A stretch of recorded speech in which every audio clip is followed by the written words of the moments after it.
It's fine, don't worry.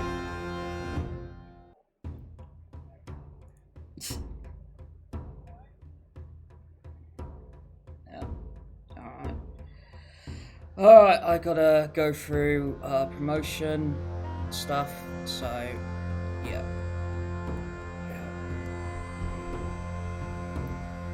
Oh wait, I've got to do the picture version, haven't I? Keep forgetting that. That is certainly the wrong folder. Yeah, only just thought about that.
Shit, I need to copy this.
When it comes to the promotion thing. Yeah.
Scroll through so many fucking tweets.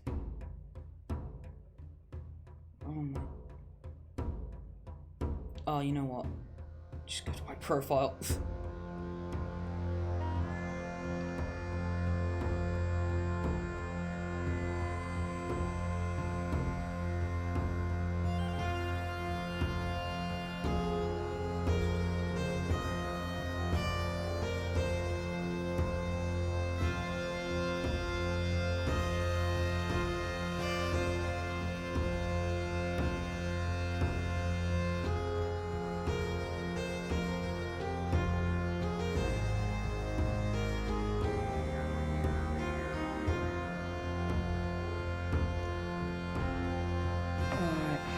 Okay.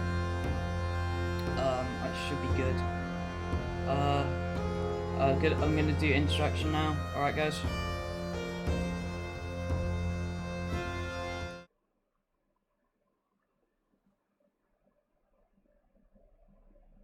Hello, everybody, and welcome back to Elizium. It's been a hot minute since we've been here. I know it's been like 3 weeks, 2 or 3 weeks, since we've been on.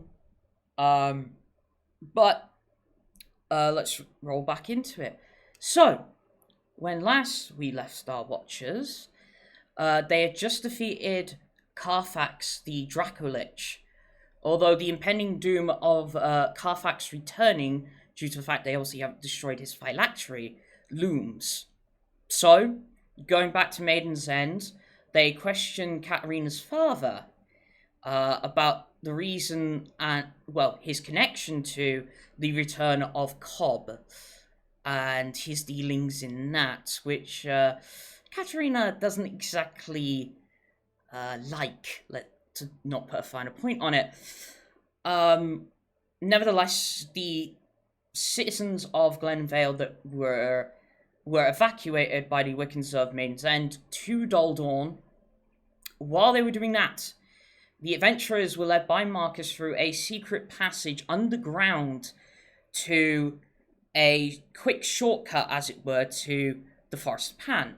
However, while they were in these tunnels, when Marcus went to scout ahead and was gone for a little bit, 2 frost giants came and attacked the party, somehow being in the tunnels, which raised suspicions about Marcus's trustworthiness, as it were. And he did return, and obviously said he had nothing to do with it and didn't realise they were frost giants.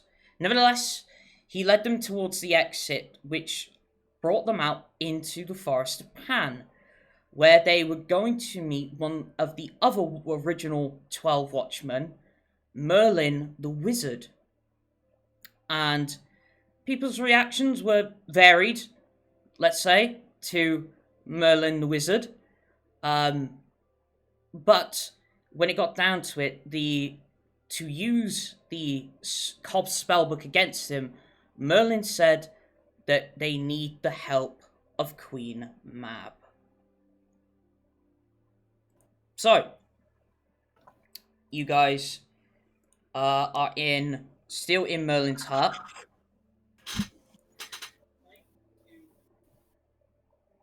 And yeah, so he's just said, yes, I believe we are going to require the assistance of Queen Mab. However, I'm not looking forward to meeting her again. Katterina is still like poking her top half through the window because she and the owlbear will not fit. Mm-hmm. She kind of leans in, elbows on the windowsill, chin in the hands. Why not? Let's just say that I've had a past with Queen Mab. Oh, okay. But when it comes to an ancient magic such as this, she is the only other person I know that would have knowledge of this and could be useful in reversing these spells against Cobb.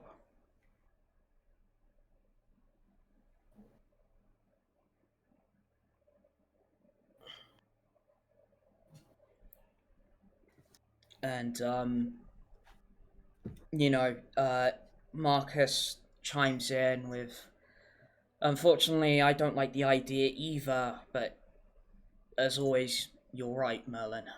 We may, in fact, kind of need her assistance in this. I'm guessing you guys haven't heard that much of Queen Mab. I don't know a lot about her. All that I've heard is she's kind of in her attempts to kind of halt the demise of, like I say, the fairy world, if you like, the more of the magical world. Like how she goes about things are not Dubious. Yeah, they are dubious. Yes, the things she does, yeah, and how she goes about it, that kind of thing. Marcus says, it's like, wow, Nix, I'm actually impressed. Well, you actually really do know a decent bit about the land. In particular, the land of magic, yes. Which I believe is where your race originated from. Being a fairy elf, no? Yes. Although, should be saying that about myself, being half fairy elf myself.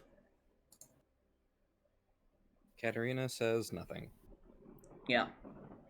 And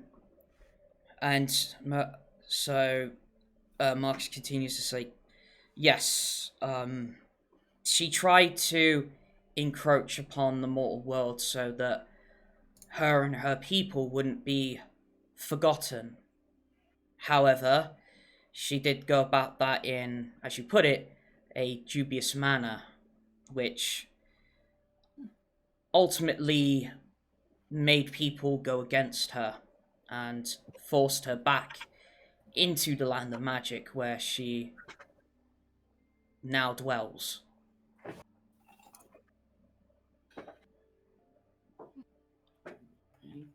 And on that subject, Merlin, do you have a way of getting to the land of magic? Because we're kind of on a tight schedule. And so Merlin thinks for a moment, like, I may have a spell. Yes. How quickly do we need to get there? And Marcus just like looks at the rest of you. It's like, probably about now. Very well. Yeah, the sooner the better, really, Yeah. isn't it? Unfortunately, there is a Dracolich on the loose, Merlin. Another one? No, that's Carfax. yes, Carfax, because he's oh, actually, in the time frame, would he be back now? That's what, a couple of days, and No, he could, it's not been a couple of days yet. Hasn't even Right, been. I'd say it's only barely been a day. right, It has, because you took a long rest when you were in the tunnels. right. So I'd say it's only been a day, and obviously you got to Forest Pan really quickly because of the tunnels. So I'd say it's only been a day.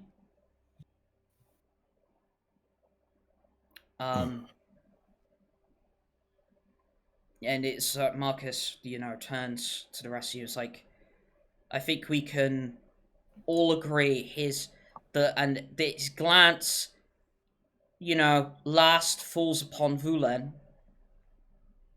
I think we can all agree that we need to get this done sooner rather than later, as the imminent threat of Carfax coming towards Dol Dawn is a troubling one.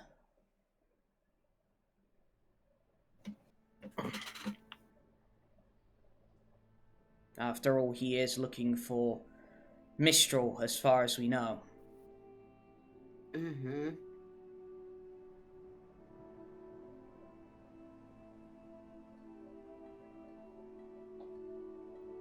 So it's, I guess, up to the rest of you guys. If you want to go now and go to the Land of Magic, or if you think there's something else that can be done. Katterina pipes up. The sooner the better. Sitting around and waiting is doing us no favors. No, that's Yeah. it, isn't I was it? just thinking, what else can we do? Yeah, Nothing, there really. is nothing else we No. can do at the moment So- until we sort this out.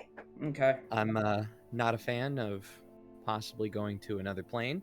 Technically, I've already done that, but Oh, I shit. barely figured out what's on this side. So. It's one update I should have actually mentioned in the introduction. We obviously, you can probably notice we are missing a Slappy at the moment. I'm not sure what's going on there. Hopefully he may join us later on. I don't know. Sorry, continue, Mage. I forgot to mention that. Oh, it's all good. That was actually kind of the end of my thought. Yeah. Alright then. Well, Merlin, if you would like to cast... They should do an excellent Vulen. Anyway. Oh God. We were literally like I was talking about this with Slappy earlier. That like how good it was. Stop it. Well, we'll see if that comes. We'll see if that comes around. We'll see if that comes around in a bit.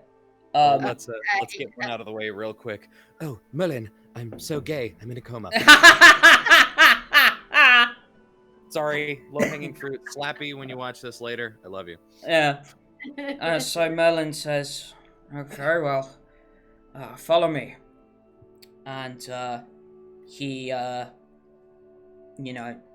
leads all of you out of his hut, and you head back into the forest. I'd say more inwards to the forest, so more towards the hub, like the Yggdrasil, let's say. And you're only traveling for maybe about 30 minutes at max, and you come to another clearing with a stone in the center of it, and it's this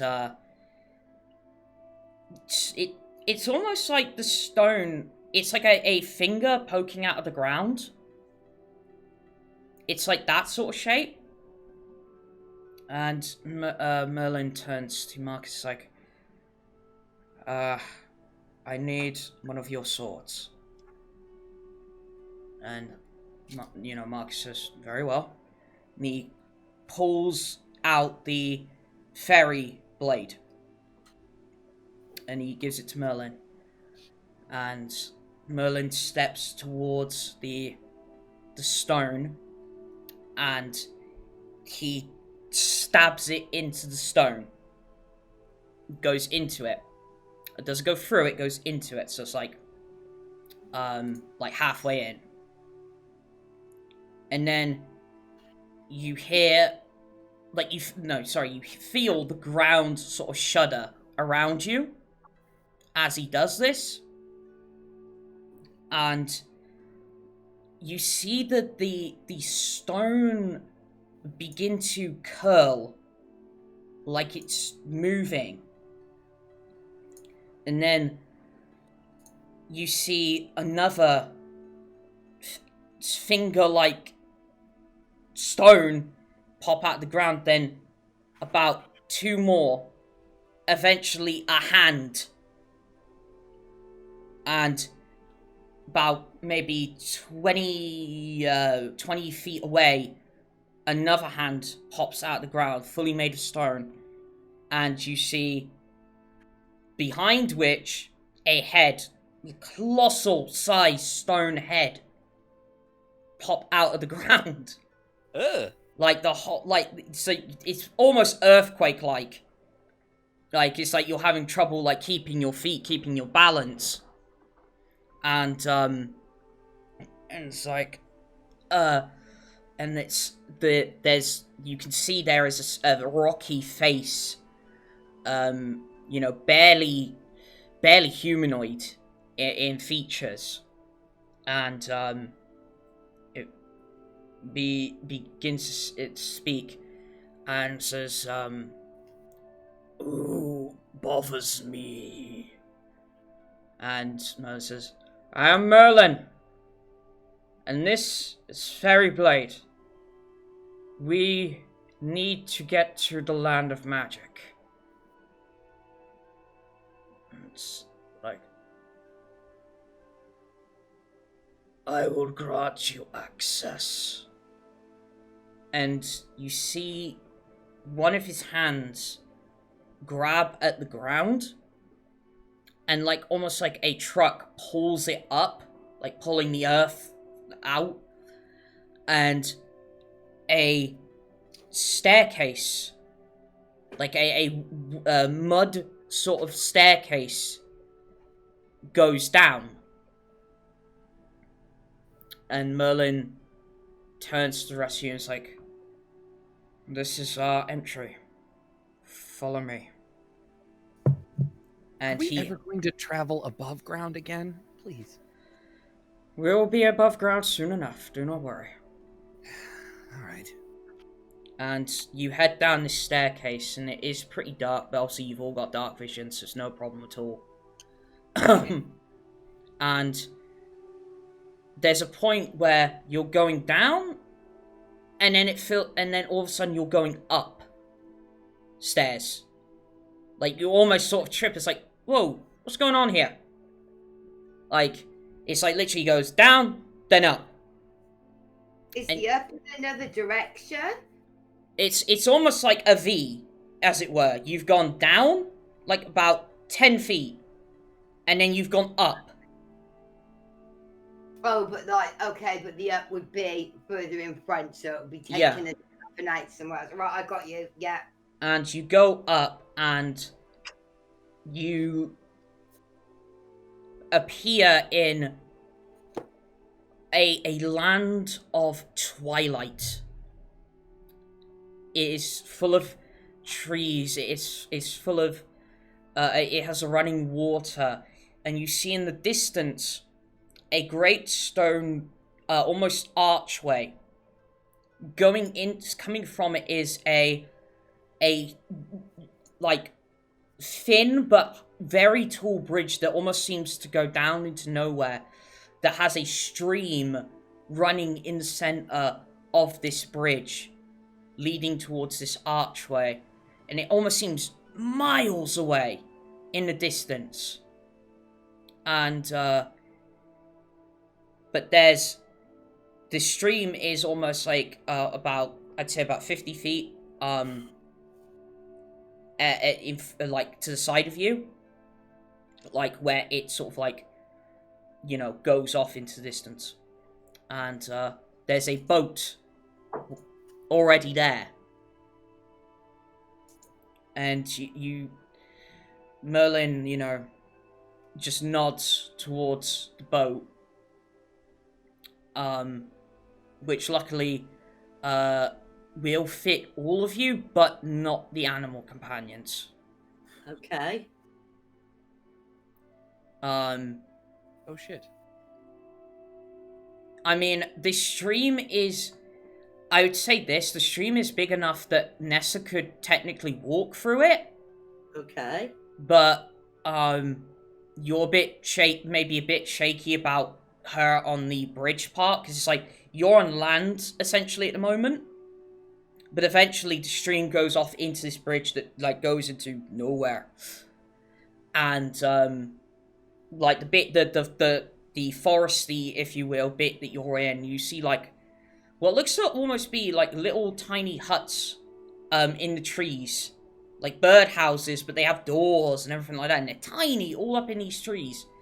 And you swear you see, like, lots of flapping, like, butterfly wings buzzing about, if you will, all of these trees. But yes, Merlin says, do some of you wish to stay with your animal friends?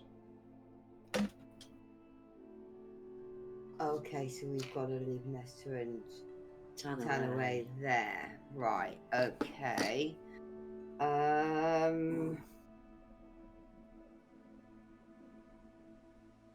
Right, okay. Do we don't have Heather with us at this point, do we? No. No, Heather's all back in Daldorn. Right, okay. Yeah, we're back down to the Fab Five. Yeah. And it's like, So why is he saying at this point that that Nessa and Tanaway have got to stay behind? because the boat isn't big enough. It's big enough to fit all of you, The boat, right, got you. Okay, so but it wouldn't fit the animal companions. There is a possibility that the animal companions could walk through the stream, but it'd be a bit iffy on the actual bridge that goes to nowhere. Oh, okay. And it's like, It's leaving with no one though. No. if anything, Marcus pipes up at this. I'll stay. I don't need to be there for this. Oh, and that was my bloody Okay. windows going off. Sorry about that. You probably heard that on stream. Ah! A the Windows notification thing. Oh, right, I didn't hear it. Yeah. No. So Marcus is staying with the animal. He said he can do if you wish. He says he doesn't need to be with you to meet Queen Mab. Okay, so yes, we would appreciate it if you would stay with Ray and Nessa. Yeah. I'd imagine at this point that there is a side glance from a certain person of the party. Mm-hmm. Would Vulen pipe up at this point? No. I'm going to resume side-eyeing Marcus. Okay. He's gonna kick my ass. Is Vendrak okay with this plan? I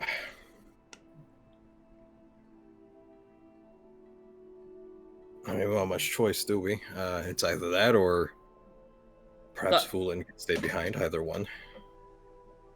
Or if you know, obviously I'm not trying to plan anything here. I swear. But obviously Vendrak could stay if you wish with Marcus. If you feel like Vendrak doesn't want to go to meet Queen Mab, like this is open to anybody, by the way. So if you feel you don't need to go to meet Queen Mab for this, you could stay with Marcus if you wish. Like, if you are a little bit sus about him, if you will. I don't know. I think whether we are or not, is it not important that we all meet her and kind of get a gauge on it? Do you know what I mean? To see what she's about, and like, you know, we need to know. Because I think with her, we're certainly gonna have to watch our back, regardless of what she says to us. Yeah. She's not going to be trustworthy. No, she so isn't. I think it would benefit all of us to meet her and kind of get to see what she's about and make our own read on her. I don't know if everybody else agrees with that, but just because that makes perfect sense. Yeah, because I think she's going to be a little bit. Well, she's going to be suspicious of us all turning up anyway, isn't she? But it's not just that. She's going to be, like I said, not to be trusted. So we've kind of, I think, got to like I said, get a read on her to see what she's about. We've got to kind of, if we think she's going to, like, go back on her word with us or something, or do something iffy, and kind of be a little bit prepared for that kind of thing. Okay then, so... Right. Oh, sorry, Vendrak, you were going to say something? I mean, I could stay behind. I don't have a problem with that. I mean, it could be interesting. After all, not exactly worried about 3 of you going off. Well, 4. Okay. Yes, totally 4. 3.5. You know, I'm not too worried about that. Although I am kind of curious about what Marcus would do. He's wandered off more than once before. Okay. Katterina's gonna kind of look. She's gonna kind of look down at Vendrak, just kind of like, there's no reason to distrust him. Really? Well, it's nothing to do with distrust. It's more to do with. I'm right here, you know. I know. That's why I said it so loudly. I'm not deaf either. She's gonna kind of grab onto Vulen's sleeve, like, no, don't. Bad. I'm not deaf either. Thank you, Katterina. Yeah. How are we supposed to know? I mean, you're like 1,000 years old. 10,000, but point still remains. Yeah, well, you know. All right, so I was a couple millennia off. Whatever. Look, all right. If none of you trust me, then one of you stay with me. I have no problem with that. Or if you prefer, go with the rest of you and one of you stay with the animal companions. I'll do whatever you ask. To diffuse the situation, I'm kind of going to say, I don't know if it's about not trusting you. I think the issue is more about, obviously, with what happened with Katterina, the first kind of option that you went for was harm, as a solution to that All problem, right. rather than finding another solution. I know, like, the issue at that point with the queue was quite intense, and it needs to be sorted. But for us, as our party that are quite close, to see that happen to Katterina was obviously like really distressing for all of us, and so that kind of has made us like wary as such. At this point, Merlin turns to Marcus and says, "What are they talking about, Marcus?" And he sighs and it's like, the distract code has resonated with her, and he nods towards Katterina. He says, Merlin says, "Oh no." Katterina still can't quite grasp what that means, but kind of to hopefully drive the point home, she holds up her right hand and kind of brandishes the scar. By is it possible, Katterina, that you are a sorceress? Player to DM question. Are we talking like in the meta or just yeah, like that you would be known as a sorceress because of the way your magic works. Okay, just making sure there wasn't like some lore I was missing. No. She just nods at him. That would be the reason why. We have a friend, an old friend. In fact, she's one of the watchmen. And she also was a sorceress. And it appears history likes to repeat itself. As long as people don't learn from it. So, whatever Marcus did to you, I can tell what happened. Believe me, that wasn't out of any malice. We've been there before. And it wasn't good. She nods. Understood. Although, out of character, I love the fact that Katterina is the one that got her hand sawed off and is the only one that I think 100% trusts Marcus. I love that so much. Fair enough. Reminds me of a sheep. What's that? Reminds me of a sheep. Ow!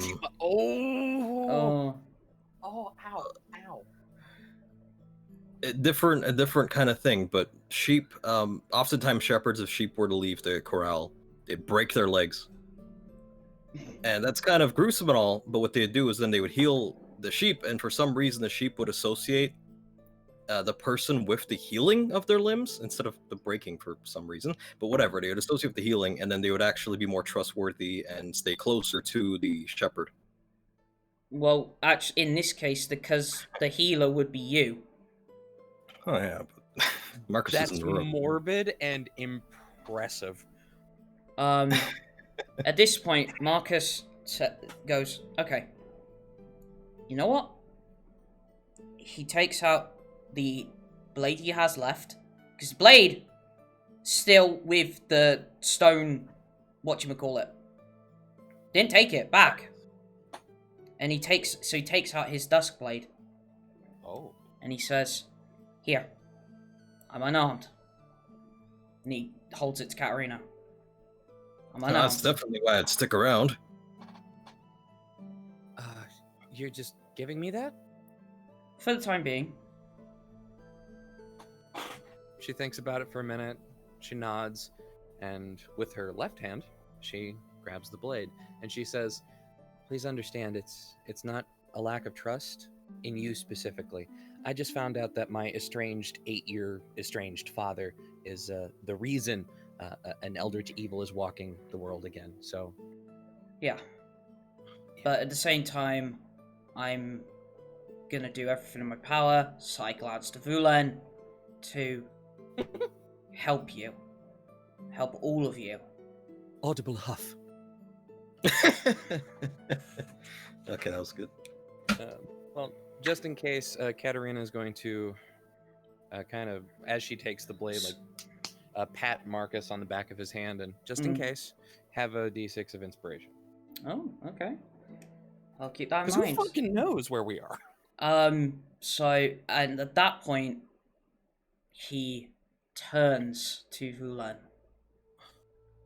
And he says, "I understand you have a problem with me, but all I can say is I'm only doing this to help you. And unlike the rest of you, exception of Merlin, I've been here before. I don't want it to happen again." And then he just goes off, and he parks himself at the root of one of the trees.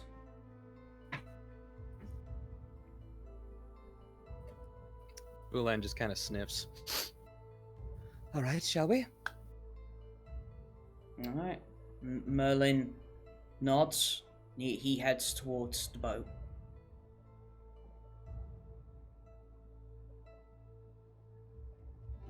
So, who's following? Who's not following? You all go in. I'm gonna stuff that blade into my belt because I don't have a proper hilt for it, and now it's a proper scabbard for it. It's a long sword, by the way, just so you know. Oh fuck. Okay, well, she's gonna kind of try and balance it on her shoulder, which is funny because she's 5'4". You see that the sword, usually would glow, when it's wielded. With you, it hasn't. But you do see. Can I make an Arcana check on this thing? Yep. Go right ahead. I'm just very, very curious because lots of sword. Mm-hmm. That's an 8. You feel the magical essence of the sword, and you can see the 8 runes in the bevel of the sword, going up the center bevel of the sword, and they are Elvish in writing. But it appears they're not like magical runes. They're almost like signatures. Can I read them? Yes, you can. They are names. They are names, and I'm not gonna read all 8 out because didn't prepare. It's all good. Katterina takes that to note, but she doesn't commit it to memory. What you think this is, because it's signatures, you think these are former owners. Oh. And because the one right at the top is Elvish for Moonchild.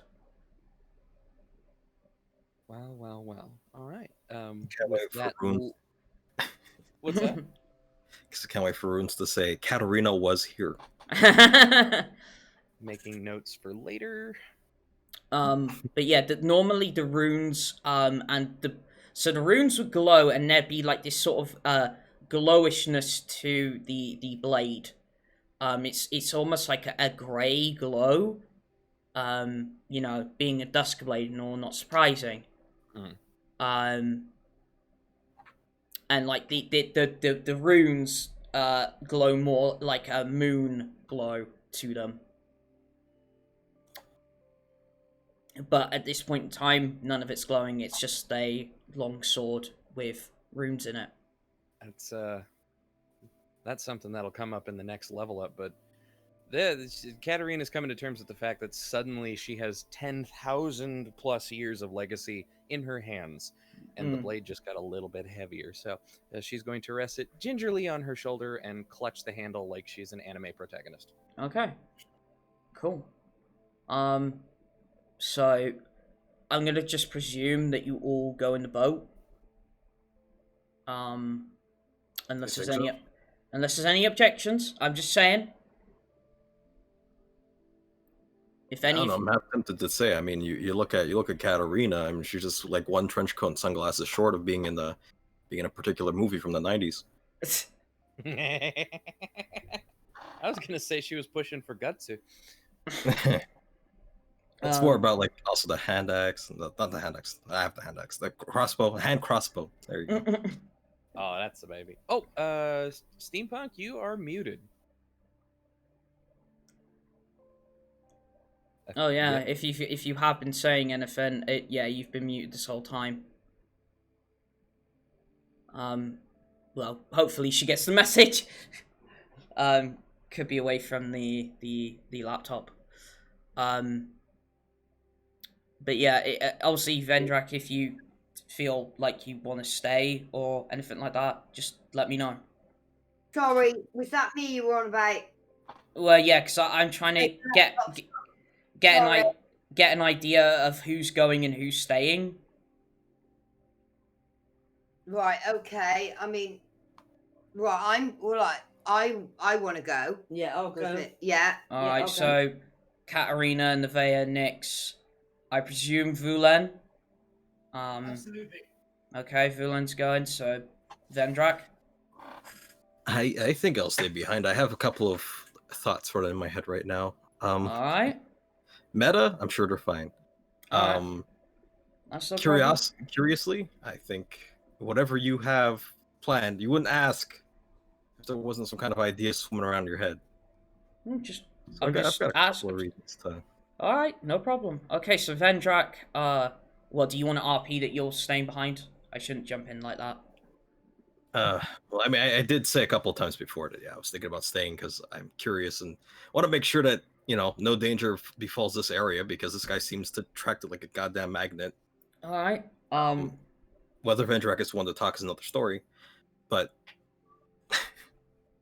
All right, so obviously it'll be Marcus, Vendrak, Nessa, and Tanaway will be left behind. So standing on this boat is this little half elf with big, crazy, wild bundle of white hair, giant fucking longsword on her shoulder, and she's gonna turn to you, Vendrak. For God's sake, please be safe and take this D6 of Bardic Inspiration. Okay, so oh, sorry. I'll say something like, right back at you, and I give him guidance. Awesome. In case things go south, I will be hitting you up for how that works. Can we consider that like as that iconic "you son of a bitch" moment where it's like the handshake thing? Yeah. Oh my god, Dylan. Yeah. You son of a bitch. Predator handshake. Yeah. Exactly. Exactly. Okay. Oh god. So I'm all for it. Okay, so Vendrak throws guidance back as the rest of you get into the boat with Merlin, and like the boat seems to almost move on its own, and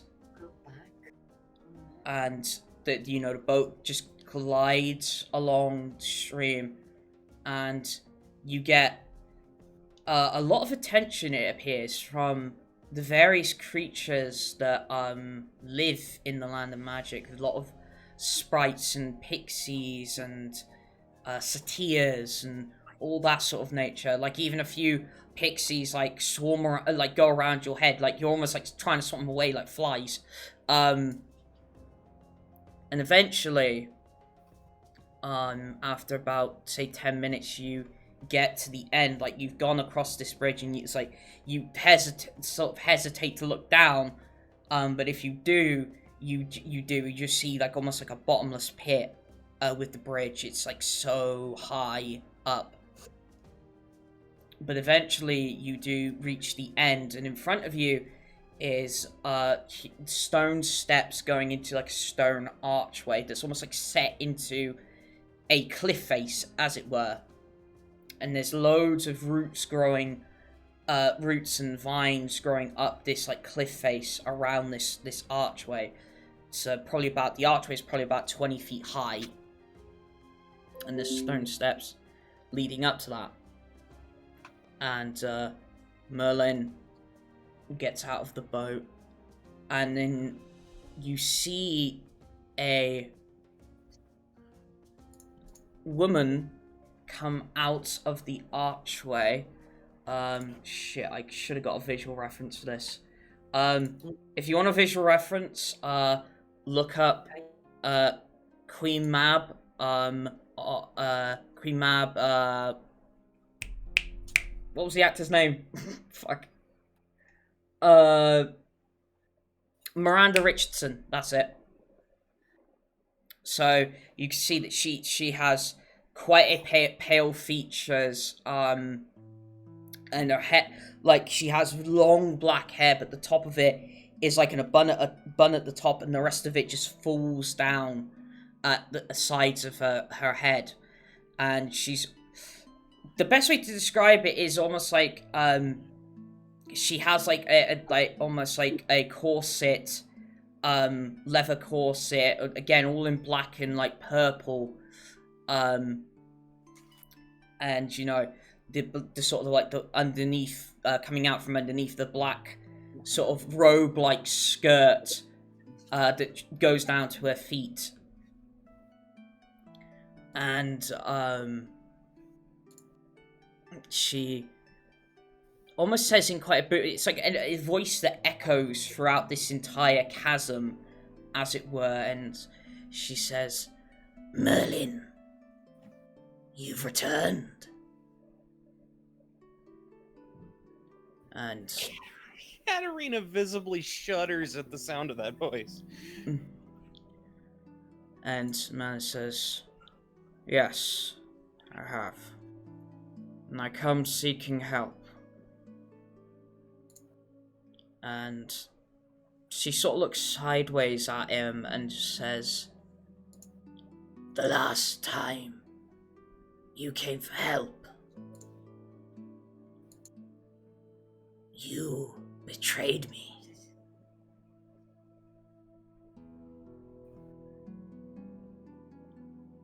And Merlin's, you know, sort of stiffens his sort of posture, and he says, "You were trying to corrupt people into the old ways. I could not allow that. New audio device detected. Don't switch. Nevertheless, we need your help. Cobb has returned, and we have his spellbook. We need your help in seeing if we can reverse the spells he's used against him. The imminent danger of a Dracolich threatens the people of Daldorn. Will you help us?" And she then looks at the rest of you and back at Merlin. She just nods and turns and beckons you to follow inside.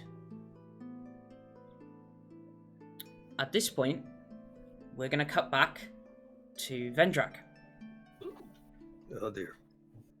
And so you're there with Nessa and Tanaway, and Marcus is maybe about 10 feet, just sitting at the trunk of a tree.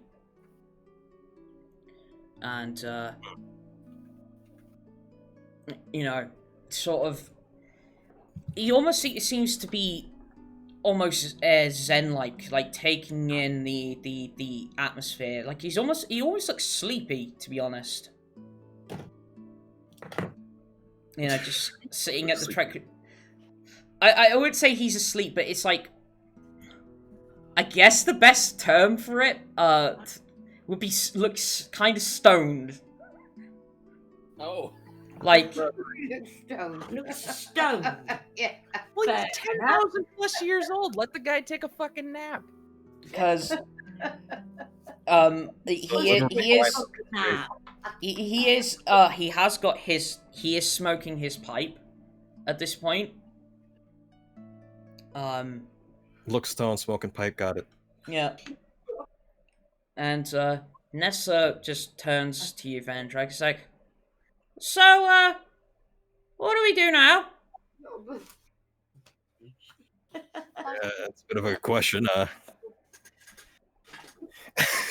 Oh, I was tempted. I'm not gonna do it though. I'm watching you.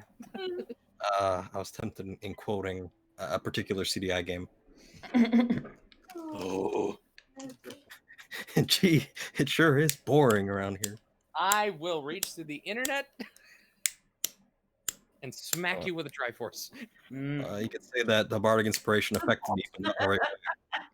It's supposed to give you higher score rolls, not make you a dick. Intimidation. Oh my god. Getting first now. Going That's around me. not good. So,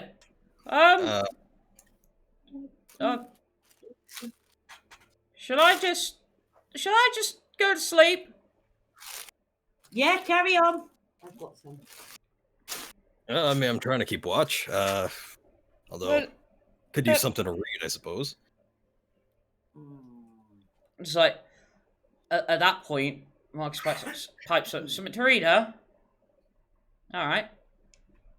And he pulls out from his backpack a book. And it's just there's no, like, sort of title on it or anything like that. It's just a bound leather book. Obviously, it seems to be very worn. And he says, this is something I found on my travels. Maybe a bit of interest to you. I believe it's dwarvish in nature. You've been carrying around this whole. Do you understand dwarvish? No, I don't speak dwarvish, unfortunately. No, I don't. So, no. I just found it on my travels. But, you know, I don't... If I'm honest, I don't encounter dwarves very often. Oh yeah, most of us prefer to stay indoors, or well, far down in the mountains, right?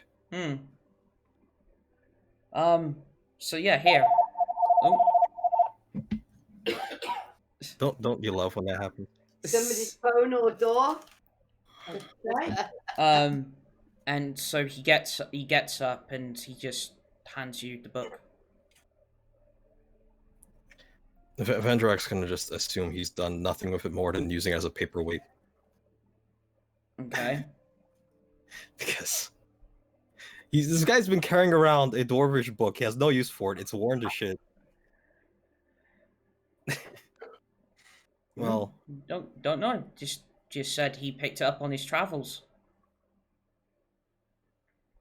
yeah. Well, obviously, I'm gonna open and take a quick look while I'm asking him. You know, well, what do you mean you found it anyway? Like, you say there's no dwarves around, but you say you found a book in dwarvish. So I came across this book when I was actually, well, it used to be an old dwarven settlement from what I can gather. I had to clear out some stuff. It was going to encroach upon a village on, I'd say, the east, probably just south of Cindercliffs, actually. And it was an old dwarven settlement, and there were there was a lot of oozes there that I had to clear out, and that's probably why the book's so tarnished as it is. Okay. I know. Oh, you did just say Cindercliff, right? Yeah, Absolutely. yeah. Probably one of their old dwarven settlements, I'd say. Well, hearing that, Vendrak's gonna cock his eyebrow. Mm-hmm. That's before you come round. As far as he's concerned, he's been using that alias as like a sort of made up location. So Yeah. he's going to wonder about. So he's gonna take that, and he's gonna flip through the book a little bit to see if there has any mention of Cindercliff in that book. Okay, so you open the book, and it appears to be a Have you ever heard of the Doomsday book? Doomsday. It was something, I believe it was. Is it medieval times? Yeah. Yeah. And it's basically it appears to be everybody that lived there. There's a lot of names and like a lot of like family names and like households of what appeared to be maybe this settlement that he's talking about, called it was actually the title actually says Cindercliff, but underneath it says Cinders. Cinders. Yeah. Quickly put in. Yeah. You're talking about the Doomsday Book medieval times with all the names. Yeah. I think what you're getting at is the Magna Carta. Oh, is it? Yeah. He's just one line. Yay! Hey. No. Well, he's I could see this Doomsday book, and it calls it the Book of Winchester.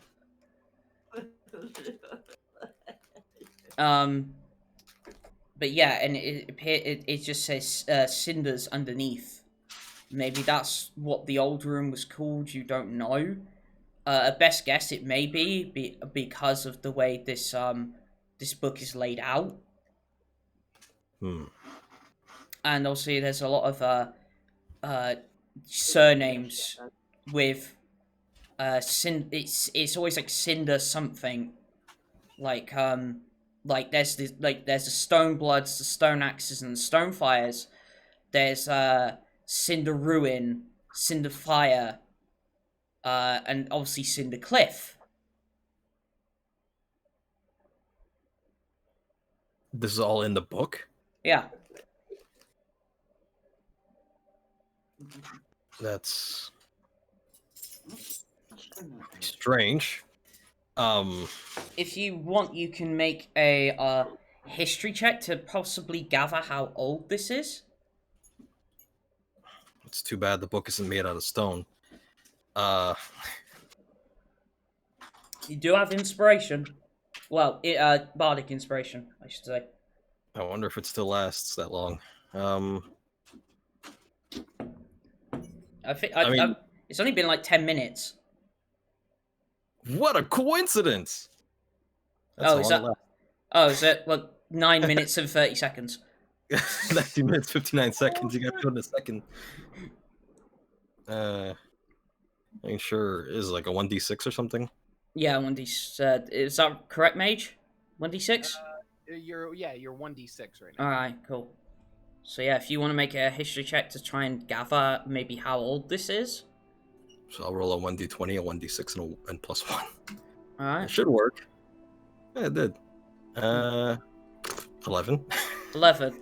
At best guess, you would estimate, given the tarnished nature of this book, you'd estimate it's in the hundreds. But you're not sure how many hundreds it would be. It would have to be, given the knowledge you've gotten from Marcus that it was a ruin, like an old dwarven settlement. Yeah, you would estimate that this book is in the hundreds if this is what remains, like what the civilization was, essentially. Given how negligent he seems to be, yeah, I couldn't imagine it lasting more than a couple hundred years in his care anyway. Dude's already lost 2 swords. It's been like 3 days, so I don't know. Okay. So it makes sense to him as far as he's concerned. Okay. And Marcus says, so, what is it?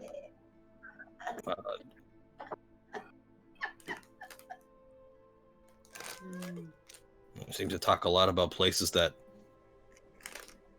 I didn't quite know existed. Didn't quite know existed? I mean... You keep mentioning Cindercliff. As far as I remember, I don't ever remember hearing anything about Cindercliff. And this is right here in the book. Well, yes, Cindercliff does exist. It's mostly Grag dwarfs. And I'm surprised you've never heard of Cindercliff. I gather you're one of the Stone clans? I mean, I'm just based on your figure. I'd say you're part of one of the Stone clans. I have no idea how you could tell that from my figure. I'm a little bit of an outlier when it comes to... Well, you're definitely not a Grag dwarf, that's for certain. You'd be fair. a lot more paler if you were. Yeah. A little less peachy, I suppose. Even so, yeah, I'm a Stoneblood. Interesting. I mean, you might know them as typically, well, healers, but I suppose my healing's a little less physical. Well, your healing did wonders for Katterina. Well, that came... That wasn't exactly the easiest thing to do, but I can't really exactly take credit for that. Not exactly coming from myself, well, in the strict sense, if you know what I mean. That's something I really learned so much as something I kind of felt, you know? He, at this point, like, puts hand on each other. It's like, it's a gift. And you use it well. Remember that. When I need to. So... Have meat. Oh, Slappy! What? No, nothing. Go on. Okay. And he takes his hand away, and it's like, but yeah, like if you're Stonebloods, I'm surprised you haven't been told about the wars that the Stone clans have had with the Cindercliffs in the past. Well, I know it's a little bit harder to tell, but I'm actually not that experienced as a dwarf. Oh. I mean, don't get me wrong. Like I said, I don't encounter many dwarves on my travels, but I've heard a thing or two. Well, I may look like I'm. My appearance may be a bit deceiving. I mean, they still call me a runt. At least they used to. I mean, when I was around. Yeah, I'm only about 37, 38, around there. Oh, looking good for your age. Well, those don't treat you with respect until you're at least half a decade old. Half a century. Sorry, my brain is not working today. Yeah. That's fine. So, you could say that they didn't exactly tell me a lot. I was still in training as a blacksmith when, well, I was still training quite a bit. I see. Say, half a decade? Shit, I'm long overdue for some respect. Sorry, it's low-hanging fruit. I had. Yeah. Yeah. I know nothing about the elves' way of doing those things.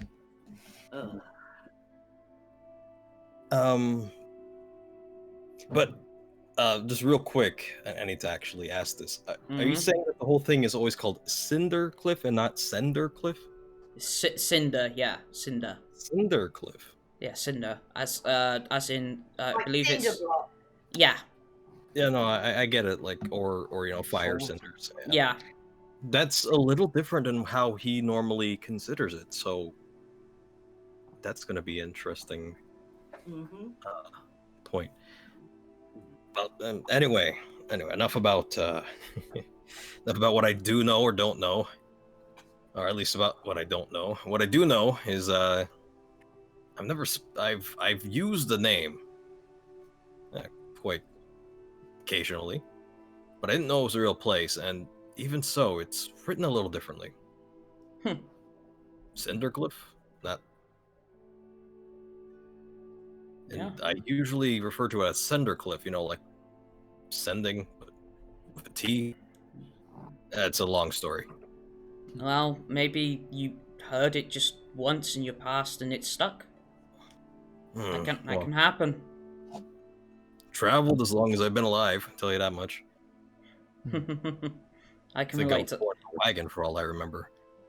I can certainly relate to that. Evidently, I've traveled as long as you've been alive.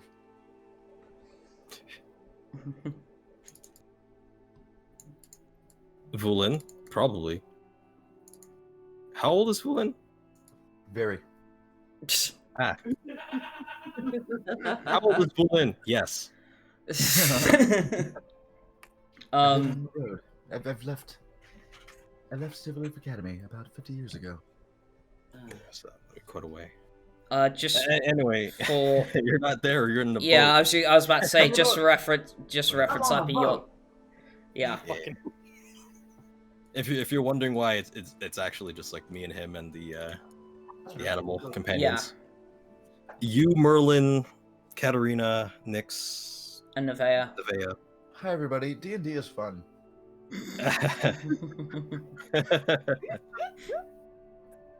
Sorry, I may be also taking up a little bit too much time. Oh, no, fuck that. Fuck that. Don't apologize for that. It's Vendrak time.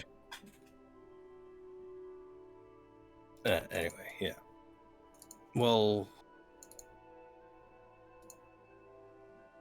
so you don't meet dwarves much. You've obviously heard the name Cindercliff, so I'm wondering. Well, I've been there, so Yeah. and it's it's not exactly. It's more of a description, actually. Their biggest settlement is on a cliff that's unfortunately slowly eroding. That's why they dig deep. You're joking. No. You'll be surprised. Grag dwarves, from what I've heard, dig a lot deeper than most dwarves. I mean, it's the only bit of dwarvish I know, but I do know Grag does mean deep downers.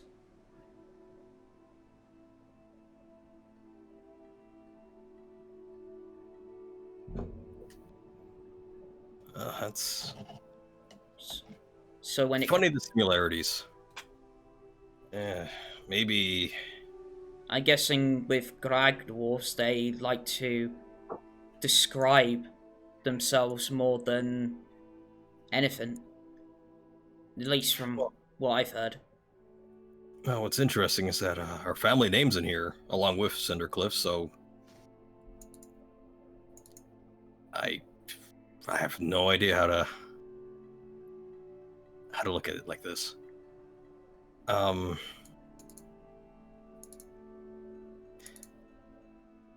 Were Stonebloods there at any point? I mean, it seems like They might. but I mean, when you visited. well, I visited last time probably about give or take 100 years ago.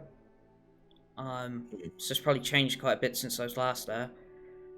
But if I remember correctly, there wasn't many Stonebloods or Stonefires, any of the stone clans there. It was mostly Grags. But given the battles that the clans have had in the past, I'm not really surprised that there wasn't many of the stone clans there. There might have been a time that they lived in peace, but not sure anymore.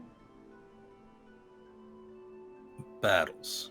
Yeah. Okay, so he's gonna flip through to see if there's anything about that in the book. There isn't a mention of battles, but there is a more towards the back of the book. There is a list of like a long list of deaths and how they died, and a lot of them seem to be battle orientated in description. And there are obviously a lot of the Cinder clans, but there are a few of Stone clan surnames in there as well.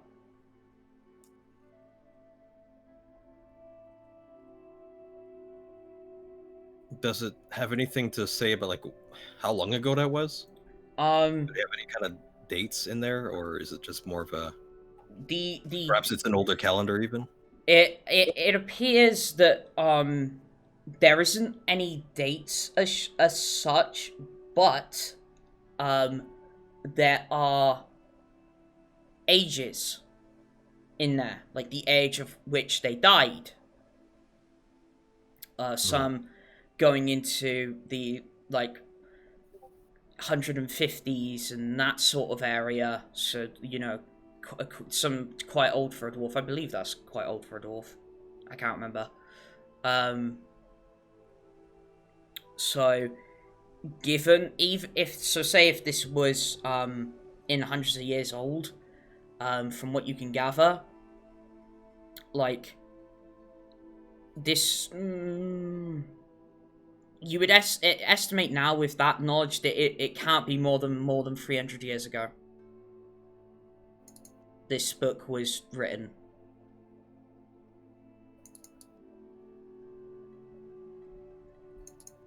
That's interesting. Wonder if I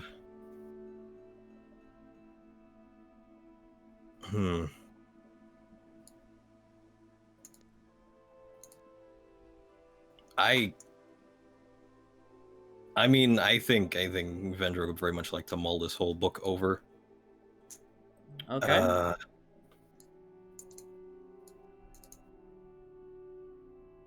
So I would say for now, yeah, maybe switch over to the other guys. Okay. Just allow him to like read this, and I think because Marcus. well, I don't know what to say to Marcus about this, and two. All right. Well, we'll leave it there. Marcus, at that point, will sort of leave you to it, and he'll go back over to the trunk and sort of, you know, just sit there, you know, smoking his pipe, like obviously, you know, looking stoned. Yeah. Yep. As he... Okay. Everybody's favorite characters, Marcus and Old Toby. So at this point, we switch back over to the rest of you. Now, you've Goody. gone through the stone arch, obviously following Queen Mab, Merlin taking the lead. And inside, you first come across a room. It's kind of like the sort of TARDIS situation. It appears small, but there's a lot in it. And it's lined with books. And all that sits in the middle, just like so straight dead ahead of you, is a fireplace and a table with 2 chairs. But the rest is just bookshelves filled with books and scrolls. So yes, probably a haven for Vulen. And I'm perusing if I have the opportunity. And Mab then, you know, turns around and says, all the books you would ever need are in, all the spells you will ever need are in these books. Find what you need. And she just sits at the table. And Merlin nods and is like, "Thank you, Mab." And at that point, anybody that is perusing, I need to make Arcana checks, please. On the way. No, magic doing. Katterina is standing there with this giant sword on her shoulder, just bug-eyed. That's 17 Arcana from Katterina. Okay. Come on, don't fail me now. Yes. Okay. What'd you get? 23. Nice.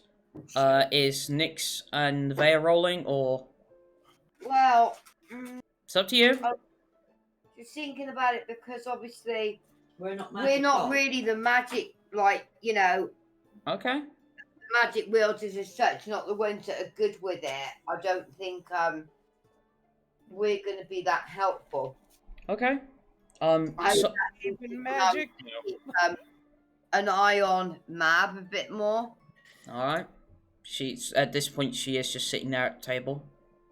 Okay. Sort of very much poker face at this point.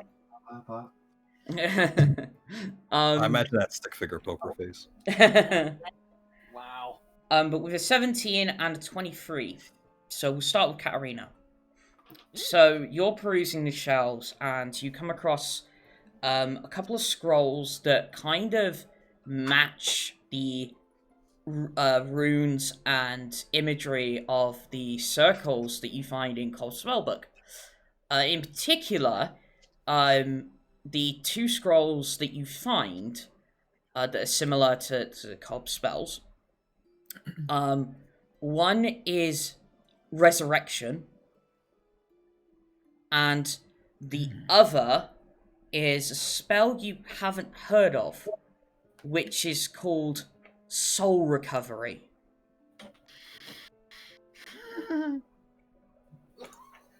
Vulen,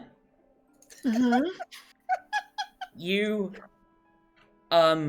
peruse the shelves and you find a book of particular interest. On the spine of it, it's like a burgundy red leather. Hot. With gold writing on the spine of this book, which is simply called Ancient Runes. And so imagine Vulen delicately plucks it out of the shelves, and upon reading it, the runes are that of what you could tell of the same verbiage as in Cobb's spellbook, because they're composed of celestial and infernal. And obviously, as you know, combining together creates abyssal. And you think this is written in the same style as Cobb's spellbook, pertaining to be abyssal. And from what you, because do you know either celestial or infernal?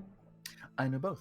You know both. Okay, so let's say the top layer, because obviously you can't read abyssal, but being able to read celestial and infernal, a lot of these, it's not so much spells, it's more research. In its wording, and it's to do a lot with souls and where souls go, like who protects them, what value they have, and how much power they can contain. So I know the conversion rate from dollars to souls. Yeah. There is a line that if a soul is corrupted, it is heavier than the world tree. if a soul is not corrupted, it is lighter than air.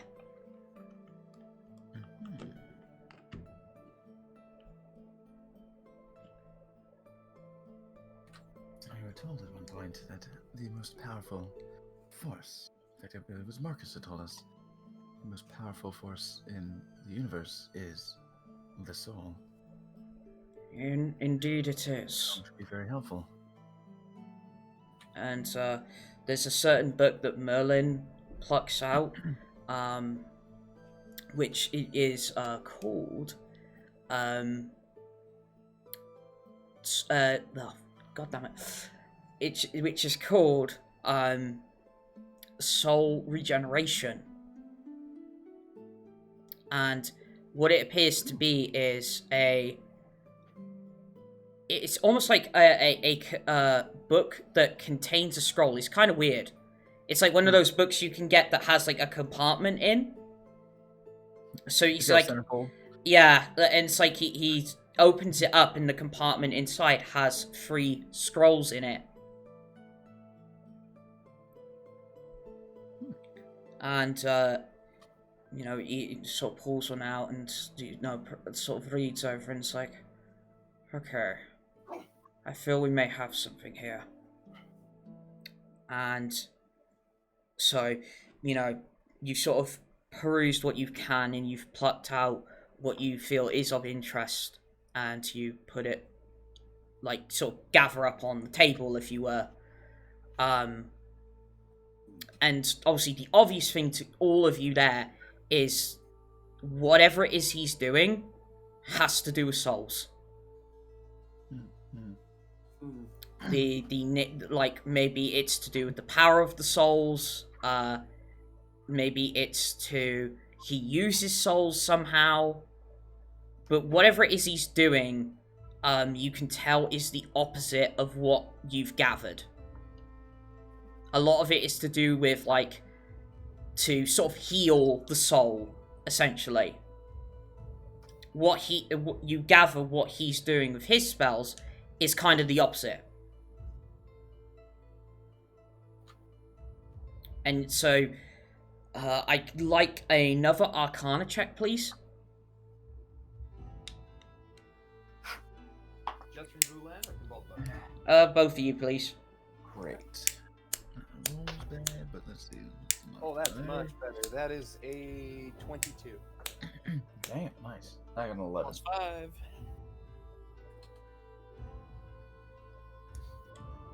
5. Sorry. So, what was it, 22 and... 11. 11. Okay, Katterina, with your 22, you think that with everything that you guys have gathered, that the key is figuring out, like, it's almost like you have to combine what you have here with Cobb's work to sort of undo his spells. It's like almost like mad scientist sort of magic. You have to almost like deconstruct all of this to find the key, as it were. So we literally have all the ingredients here to make an anti-Cobb stew.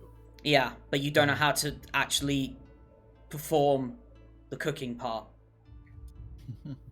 Well, and it's a piece of cake to bake a pretty cake, so... If the way is hazy.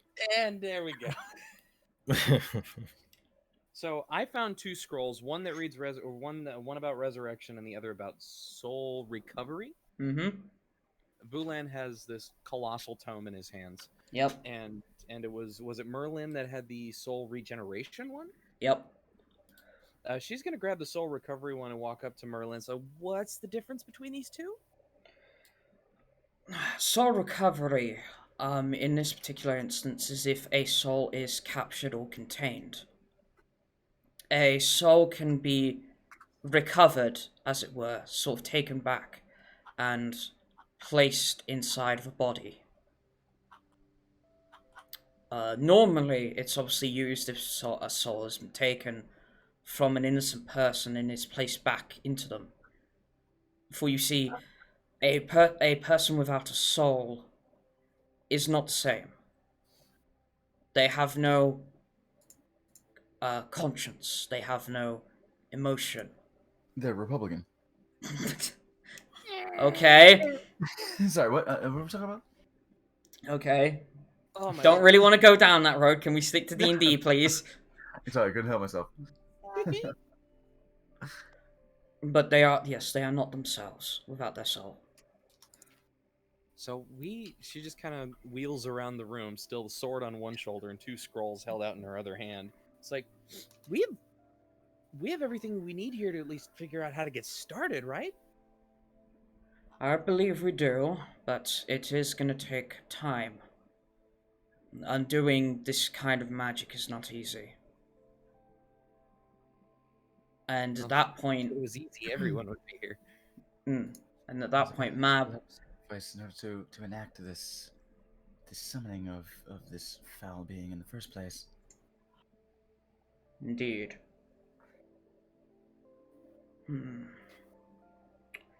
Yes.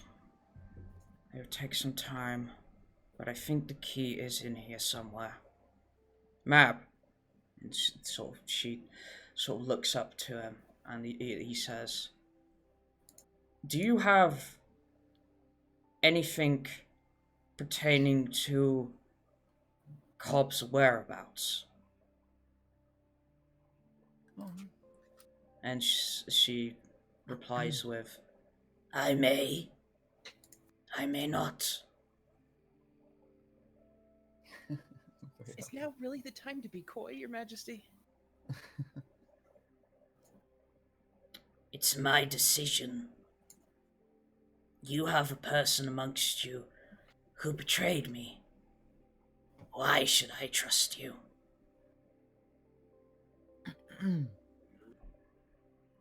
Trust her.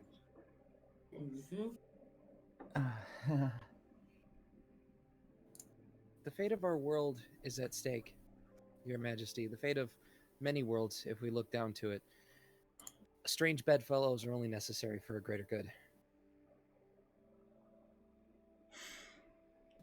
Unfortunately, the answer you seek doesn't lie with me. Sorry. It lies with my sister, the Lady of the Lake. And Katterina bristles just a little bit.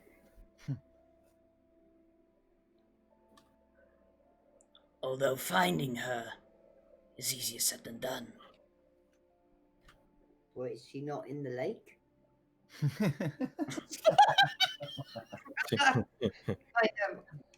I figured that would be a bit obvious. Really, wouldn't it? Yeah. They say... Good answer. They say that in certain times of the year, the moon will point to her location and reveal the Lady of the Lake. At what times of the year is that, though? Full moon. Okay. But when the moon glances over a certain mountain, the mountain at which the top of it is the town of Silvercrest. Okay, so are we talking the top of one of the mountains at Silvercrest? So The dip? no, so what it is, from what you're getting is that Silvercrest, the mountain which it's nestled in, is basically between 2 spires. The mountain is going to like 2 spires. Like think what's it called? The one that had like Sauron's eye in it, like the 2 spires, but mountains. And the Silvercrest is nestled in between the dip of the mountains, these 2 spires. And what you think she's pertaining to is that if it's a full moon, and at the right angle, when it hits this moon, these two spires, may reveal the Lady of the Lake's location. Very much the Indiana Jones, the staff phenomenon. Right. Oh, the map. Shit. I didn't even think of that. Good call.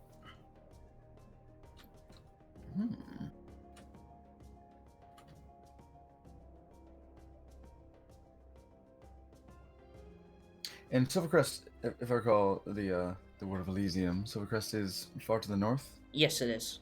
It's snow, like it is like the sort of winter plain, if you will, of Elizium. It's definitely not going to be a beach It's episode. not far from there. Well, everything's far by travel, but Yeah. Silverleaf Academy is in the north as well. Yeah. Huh, northeast. Well, it makes sense. Silvery snow, as it were. A lot of silver going on. Yeah. It It's was very like pretty. half in character, Oh, half out of Jesus. character. I remember Katterina was party to a conversation you guys had about an archaeological site. Where I found the cube. Mm-hmm. And the silver arrow. Yeah. Because yeah, well, Vulen's an anthropologist. Mm-hmm. Nix is an archaeologist. Yeah. And Katterina had Sorry. family up north. Geology. Where the fuck doesn't Katterina have family? South Dakota.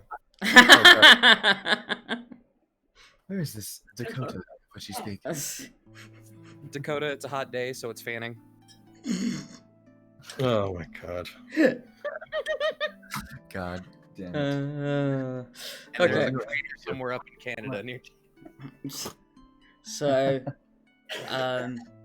Merlin says, so, It's your background picture. Thy Lady of the Lake has the answer to our predicament, and you don't? No, I don't. Sorry. And I'd like everybody to make everybody is there to make an insight check, please. So, if I may be so rude as to ask for a little catch up, have we been traveling with Queen Mab, or have we just arrived? No, you've just arrived. So basically, what happened was obviously, as you ended, you were in Merlin's hut, and you went like more in towards the forest where. Oh, nat 20. Yeah. Nice. Okay. Just to do the catch up, and then I'll do the insight thing. Sorry. it's alright. No, that's cool. That's cool. Yeah, be hype about that shit. Yeah. Lifestyle. So 20. nice. So yeah, and then there was the clearing with stone in it, and Merlin put Marcus's fairy blade into the stone, and what came out was basically this huge stone creature, and it was just his hands and face. And basically, Merlin asked for access, basically, to the land of magic. And basically, what happened was the creature pulled up the earth, and there were stairs just going down. Mhm. And then you went down them, then you just went, basically, almost like a V. You went down, and then you went up. And then when you came up, you were in the land of magic. And, Kind of like the Feywild. so, yeah. Like this, it's like it's almost like in complete twilight, as it were. Obviously, a lot of where you came out, a lot of forests with like almost like little tiny huts for like pixies and sprites and all that. And like there was a stream going from where you are, all the way to this bridge, very thin bridge, that like just went almost into nowhere. It's so damn tall. That then led to this archway where supposedly Mab lives. But the animal companions can go because it fitted all of you, but it couldn't fit the animal companions. So Tanaway, no. Yeah. Nessa, Tanaway, Vendrak, and Marcus are back where you came out. Vendrak, our animal companion. Yeah. I'm hairy, not furry. Oh. Hey, furry. Oh, we learned something new about Vendrak. So hairy. Oh, okay. So, yeah. I'm a what? So we went into the very first thing she said to us was, "All the magic you need is here." Mm-hmm. No introductions. No, "Hi, I'm the queen." No, all right. This No. is how she lives. No. Okay. No, man. Okay, so I got a 13 on insight. 13. Katterina, what did you get? Total of 13. 13. Okay. So, Nyx and Nevaeh, Guide with our books. Yeah. you think that you guess by her posture, and it is very hard to guess, but you think there is something she's holding back? Is she like hunched? Is she creeping at No. the table, or is she holding herself regally? Yeah, no proper posture, sat at the table, like, to be honest, almost like, yeah, kind of like queen-esque, kind of like noble, sort of like. Is she Gendo Ikariing? Yeah, she's not being. She's what? Sorry. Mage gets it. Gendo Ikari from Evangelion. Oh god! Oh Doing the Jesus! sinister finger blade. Oh, I completely forgot about that. But yeah, she is sat with good posture and everything like that. So, and I'll see her, like I said, her facial like expression is quite stern. Like there's not much to glean from it, at the very least for Katterina and Vulen. But yes, Nevaeh and Nyx, you do think she's holding something back. Okay. No disrespect, Your Majesty, but I believe you're not being forthcoming with everything that you know. Very well. Vulen adjusts his spectacles at that. I used to have an assistant under my employment. And at that point, Merlin turns. You aren't talking about Frick, are you? is that a 12-year-old learning to swear for the first time? And she says, yes, Frick, he left my employment a long time ago. What a But freaking embarrassment. Please, you don't have to watch your language around us. Just call him fuck. no, okay, so I should think. Can I ask why you left? Obviously, your my employment? accent is not helping, but it obviously is Frick. Uh-huh. Yeah, that's frick. Yeah. That is literally a fake, like a PG-13 version of fuck. Yeah, it's the bowlerization. Yeah. And she adds that, but I have no guess as to where he is now, if he is even still alive. What is it that Could be- Frick can do then that would that you obviously can't, that would be helpful To us. to us? Right. Is this Frick able to guide us to the Lady of the Lake? Possibly. Is that the issue? Frick is very knowledgeable about people. Yes, he is. He's always had the best insight into people. I would very much like to meet this individual then. That is my particular area of interest. He's one of the fairy gnomes. But obviously being fairy gnome, he's not exactly the typical kind of gnome. He is actually quite tall. But Sorry. but obviously you can tell with his, if he is using his true form, that he has quite big ears and his facial features don't exactly match that of, say, a human. If And he was,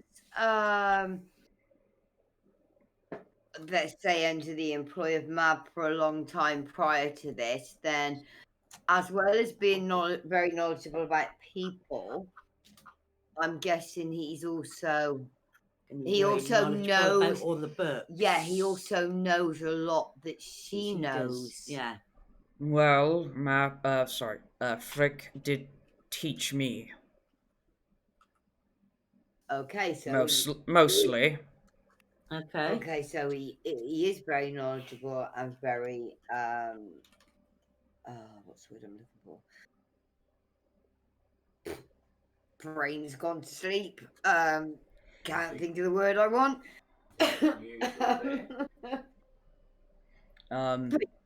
What I'm saying. Yeah.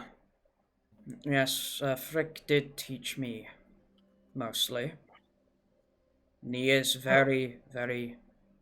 fucking Ve- taught Merlin. yeah, Shit. Holy shit. but So- obviously it More- came naturally to me, being half magic. So Frick's over 10,000 years old is what I'm hearing. Could be. But like Immortal. Mab said, could be dead. Ostensibly immortal. Uh. Fair Yeah, I think. But Wow. I'm thinking. Queen Mab just goes, That "Could be would dead. freaking Who knows?" suck. we there we things know that what. Frick knows that doesn't Mab doesn't? It's not just that. Like we know what Mab is like. Yeah. So she's not really gonna want to help us. If No. she does, it's gonna be under kind of some sort of duress. She's not gonna be forthcoming. She doesn't have to. No. But I'm getting that Frick. He taught Merlin Here. more. How do I put it? He has more of a conscience or a kind of heart than say Yeah. the Mab does. He's Oh, kind good boy. yeah. He's not got A good the boy, a good the boy temp- underneath it all. the temperament or mentality that Yeah. she has.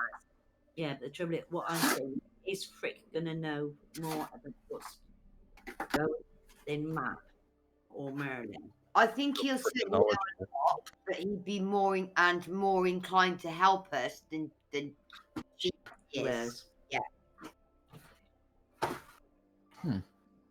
I mean, Mab is help. You know, okay, I'm not speaking up on this. I'm roll 13. And Merlin says, well, I do have one thing he gave to me. okay. And he pulls out from inside his robes a wand. Whoa, whoa, whoa, whoa! Hey, yo, keep it PG-13 over here. Bloody hell. Give Merlin. You know, And- I was just about to say Katterina's eyes widen at the sight of the wand, but then Slappy. Uh-huh. you had to fucking- Yay! No wonder you rolled a 13. You probably have the mind of a 13-year-old at this point. Nah. Sorry. Hey, I rolled a 13 too. Yeah, that's what I'm talking about. So Oh, we're okay. both sitting here giggling over penises. Yeah. You found the Playboy section of the. Is there something specific about this wand? It doesn't appear to be anything out of the ordinary. Like it seems to be a carved wooden wand, but it's like I can't remember the kind of wood it is, but it's like light, very light. It's like a beige is the best way I could describe it. Beige, maybe. Is that birch? It might be birch, yeah. Birch is very white, yes. Yeah. Frick can give it to Merlin. Yeah. It's got to be quite a powerful one. quite powerful, yeah. Not exactly. Is it a unicorn core? If it's something that Merlin uses, Then he Is it says, fancy? Does it look like it has like intricate carvings, an intricate handle, or is it just like a splintered piece of very very light wood? so it's obviously, yeah, it's a very light wood. It has like the best way I could put it is like a carved out pummel at the end, and at the other end seems to be like maybe a quartz crystal. Oh. Oh. You guys seem really obsessed with his wand. Mm-hmm. Tell me, does it The- throb? Oh, God. Does he keep it polished? Does he polish his wand? Do you want me to fuck off for 5 minutes while you lot giggle about dicks? Yeah, we'll get back to you. Oh no. You can frick off. Oh my god. I'm sorry. I love you, Vendrak. Tell me more about this wand. Slowly. Okay. Yeah, just tell me when you're done. No, no, for real. Like these are good details. Like, Yeah. because it's simple fucking like, it would suggest that it's ancient, that if it were crudely designed, but if it's got like an intricate. No, it's like funnily enough, the crystals appears to be sort of on the end of the wand with like what looks to be almost like golden string. Okay. That's an open door, but I'll ignore that. Okay. Just description, but A golden stream from the wand that we're obsessed with. Yeah. yeah. Oh right. Oh. Don't worry about that. Yeah. Okay. So, A golden stream, like it's kind of running down the side. It's like spiraling around the. No, it's like sort of like it's almost like, yeah, the crystal has been tied on with this string to the end. Oh. So like there's a bunch of this thin golden string at the end of the wood holding on this quartz crystal. Mm-hmm. And like I said, I'm kind of thinking about my focus here. Thinking how my obsidian shard is very much the same. It's a crystal that is channeling magic. And Merlin says, I can use this to divinate or scry possibly where Frick may be. My interest is piqued. So he places the wand on the table, and he just holds. He shuts his eyes and he holds his hands above the wand, and you see the wand, the crystal of the wand light up, just like almost like a light bulb, and it starts. And it starts spinning in its place. Whee!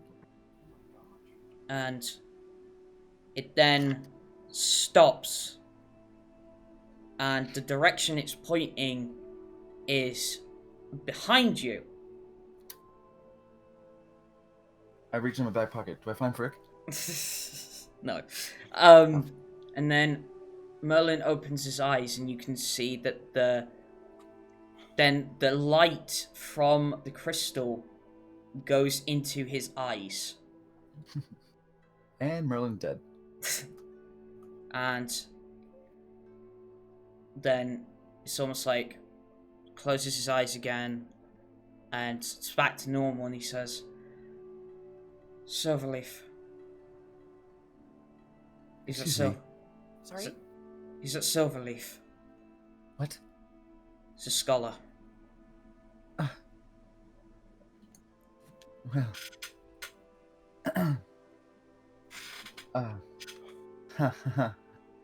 It's been some time. But I guess I have a visit to make.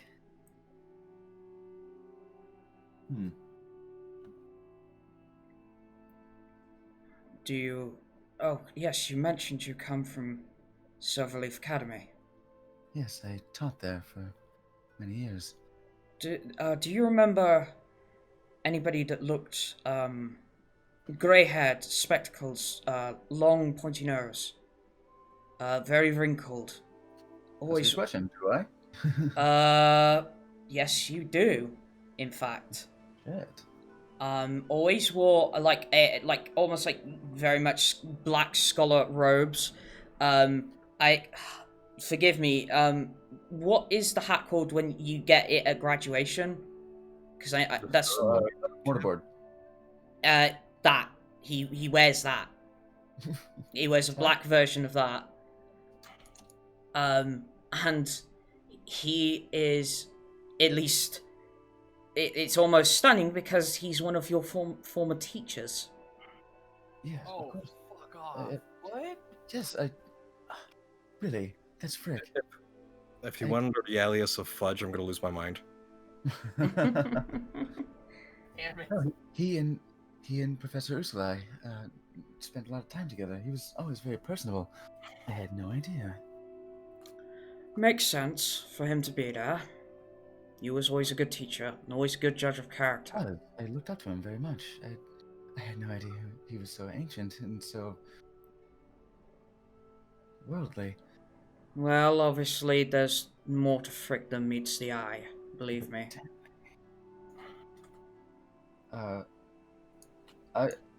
Shit. Hold on. Let me think. Let me count my words.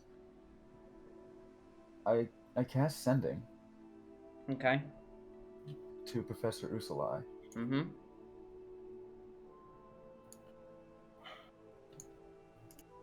Let's see.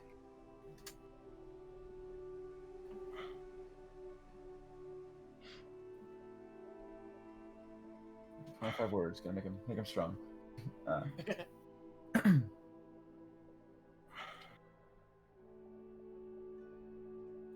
Professor Ursula, it seems that I'll be making a visit sooner than expected. Okay, hold on. Before I go on, did Frick go by another name? Indeed he did. He went by the name of Professor... went by the name of Professor... damn it. Professor Dammit, got it. No. He went... Slappy, did we really? He went by the name of Professor Malleus. Okay.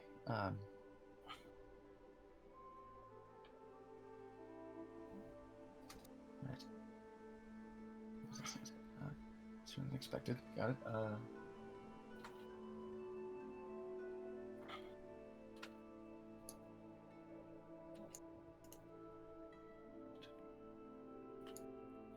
We're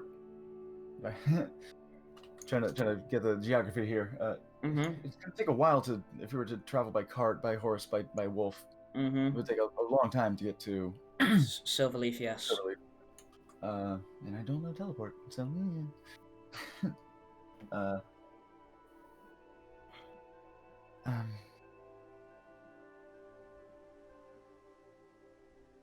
we will catch up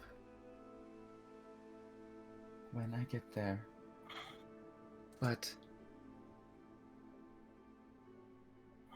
tell me if Professor Malleus is still around. Okay. 24 words. Got it. Yeah.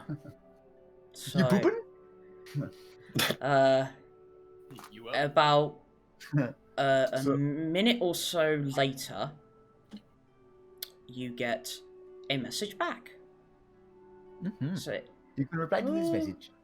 oh, yes, Professor Malleus still teaches in the ways of, if I remember, language. Oh. Add villains to A cunning linguist. language.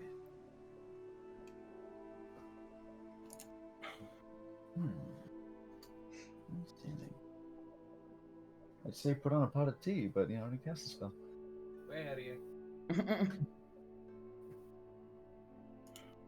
So, Yeah, is that what I recall as well? Like, did I know what subject Malleus taught? Yeah, Malleus taught various languages. He even taught you a few. It's no wonder I liked him. Yeah, he mostly dealt with languages. And obviously he knows a few of the older ones, and you believe one of those is Abyssal. Yeah, that tracks. That absolutely tracks. In fact, it would make sense. Like, I kind of got my interest in ciphers from Malleus. Mm. It would make sense that we would fuck with language puzzles. Mm. God, you know, I hung out with him on occasion. I had no idea he was so ancient. No idea he was the assistant to the Queen Mab. In fact, did I even know who? Is Queen Mab a legendary figure? Yes, she is. Okay, so wow, man, I'm just like, where's my autograph book? Speaking of book. Mm-hmm. Speaking of, there's my book. No, now's not the time. No, interrupt Merlin there. Oh, I'm interrupt the DM. Well, if you want to say something, go ahead. Well, at some point, I'd like to break out a certain book and inquire some information about it. Okay. But right now, Merlin's talking. Okay. So I'm not gonna, ruin that beat. Okay. And cast something. So I guess yeah. Oh, I put it on speakerphone with Esker. Yeah, of course. And Merlin says, typical. Yes, that would be Frick. Although obviously that isn't his true form. His true form, as I said, is one that might, he'd definitely be noticeable amongst a crowd. He typically wears, it's almost like an all-black suit. The way he describes it is like an all-round one suit that even goes over his head like a cowl, with his ears popping out and just his face. But the ears are quite big, and obviously the features are that of a gnome, but obviously he's tall. Oh.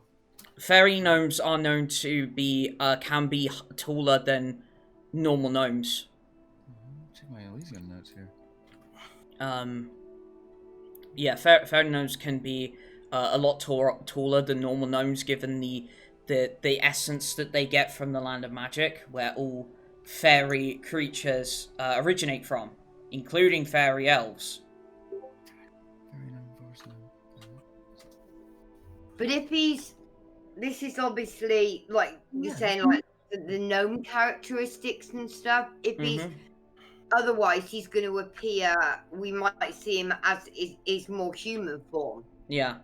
Merlin adds, yes, he does like to use disguises and illusions to hide his true form. He's very good at it, actually. Well, no wonder he gets along with Professor Uslai. So that's going to make it harder for us to find him. To certainly recognize him. Yeah. I've become quite acquainted with him in my time at Silverleaf.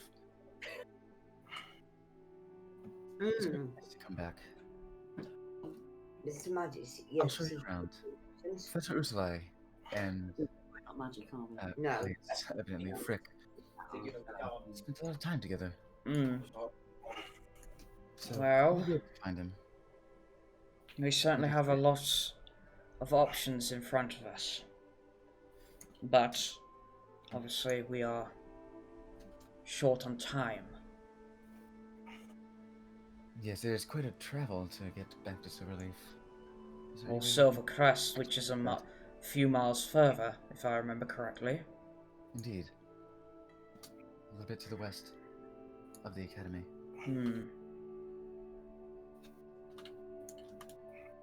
Katterina, I believe you've mentioned you from there.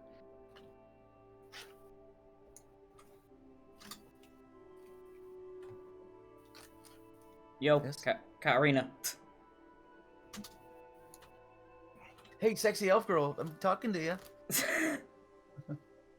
Everything went quiet for a second, and the first thing I heard was, "Hey, sexy elf girl." So, did you accidentally mute us all or something? Because No, think Just go to my the internet service just kind of browned out for a second. Right. The last I heard was Merlin saying Silvercrest is nearby. Oh yeah. Uh, So yeah, I mentioned that Silverleaf Academy is a little bit to the east of Silvercrest. And yes, Katterina, I believe you mentioned you're from Silvercrest. Yes. Yes, she says very tentatively. Because I think it came up with your what was her dad's name? Lady Marie spoke of it, and she actually, Oh shit. Lady Marie actually mentioned by name the Lady of the Lake. Fuck. Okay. Then yeah, because alright, scatterbrained Slappy and scatterbrained Vulen is the same thing right now. So, that's a misstep. But I said it. So, It is all good. Also, what's the druid's name? Your dad. What's his name? That also started with an M. Mistral. Yes. Mistral. Yes, Mistral. Right. Okay. Yeah. Where is he, by the way? He's in Doldon. Doldon. Yeah. Sorry, it's been a couple weeks since we had a session. So. Yeah, I know. It's been a little tough to get back into it. Yeah. Yeah. Hey, life comes at you fast. We're starting to get back into the groove, people. Yeah. How are we not in the groove? We just spent like the last 5 minutes listening to dick jokes. Yeah. We're in great form. Lunes. We're basically thrumming with energy. Sorry, Nevaeh, repeat that? Do we know when the next full moon is? Good question. Good That's a point. very good question. From when you went into the Land of Magic, because obviously Land of Magic is a different plane to where you are. Yeah, okay. It would be 4 days from now. Okay. Okay. Sure, well, we do have that. And So- on foot, even possibly using the wagon, how far is it from Merlin's hut to the north portion? Oh, I'm gonna assume it's 2 like months. half a month. Oh, shoot. Okay. Katterina would like to Right. approach the 2 months. Okay. I mean, we could still make the full moon, just 2 months later. the next one. Katterina would like to approach the table in humblest of forms and say, Oh, Your Majesty, might you perhaps have means of getting us to the north as quickly as possible? Any and all assistance and shortcuts would be appreciated. Very well. Follow me. And she goes. okay. Hmm? I think it's about this time now that we're kind of beating feet out of the library here. And Mhm. first off, holy shit, all the magic you ever need. God, I'm still kind of like as we walk away, I'm like reaching for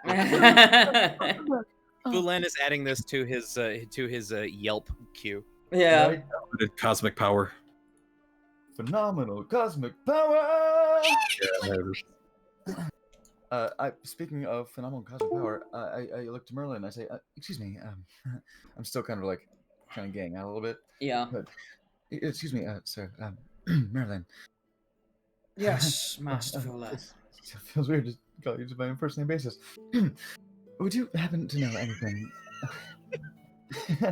Would you happen to know anything about this very mysterious tome? This one has been quite troubling. I've been unable to figure out, unable to decipher this tome. And I bring out oh shit, what was it called?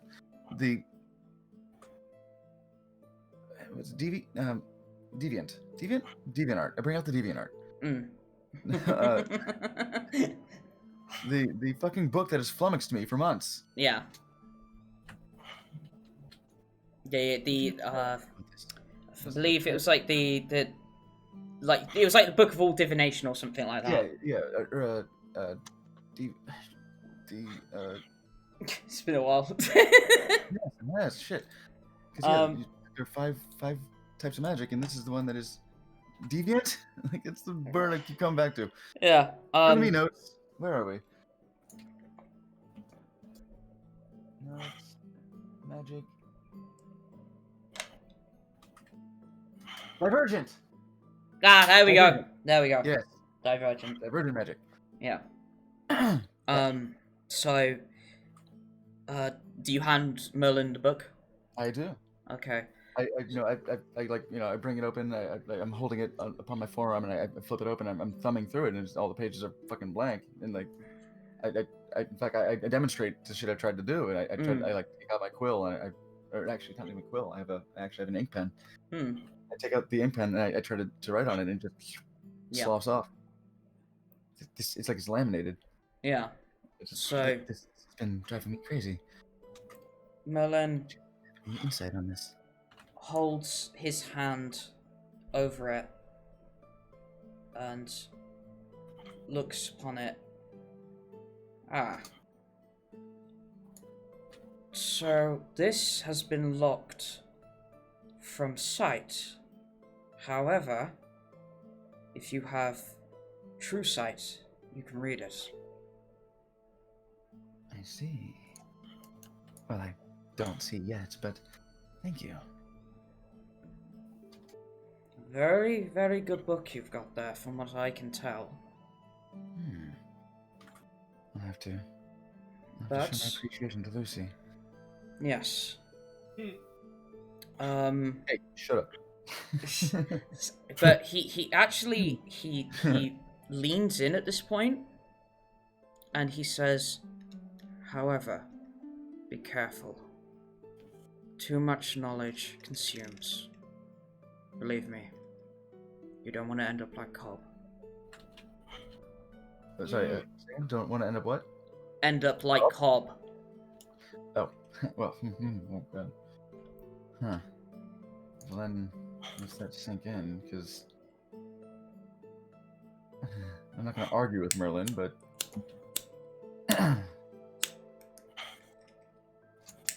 there's hesitation there. Can there ever be such a thing as too much knowledge? Well, that's gonna be the thing, isn't it? Mm-hmm. But after that, the rest of you follow into a room that seems to be like it's just a round room, but the outer edge of the room has all of these like orange crystals, like big orange crystals, like they're what would you call it? Like is it stalagmites that go up, or are they the ones that go down? Stalactites hang tight to the ceiling. Yep, Stalagmites might reach the ceiling one day. It's a cute mnemonic. Yeah. It's better mnemonic than I had. But yeah, it's like the crystals have like formed and gone upwards, and it's just like all of the like the sort of like they're sort of like clear, but then when you get to like the tips of all of these crystals, they turn like orange. Amber color? Sounds like I take out my selfie what stick. you know. No, sorry, that's glorious. The amber? Yeah, It's like there's Is there amber. any knowledge I yeah. have like this that like they chant magic in particular? Yeah, it is. Make me an Arcana check, please. Hooray! I like rolling dice.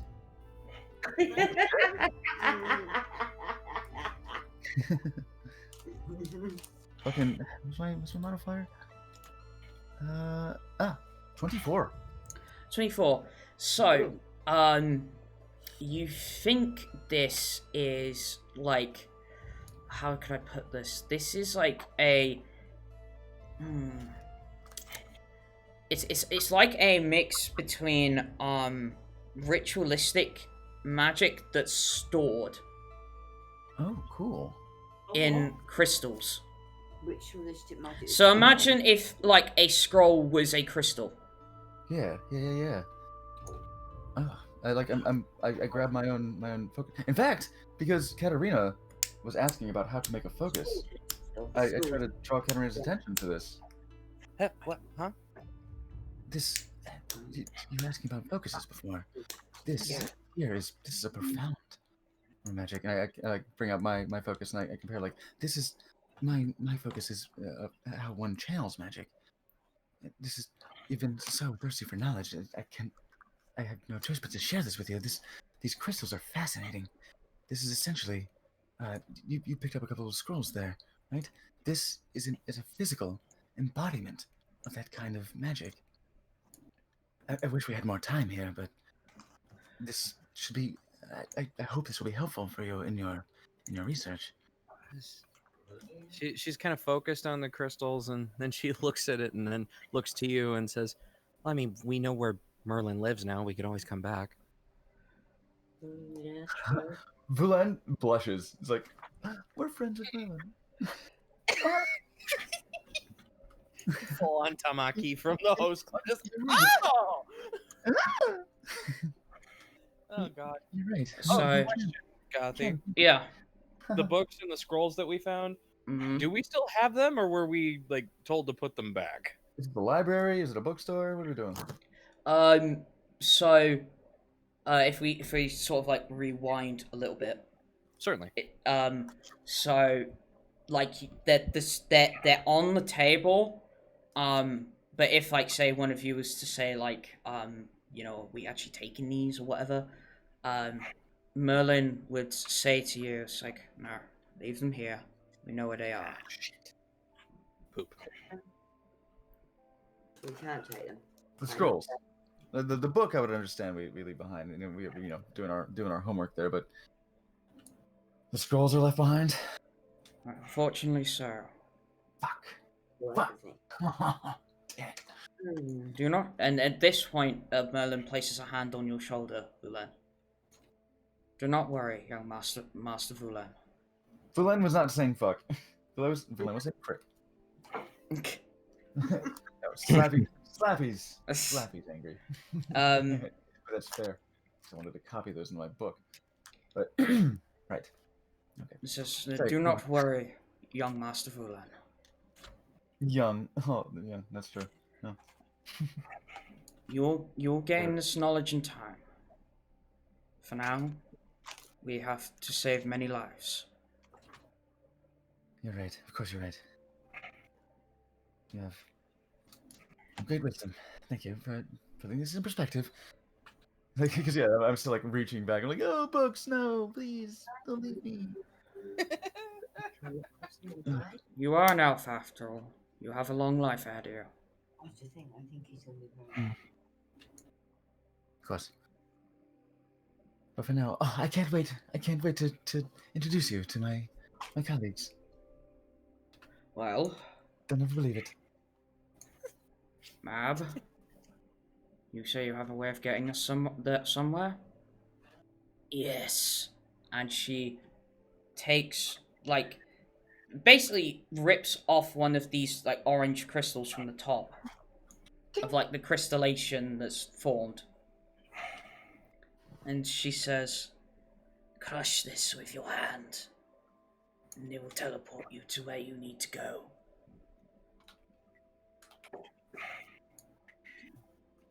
Do we have to do that here and now? There's 4 more of us out on the side of the lake. Yes. Right, like, we're kind of leaving Vendrak hanging. Yes, we should go back.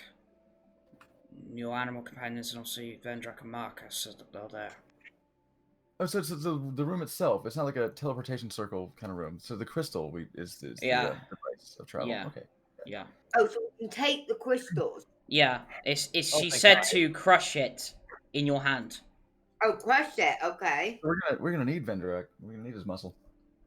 Is that one, or do we all have to do that to teleport? It's just the one crystal, Mm. and she's obviously, from what you can gather, it's like maybe a spell that teleports all of you. Maybe like a portal opens or something like that. But all she said it's just crush it and it will teleport you to where you want to go. Okay. Boy. So we must concentrate on the destination, and it will take us there. Hmm. Well, Vulen, you should probably take this. You actually know where we're going. You do. Nice. How very fortunate. you're gonna get the others first in our animal companions before we do this? Yeah, that's what we're doing. We're going back and we're going to take Okay, them. that's fine. So I pocket the crystal. Okay. And it will teleport us where we want to go. We said via, To where we want to go. via a portal, we think. Yeah. To where we want to go. True sight. Okay. So I presume that the rest of you head back to where Vendrak and the animal companions of Marcus is. And Yeah. I thank Mab for her hospitality. I love the audible question mark. Yeah, Yeah. definitely. and Yes. and It's just human knowledge. and Merlin will say, Nice. "Thank you, Mab, for your assistance, little as it may be." I like Merlin throwing shade. Yeah. And Mab just replies with, "You're welcome." And you see that the two sort of staring at each other like that. You can tell, even without an insight check, that there's some sort of past there, like a not good past between them. Some animosity. Yeah, and like resentment. Yeah. Yeah. Jealousy. So you head back out. You jump back in the boat. And it does. It just on its own. It just glides back up the stream, across the bridge. Love boat. Vulen, getting twitchy, being sat next to Katterina on this boat. While she has a long sword on her shoulder. Yeah. Yeah. On the trip, I'm breaking out my obsidian crystal and like comparing it to the orange crystal, and so I'm trying to give her some insight onto what foci do. Wonderful. So you're comparing the two. So the orange crystal is at least 3 times the size of your obsidian focus. It is like if you obviously if you hold it in your hand, you would have to properly grip it. Your hand couldn't go around it. So put it that way. It's like a basketball. No, not quite. It's more how do I describe it? Like oblong in shape. So American football. Yeah. Right. But crystal. Yeah. Don't. But how do your hand right round it? Obviously, you said this has got to be crushed. Yeah. Laces out. Oh my god. So when you're holding it, it feels like it's thrumming with energy. There is an essence, you feel. Actually, maybe an Arcana check, please. Right, let's do that. Throbbing energy. I'm just getting a bit. Oh god. That's 14, I believe. Let's see. Yeah, 14. Okay, so with 14, you think that when you crush this, it sort of unlocks the magic inside. Okay. It's like cracking up in the cold one with the boys. Yeah. So it's if you crush this, it's it will unlock the magic that's inside and presumably the spell that's inside. Yeah, so I'm trying to figure this out with Katterina. I'm trying to unpack this this bit of magical knowledge, because this is new. This is very new tech. Can I do an Arcana check as well? Yeah, sure. Go ahead. Yeah, I'm girl. very curious. That's a natural 20. Oh. Yes. God, I knew it for a reason. Okay, so so when you went presumably Vulen maybe hands you the crystal so you can examine it, and when you hold it, you definitely get there's something locked inside it, and you feel that what's in it is not what it seems. Oh, Hmm? not what it seems. Like something's missing, something's wrong. Something was So- hidden from us? Something is off. But you As soon as the can't. word "all" comes to mind, she's gonna hand it back to Vulen. Okay. She's So- had so her yeah, fair share of but- magic rocks for a while. I mean, as we're trying to like the whole like reason I was sharing this with you was for me to be a condescending teacher, but also, like, to try and figure it out. So if you're, does Katterina share that Is- insight? Oh, for sure. Like this is supposed. I don't know. Something about this feels wrong. What do you mean? I mean, this is very unusual methodology of storing spells, but like that much I understand.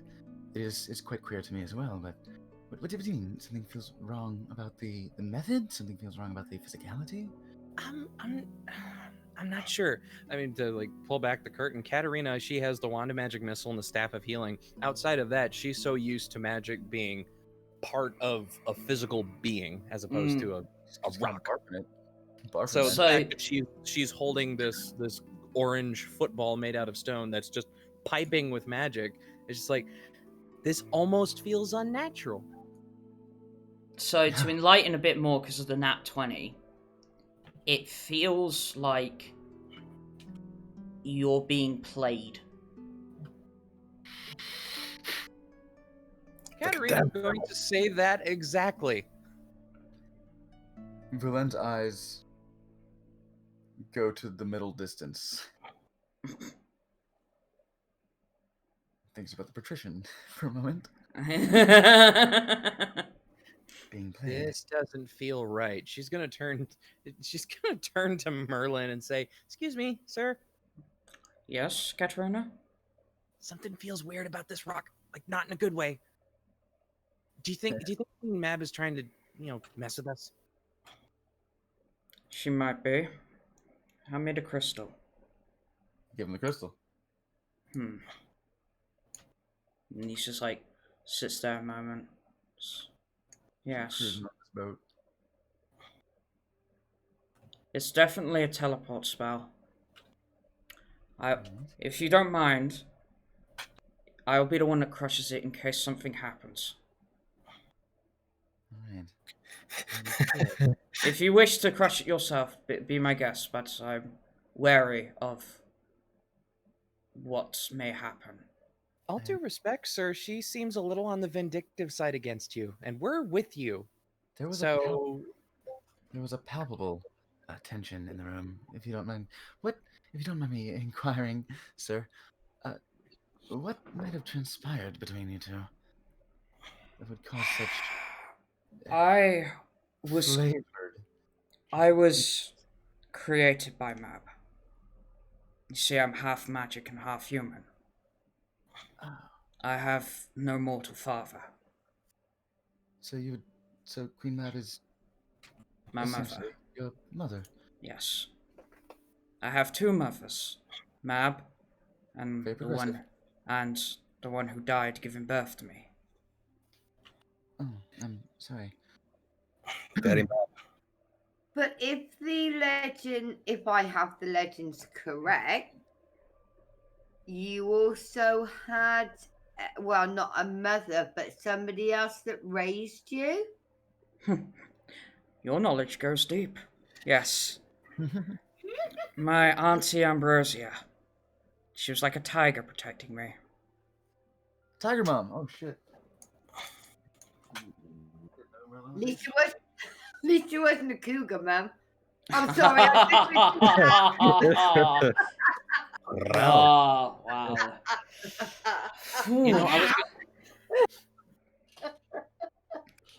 all right. I think it's time for that whiskey. And he hits like, you see, when my mother died, Mab appeared. Am I getting echo from somebody? I hear that. Oh, hang on. Is it us? I knocked the speaker over. Try it now. Say something. Yeah. No, I don't hear anything now. That's cool. Right, okay. yeah, sorry. That's my fault. It's I all knocked right. the It's all right. And so Merlin says, when my mother died giving birth to me, Mab appeared and said that when the time is right, I will go to her.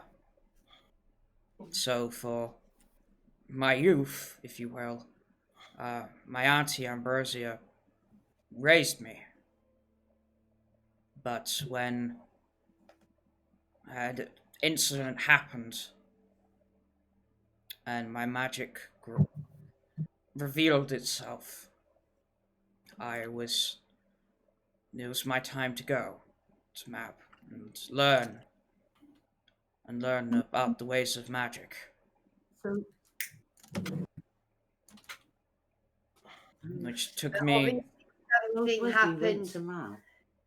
I think he was like a teenager, but something obviously happened after you went and studied or learned with Queen Mab.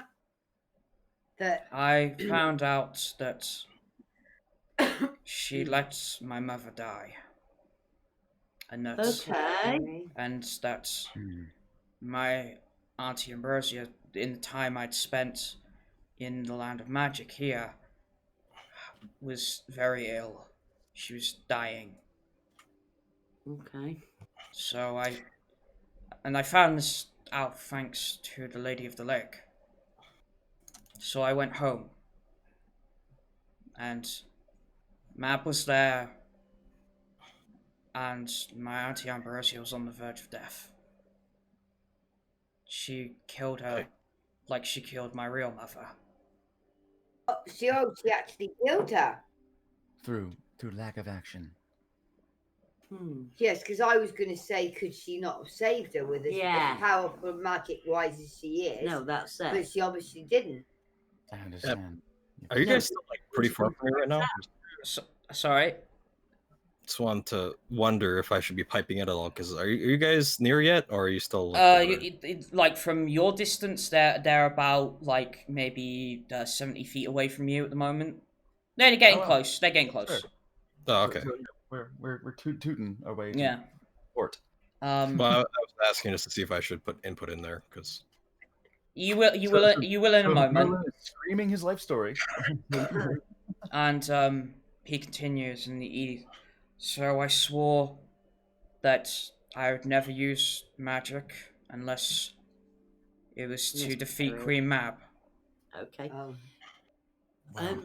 Okay. Not really funny. Did you ever ask her why she let it happen? Why she let your mother die? Why she let Aunt Ambrosia die? Communication. She said that it was a casualty of war.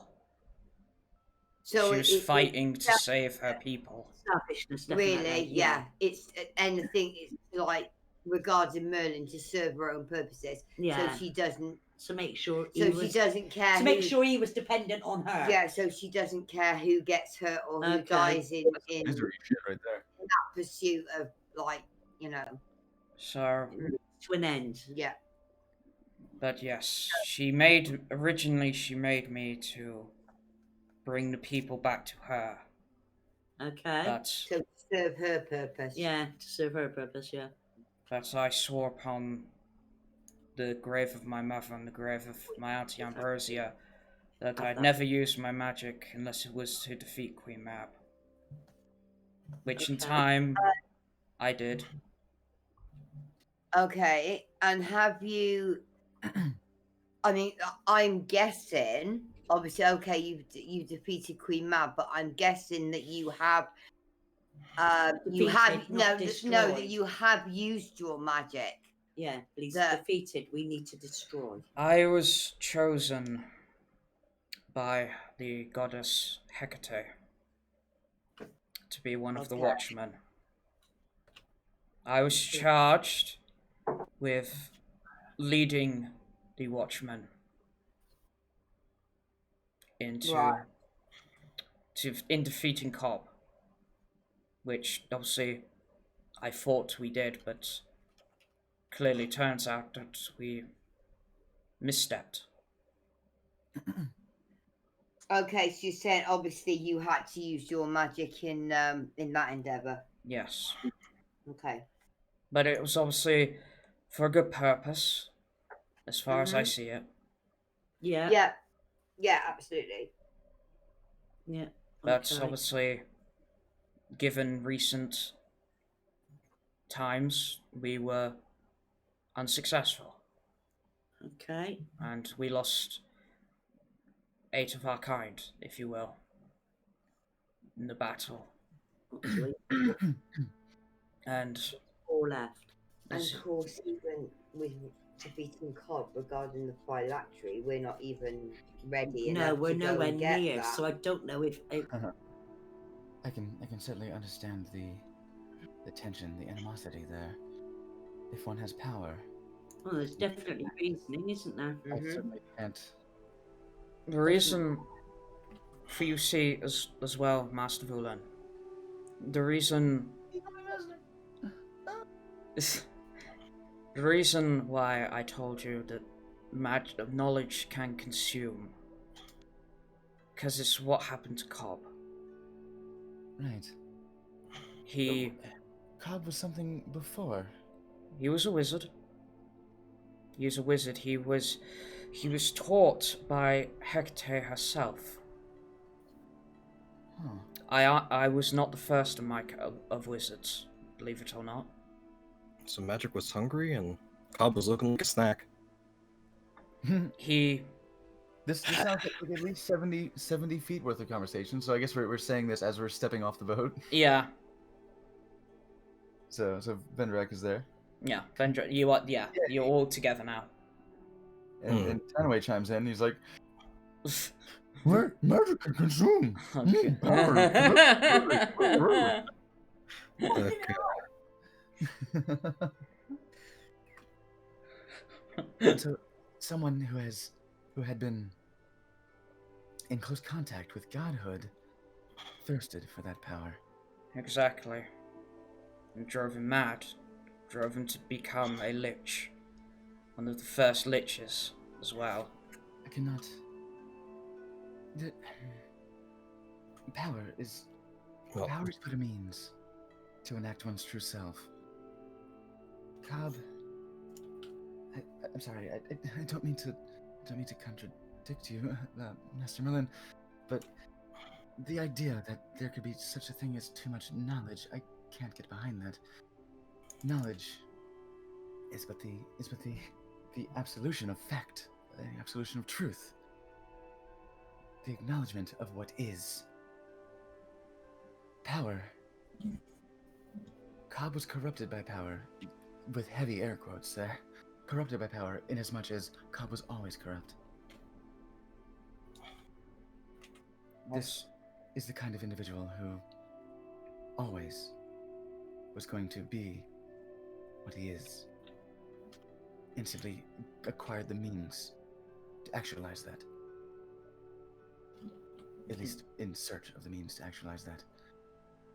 Of course. Anyone is capable of great good or great evil, but it's your decision. It is your decision and your decisions that define who you are. Indeed. I'm glad you're with this party. You're very knowledgeable. I blush. No. But I only say that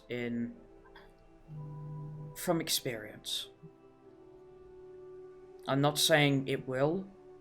I'm just giving you a friendly warning. I appreciate it very much.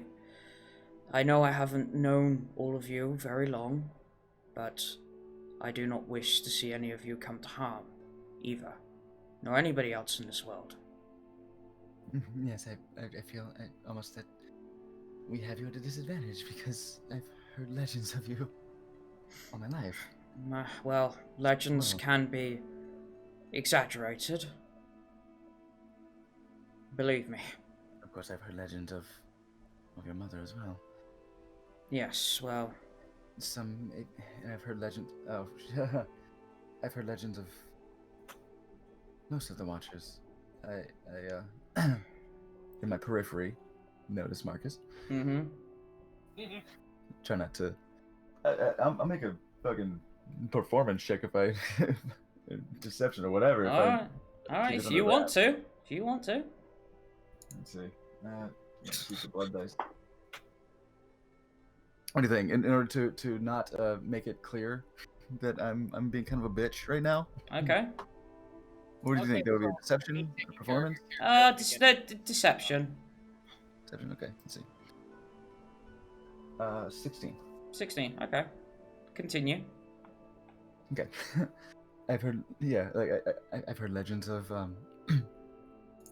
well, the world has heard legends of the Watchers.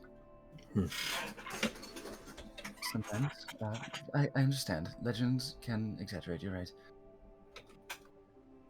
One must not forget that the subjects of legends and stories, the tales the bards tell, they are still people. Indeed. They make mistakes. We should not hold them in too high regard. So yes, I understand the animosity you hold towards your mother, letting your Auntie Ambrosia and your birth mother die through lack of action. Indeed. That is something I would not be able to forgive either. It is better to act and make a mistake. Now I actually am looking at Marcus. It's better to act and make a mistake than to do nothing and let tragedy fall. And with that, I will say that. Oh, damn it! What's the saying? Fuck. That. There we go. I've got it. I've always gone by saying, "He who is not guilty of sin may cast the first stone." Merlin's Jesus. Oh. Yes, indeed. One Actions can be forgivable.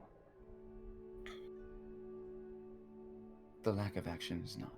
I understand that completely. If I may, Vulen, could I talk to you in private? Of course. And As Merlin takes Vulen away, Katterina is going to offer the longsword back up to Marcus. Like, here you go. This thing is really heavy. and then he takes it, and then it's like, kind of does a flip, like rolls it around in his hand, and then puts it back in its sheath. Oh, ha ha ha ha ha. Yeah, it's so heavy. Light as a feather. Fuck you, Marcus. So Merlin takes you to one side, and he says, "I've obviously heard, and I can see your animosity towards Marcus." As I said, legends are not people. No, they are not. But at the same time, I know Marcus, and whatever he did, I'm sure he had good intentions. I'm trying to keep that in mind. He made a mistake. Honestly, Master Merlin, if I may, the mistake was mostly mine. I knew better. It is only mortal to make mistakes, Vulen. How does one cope with guilt? Guilt is part of living. It carries you on. It makes you go further. It feels like You it's carry it, and it is a heavy burden. There's one you carry with you. It shows that you've lived a life worth living. I am guilty of many things in the past. Myself. There are maybe some things that didn't work out right. Lack of judgment, lack of character. We all make mistakes.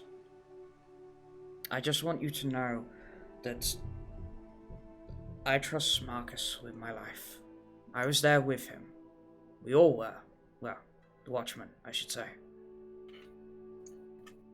I am not trying to convince you to trust him or be his friend, but at least in this regard, to save Elizium, let him help. Let us help. Of course. That much is clear. As I said, I think I open up the DSM-5 and I'm like, okay, projection. Where's the section? All right. I think the mistake was mine. He acted. I'll tell you what it was about. I trust you are aware of the object he now carries. The destruct code, yes. Yes. I had found that in the ruins south of Silvercrest. Unfortunately, I would have thought that we had buried that thing a lot deeper, but seems not. It was not an easy ruin to find exactly. Too much hardship. It was a subject. The ruin was a subject of much study. Oh, I wish we had more time together. I'd ask you so much about the civilizations prior. What I can tell you is that from the situation you've told me, it's, like I said, history likes to repeat itself. The former person that destruct code resonated with was our own sorceress. It was, if you will, Plan B. Yes, right. That's how Marcus described it. That it was a last-ditch effort. Yes. Essentially, erase the world so that there would be nothing for Cub to consume. Mm-hmm. Which hardly seems better, but I guess that's why it is not the initial plan. What happened was it resonated with Katterina, and Katterina was, they look over to the group, they see them all, they see them all smoking and joking over there. And Katterina was transfixed by it. It magnified her power greatly. And she had a hard time letting it go. It takes a hold of people. Especially... I knew that had happened before. I'd seen it happen before. She turned into 6 flumps. It was crazy. But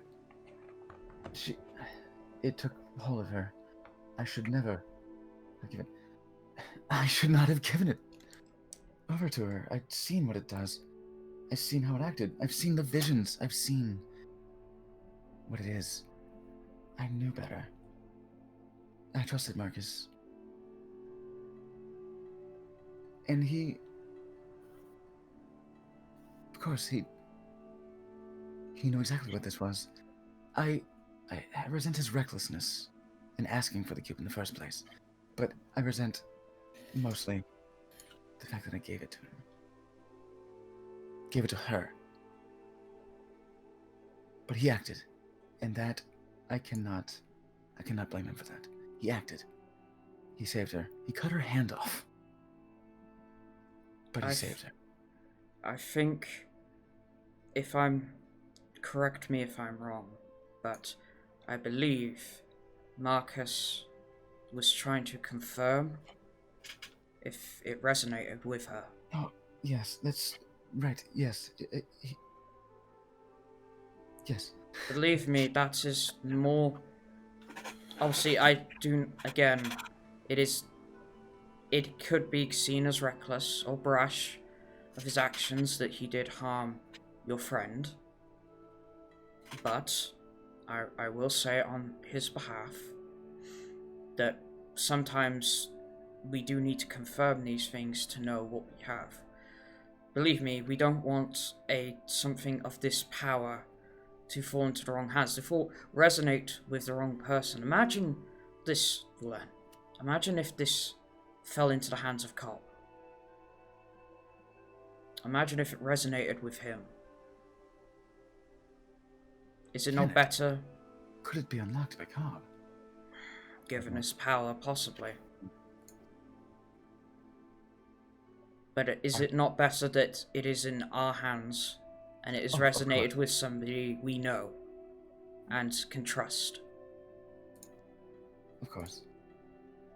Of course, never give her the cube. No. No. That's what I mean. I already knew, and I shouldn't have given it up. At this point, Give it to her in the first place. Katterina, Yes. make me a perception check.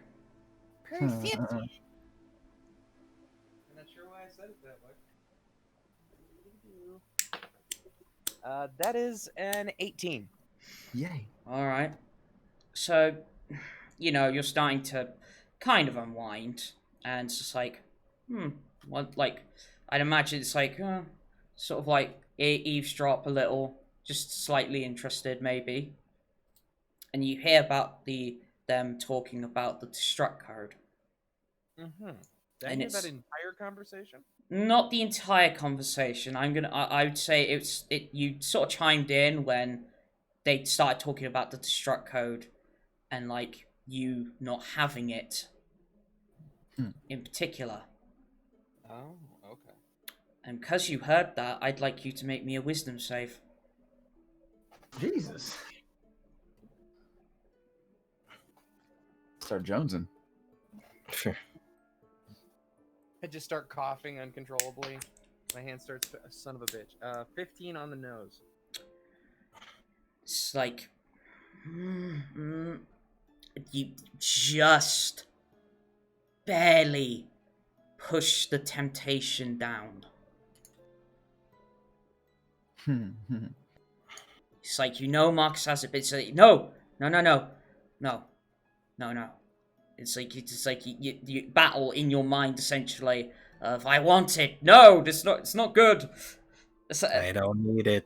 Yeah. I don't need it.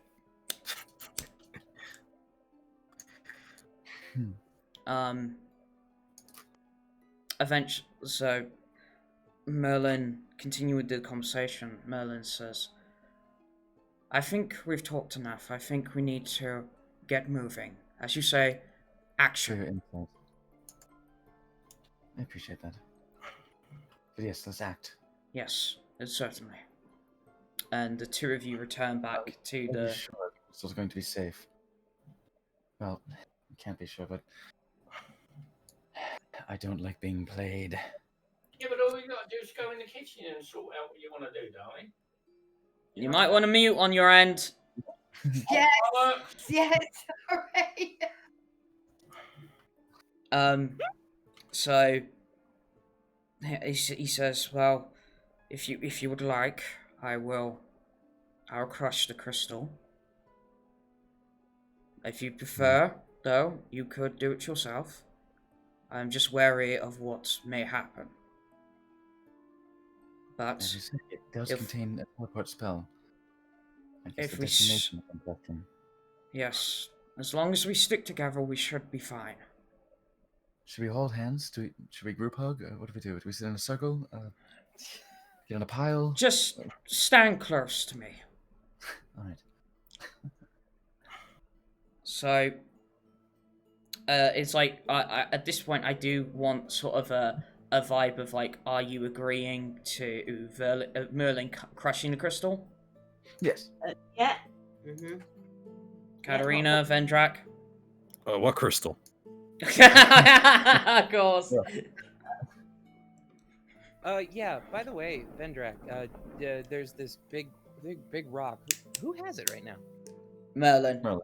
Okay, well, Merlin, when he comes over here, he has this really big rock, really big rock. I can say Really big walk. He's got a really big rock that Queen Mab gave to us.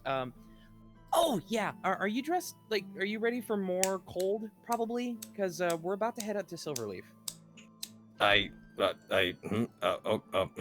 right. Silver leaf, silver crest. I think where we're going. Yeah. We're going to my academy, my alma mater. Are we going to Silver Crest? Silver Leaf. Silver Leaf. Silver Leaf Okay. Academy. Going to the academy first because we have a living target in there. Silver Leak. Silver Leaf. Silver Leaf. The it's an Eladrin city. Silver Leak is the cooking school. It's a college town. Is what it is. Oh, there's something else, but I'll just keep that one to myself. Oh no, don't. What were you thinking of? Absolutely nothing. Please tell. My brain's dead. All right. So, you gather around Merlin, and he takes the crystal, and with his bare hand, he crushes the crystal. It's like you're guessing from when it's like he's only doing it with his hand. It's like meant to be done this way. It's not like you got to actually like crush it with a hammer or something like that. Mm-hmm.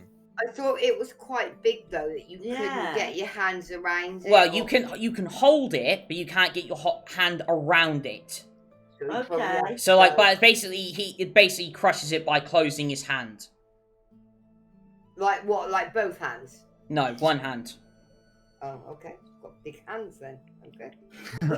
Oh, yeah, so as Gothy said, it's not a feat of strength. Evidently, it's Yeah. Starts catching hands. It's a willpower crush. Yeah, and it's sort of like what happens is like you kind of like start blinking, as it were.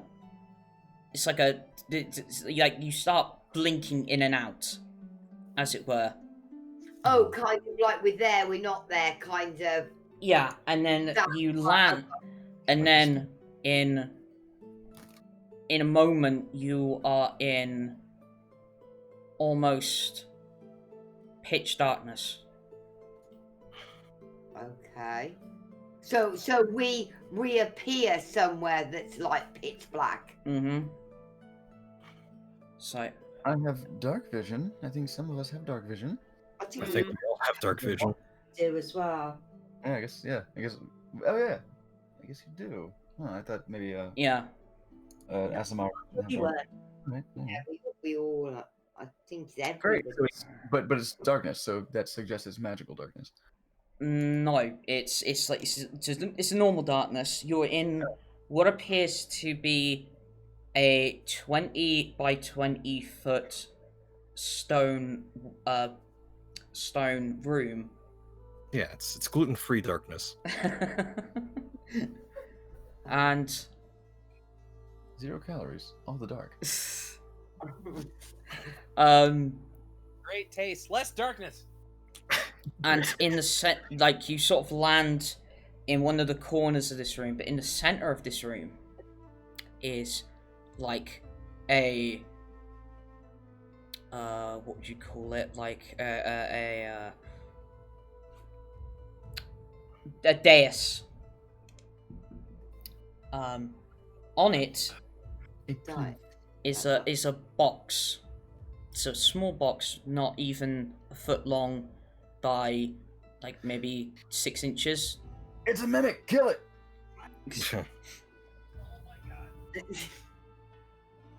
And the only light, like the rest of the room is darkness, but the only light is like a small hole above it. Very ominous. Yes, I missed that. Box has a quest. Wait, Is one Merlin sec, still with us? Okay. check that. Huh? Is Merlin still with us? Yeah, Merlin's still with you. Everybody's here. All right. And the What is it? and at the moment like of which you land, like, and sort of like you're there, Merlin goes, "Damn it, Mab." So she's lied about So where the something. fuck She's are done we something. ended up? I'm looking around. This is not Silverleaf. No, it is not. Marcus, be on your guard. Everyone, be on your guard. Can I So that box. Mm-hmm. So it's like a 1 foot by 6 inches. Yeah. So just like an Amazon package. Pretty much. Just a wooden box. Is it ornate? Package. We came up with like box of milk tray. Okay. The man in black, like going in there to get the box. What of about a milk tray. pack of rubbers? Oh, God. All right. Still gonna be what? It's actually quite plain.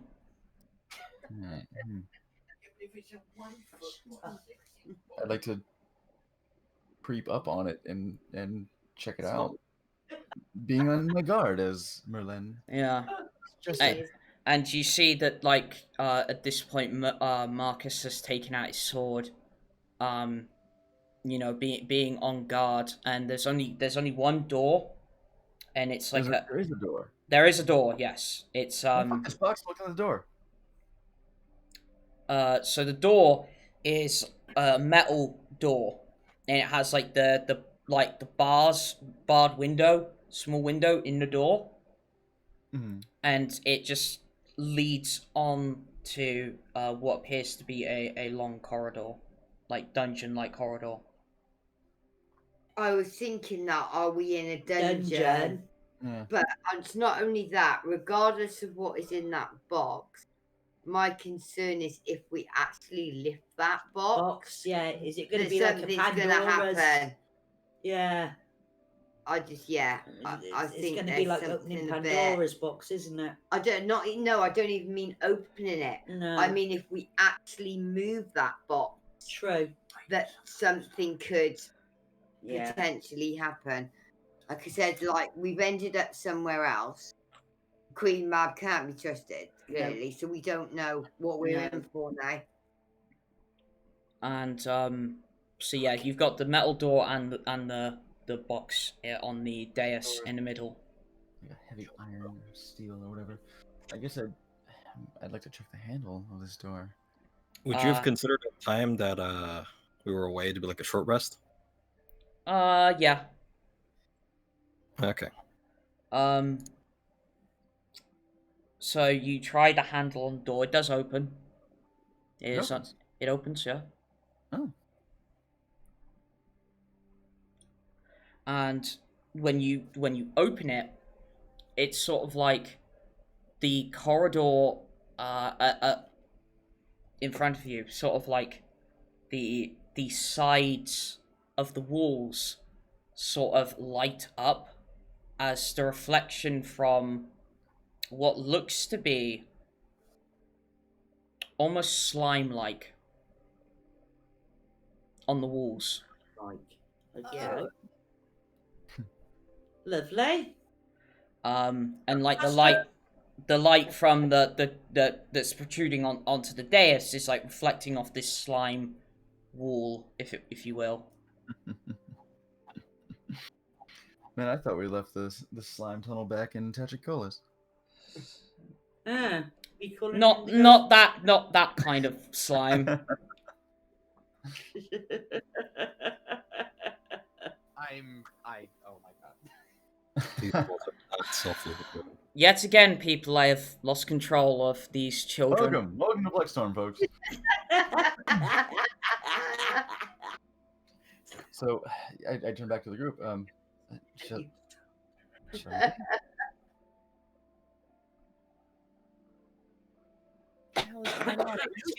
Trying to play us for fools. Strange bedfellows, man. I was talking out my own ass, of course.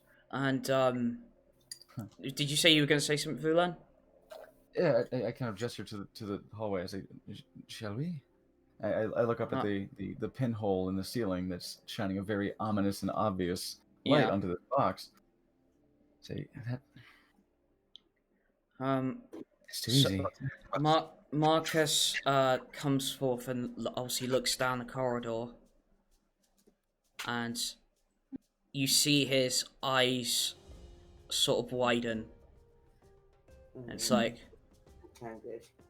oh no, not Fuck. Of Where all are we? places. Damn it! Merlin! Yes? Do you have any sort of spell that can get us out of here? Marcus? Where are we? We're in the dungeons of Castle Craven. Where the I'm sorry, what? That's where the phylactery is, isn't it? Where we said not for us not to go. Yeah. Whoa. If we don't get out of here... This person you talked to ended up giving us a shortcut to the place you told us not to go. Yeah. Yeah. Where the fuck did we end up there? Way far away. This is, Do you? oh my god. It's half a world away from where we're trying to go. You've got to be pissing kidding me. Damn it. Merlin, do you have anything? Because it's way above our competency, isn't it? One... This is What? this is the area with the skull above it. Sorry? This is the area. Oh, right, yeah, I get you, sorry. But 20 levels high. Merlin says, one moment, because I think I know what this is. And he walks up to the wooden box, and, like, he lifts the lid off of it. And you see inside is a bone. And sort of, like, coursing up and down the bone like electricity Uh-huh. is a light. And it's, like, swirling around the bone. It's magic, though. Well, she did help us in one respect. I think we just found the Dracolich's phylactery. Oh, wow, that is the phylactery. That's what I said that. Oh, Yeah, okay. so, like gotta pay particular interest to that box now. That you know what Okay. castle Is is. there any way we can destroy the bone? Yes, a phylactery can be easily destroyed. Does anybody here have a fire spell? I create a bonfire, Okay. right? Cre- And I have several. And so what, you're casting the bonfire on the phylactery itself? Just on the floor. Just on the floor, okay. Yeah, just Good. throw it in there. And Merlin places, like, sort of drops the box in the bonfire, and what happens is, like, the fire starts going around it. Okay, appears we need something a bit more powerful. Marcus, how long do you think we have? Not bloody long. What do you mean? If we're in Dungeons of Castle Craven, and if Cobb is here, he's gonna damn well know we're here. Fuck. Have we got the animals with us? Yeah, everybody's here. It's a bone. Can Tanaway eat it? Yay! I don't think that would exactly be a good idea. Oh, good boy. No, he's a good boy. It's good for his teeth. Well, it'll clean his lumps. May I problem is try just setting it the- on fire? Gotta be away with this. So- Yeah, like if certain- you say something more powerful, I immediately look at Katterina. Yeah. Fire's Go not be my guest. I got you. One sec. Doing some math. If it was a second or two longer, I would have just went over and thrown my warhammer at it. and destroy. Yeah. Fucking yeah. Ain't nobody gonna stop you, boy. Okay, Well, so I am going to cast Scorching Ray. It's a 2nd level spell, but I'm going to burn a 4th level spell slot. So this thing is about to get 5 rays of fire thrown at it. Okay. Dare I ask what this thing's armor class is? 1. Great. It's a box. But of Okay. course, roll in case you make a crit. Yeah, you could get a crit fail. Could get a crit fail. Oh, wait. A crit. Do double damage. Yeah. 5, and my spell attack is a +8 right now. So that was a... Ow. That was a 23 for the first Oh yeah, one. that hits. That's... oh god. It's I just like- put it this way: as long as it isn't a crit fail, you hit it. I just like saying the fact that I rolled a 26 there. Yeah. Rolling dice is fun. That's a 27. Sometimes numbers get big, and it's exciting. That's the lowest one so far. That's a 17. Oh, that's cute. And that's a filthy 20. So filthy. Okay, so all of them hit. Do I need to roll damage? What would be the average? It's 10d6, so 10d6. an average of 30. 30. Yeah, Alright. 5 times. Yeah, so all the rays go into Average it. of 40, actually, because you can't roll a 0. Oh, duh! Thank you. Yeah. So all the rays go into it, and once all of them hit, it blasts into pieces, the bone shatters, Oh. and what's left is that blue dust that the Death Knight left behind. Blue dust. I take out my vial and I look at it. Wait, Merlin, what is this? That is soul dust. So I have a half a vial of soul dust. Hmm. I guess I would like to have a full vial now. Alright, yes. I will scoop it up and put it in the vial. Alright, I need... With mage hand. Okay. Wait, Fair. hold on. I don't have mage hand, do I? I don't have mage hand. Droid. I do. I can help. Help me, please. Okay, how do? It's like, hey, Katterina, give me a spiritual hand. Nah. She just kind of waves her right hand. There's like still smoke trails coming off of it. Just, whew, big blue hand. What do you need? Hey, nah. Help me scoop this up into this vial, please. Hey, sure. Yeah, so it does the thing. I like it. It deserves more study. What, the hand? The dust. Oh, Sure. That too. The dust. I don't know, I'm still figuring this shit out. And, okay, so at this point, I need everyone to make me a wisdom saving throw. Cool. A what? Wisdom. Wisdom. Wisdom saving throw. Yep. Boy, oh boy. Oh shit. Cobb knows. Right. Yes, I do. Okay, good. That's a 7 for Katterina. Okay. Oh my god. Crit fail? Yes. Oh boy. What? Goody gumdrops. Nat But 20. Oh, No. well done. Plus, That's good then. oh right, you didn't right. So you've got a nat 20. I can't believe I've got a critical fail. Well, I Dice can feeling- actually, because my It's been nice dice. having this in the party. Yeah, Okay. you Dice are can- pretty chaotic right now. What did you get, Vendrak? I rolled a 4. With my bonus, I got up to 10. Okay. Yeah. So 10. Vulen? Uh, Sorry, repeat that? 17. 17. Right. Everyone, apart from Nevaeh, you feel frightened as fuck Oh, okay, that's fine. as you feel a ominous presence almost drifting down like black smoke down the corridor. Merlin, be about Merlin? good time! Get that Please. bloody gate open! Help. And then you see Merlin almost like with his hands like form, and especially the spellcasters, this is gate. Damn. Fucking 9th level spell and shit. It is And- Merlin, after all. coming. It's like, right, everybody jump through now! Yep, going. Go! Nyx is clearly through the gate first, because It's critical fire. Leaps fucking through. And it's like as you're sort of going through, you see at the end of the corridor the outline of what appears to be Cobb. As it gets closer and closer, and you start to see the white long hair, the almost dead face. No. Get in, we'll cover. Go.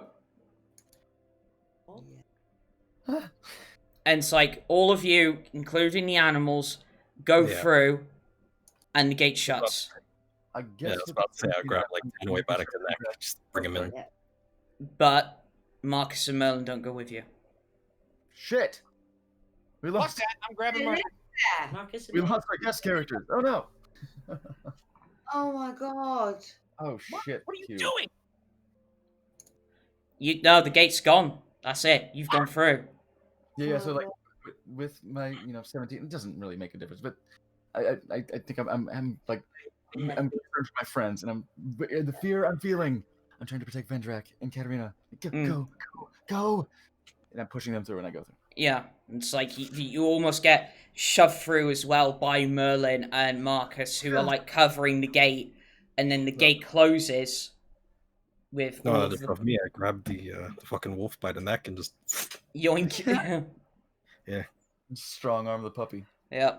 So yeah, all of you go through, bar Marcus and Merlin, and it's like, have any of you seen Sliders? No. Yes. I haven't watched it, but I remember that show. Yeah. So basically, what happens is it's like you go.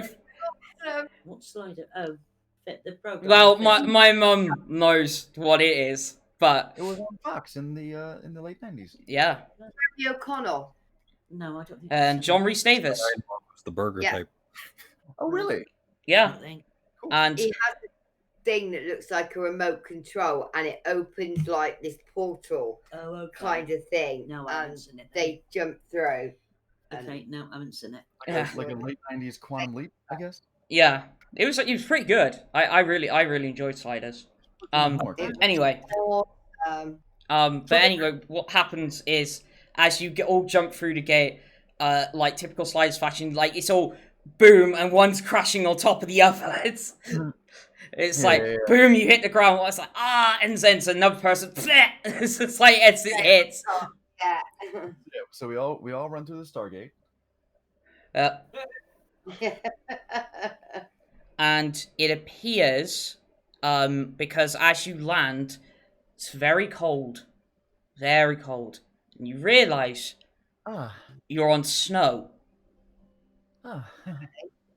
Is it a familiar essence? It would be familiar to Katterina and Nyx. Ah. You're at the base of the mountain of Silvercrest. I see. And Are we still afraid? Are we still shaken? no, because you've long gone from the presence. You have.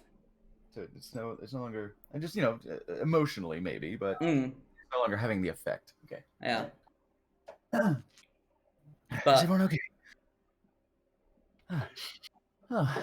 Brisk. Oh. That was something. Katterina is fixated on the space where the gate was. Like waving her arms through it, like, what the fuck? Where? Where'd it go? There was a door here. Oh shit! There was a hole here. It's gone now. Whoa! Deep cut. Mm-hmm. In my restless stream. uh, In my restless streams, I see that failed skill check. okay. Dust, because obviously we had this before, didn't we? Mm. Yeah, got half a vial of the blue dust off of the Death Knight. He's never Yeah. a full vial. Bastard, who's coming the fucking wraiths on us. Yeah. I know as like the phylactery as it was, obviously the bone is destroyed, right? Yeah. But is that blue dust? Because it's not. Do you know what I mean? Because it's not completely gone, is it? It's not completely destroyed. Could Carfax even still use that? Yeah, find- good point. Actually, can I investigate the dust? Can I see if there's like the idea like we destroy the phylactery physically? Mm-hmm. Do we need to eradicate it from existence? He said the Residue, essence haven't we? left. Yeah, yeah. From what you know, It also suggests that the Death Knight itself was a phylactery, doesn't it? from what you know of anything that's like lich-like, is so basically once you destroy the phylactery, it's when you can ultimately destroy the person it's tied to or the creature it's tied to. So what that means is you would probably have to face Carfax again if he got resurrected. Yeah, how many? That's what I was just going to say. Yeah. But what if he hasn't resurrected already? And now Well. we Well, he'd You be know. dead. he will be dead, even though we've still got the dust. But you don't know if he resurrected or not. Right, yeah, how many? How Before long we killed it, you mean? It hasn't been 4 days, has it? No, he only needs 2 days, though. It hasn't Oh, been right. 2 days, has it? We don't even know if it's 2. It's just a couple days. It could have just been Yeah. one. Been Yeah. Okay, how long's it been since we killed him? Exactly. Yeah. It has been, I'd It's say, a day and 3/4. Oh, so in Ooh. theory, In theory, Oh, he shouldn't was an That's apostle then. yeah, he shouldn't have had long enough, should he? No. Let's hope not. Yeah, Let's hope not.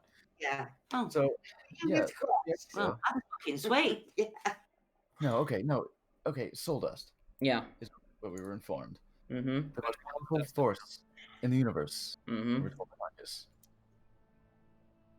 is Yeah. not time, which would have been a good answer, is the soul. A soul is the most powerful force. Yeah.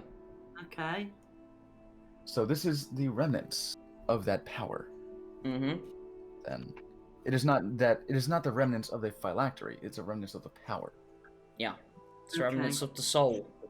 Then I feel Vulen feels satisfied that the Mhm. phylactery is done.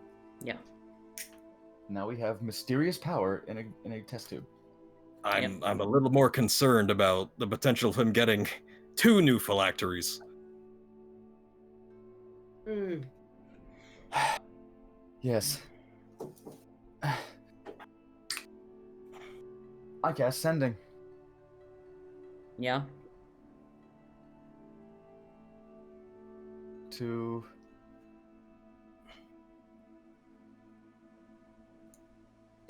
to Merlin. Okay. Merlin, are you okay? Mm. What is happening? Can't remember words. What is happening?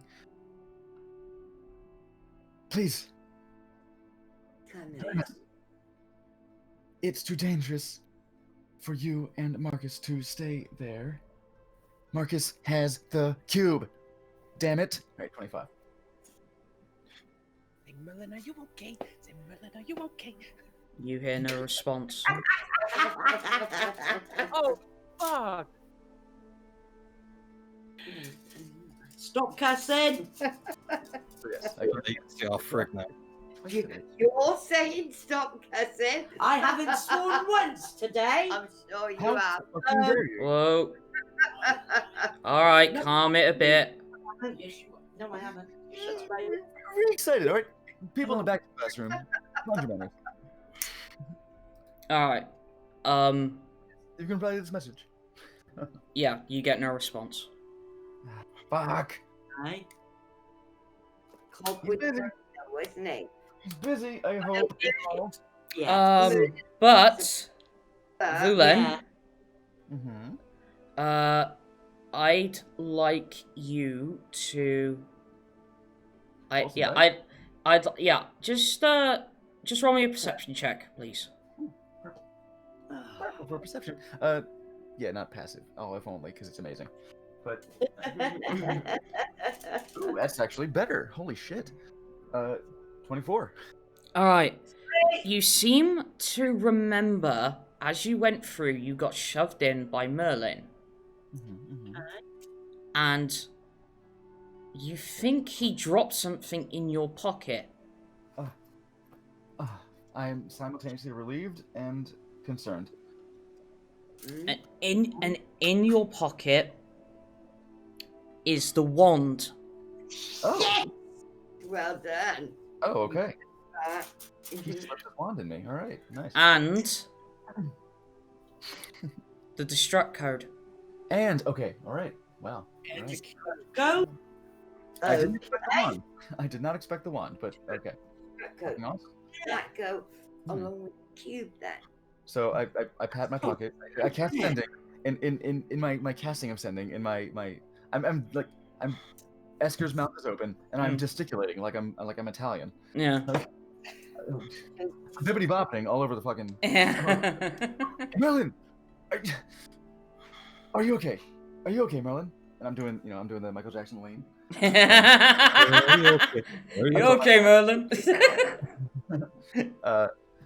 And in my gesticulations, I feel the pocket. Yeah. I hesitate. And you feel. I look over at Katterina. I'm still fixated on that patch where the portal was. All right, good. Katterina doesn't notice. No. But yeah, that'd be too much. But yeah. So yeah, Esker's on speaker, so nobody hears. Everybody knows that there's no response. There's no response. Okay. But yeah, you do have the. You do. All right. Let's hope he's safe. Let's hope they're safe. I share your concern about Cobb's potential to take them. But wait, also, undead, greatest magician of all time, on our backs. Let's hope it goes well. Cobb might not be at full power yet. Let's hope that's the case. Let's hope they can get out safely. All they need to do is escape. They don't need to defeat him. They don't need to fight him. They just need to escape. Also, here's this. And I bring out the wand. And leave another object in the pocket. I don't say shit about that. Yep. Say shit about what? Huh? No. Merlin slipped into my welcoming slot his thrumming wand. All right, we're gonna backtrack, Vulen. You're gonna choose a different word. No, I said exactly what I meant. Got enough? Welcome to Blackstorm, folks. Yeah. Yeah, this is totally a safe work stream. Well, okay, but you have to hold it so erect. Ah. Who told you what it was? Oh, there we go. You heard. I mean, look, if any of y'all ever watch Swashbucklers, like this is amateur hour. Yeah, but this. I'd like to remind folks this isn't Swashbucklers, so. So we have to rely on innuendo. Yeah. Innuendo. You got it. So this thick crystal head over here. All right, listen. Yes. Yeah, go on, keep going. So We're the divination specialist. I'd like to spend some time with. Do I have to attune to this? Do I have to? Yeah, you probably would. All right, I think I have. Oh, excuse me. Oh, speaking of which, I brought this up as we were talking last night or this morning. Mm-hmm. Do I happen to have the medallion from the one shot? Is it allowed? Because it's a little OP. It's not that he didn't tell me about the medallion. Okay, so unfortunately I can't let it in. Okay. All right. Yeah, perfectly. Because that was a stretch. Like that's Vulen wanting to be somehow more broken. Yeah, unfortunately, Lolo, you didn't tell me about that one, so yeah, it's not in. It's called the Medallion of Minor Illusion, which by the name you would expect it to cast Minor Illusion, but what it did in the story was raise the DC of illusion spells by 2. Right. 17. But yes, so yeah, perfectly understandable. It's not in there. That was just an aside. Yeah. But all right, so I believe I have then 2 attuned slots filled, so I will spend some time with this. Okay. I'll plop down in the snow. What even is that one supposed to do, Alauro? Aw, tall magic one. Hey. Well, as we've seen, it allowed Merlin to find the location of Frick. So this is a divining item of some kind. This is something that gives you wisdom. It gives you sight beyond sight. God damn it. Well, okay, how much does Vendrak actually? I mean, he wasn't there. No, he wasn't even there. Yeah. So as I've seen, I guess I should say, as I saw Merlin use this, it it allowed him to divine the location, to look beyond the veil and find the object of interest, the person of interest. You're saying so I frick. guess Is that in the reason why you wanted to go with Silverleaf so bad? Oh, so many reasons, but in particular, so I guess in the short rest time on the coast of the Magic River, Yeah. did people catch him up on who the frick is? Yeah. I was just talking while you were on the boat, and he just kept talking and he walked off. Well, no, it's. I can imagine that you got the information relayed to you when, like, Vulen and Merlin were having their chat to the side, like where the rest of you were in a group. So it easily could have been relayed then. I suppose. You got the gist. Yeah. So yes, Merlin used this wand to find this frick individual, Professor Malleus. As I recall, I've met him before. I'm still stunned. I'm stunned by this. That such legendary figures can just be right beneath your nose all the time. Speaking of nose, don't mention his nose. Okay. It's very Adam Driver. Or Triple H. What? Oh God.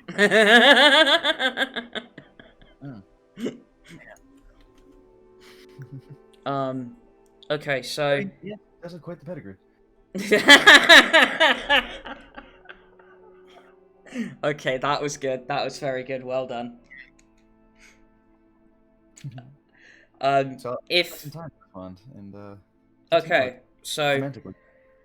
while you're doing that, if people don't mind, I'd like to take a 5-minute break. If that's okay with people? Show. Yeah. Sounds good. Just a quick 5-minute break, folks. Just a Take all quick the time, intermission. an hour and a half break before we even started. Yeah. So just a quick intermission so people can refill, go to the bathroom if they need to. But we will be back in 5, so see you in a bit. See you shortly, babies.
I gotta be tipped for it first. All right, we're back, folks. Hello. Huh. So, I'll say when we were before the intermission, Vulen was tuning himself to the wand that Merlin slipped him. Mm-hmm. And spend some time casting Identify. I guess Yeah. as part of that process. Okay, so when you cast Identify on it, it doesn't. Okay, whatever that was. Sorry, I don't know if that picked up on mic. It just went silent for a second. Yeah, no, something clicked. Oh no, it was something dropped, something fell. Like, so yeah, something clicked or dropped. I don't Was it worry. the beep? I've obviously got a fucking poltergeist here. Spooky. Just moved to this place and it's already haunted. So when it's actually not that powerful. It seems like to you as a wizard, seems like the kind of wand you would give an apprentice. Lost its potency in this old age, you know. Oh God. Wow. Like, It just makes me smile. so you feel like, assuming that this was a wand that was given to Merlin, you could assume that this is because at one point he even would have been an apprentice, and maybe. Right. So this is ancient. So maybe yeah, this is like the one that was made for him when he was an apprentice. Oh. Aww. I'm kind of fangirling again. It's a personal token. Oh my god. So it perhaps holds, I don't know, a 5th level spell? No. Oh. Here you go. Here's your magic license. Here's it's- this wand that can cast fireball and nuke your town. Have fun. It's more of a it's unlike say obviously. Oh, excuse me. It's unlike Katterina's magic missile wand. It's more of a focus. This wand. Ah, okay. So yeah, the 5th level spell in question was, of course, scrying. So what you assume, actually, and you realize that, oh wait, that it's possible that Merlin used the wand to, like, as a conduit. Right. So it's more of a divining rod instead of. No, so basically, he basically scryed using the wand to determine where Frick was. He crushed his tea leaves. He rolled Yeah. the bones. It's basically, it's part of the implement to, like, so the best way to describe it is, obviously, if you want to try and find somebody, you need something of them. Because that's what you did with the, if you remember, the Wiccans did with the Dracolich when it was, what was it, an armadillo? Yeah. Because they used the Dracolich itself to determine where its phylactery was.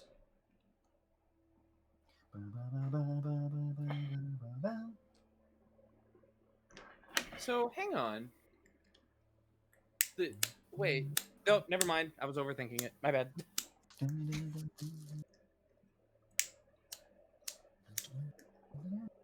So yeah, you're.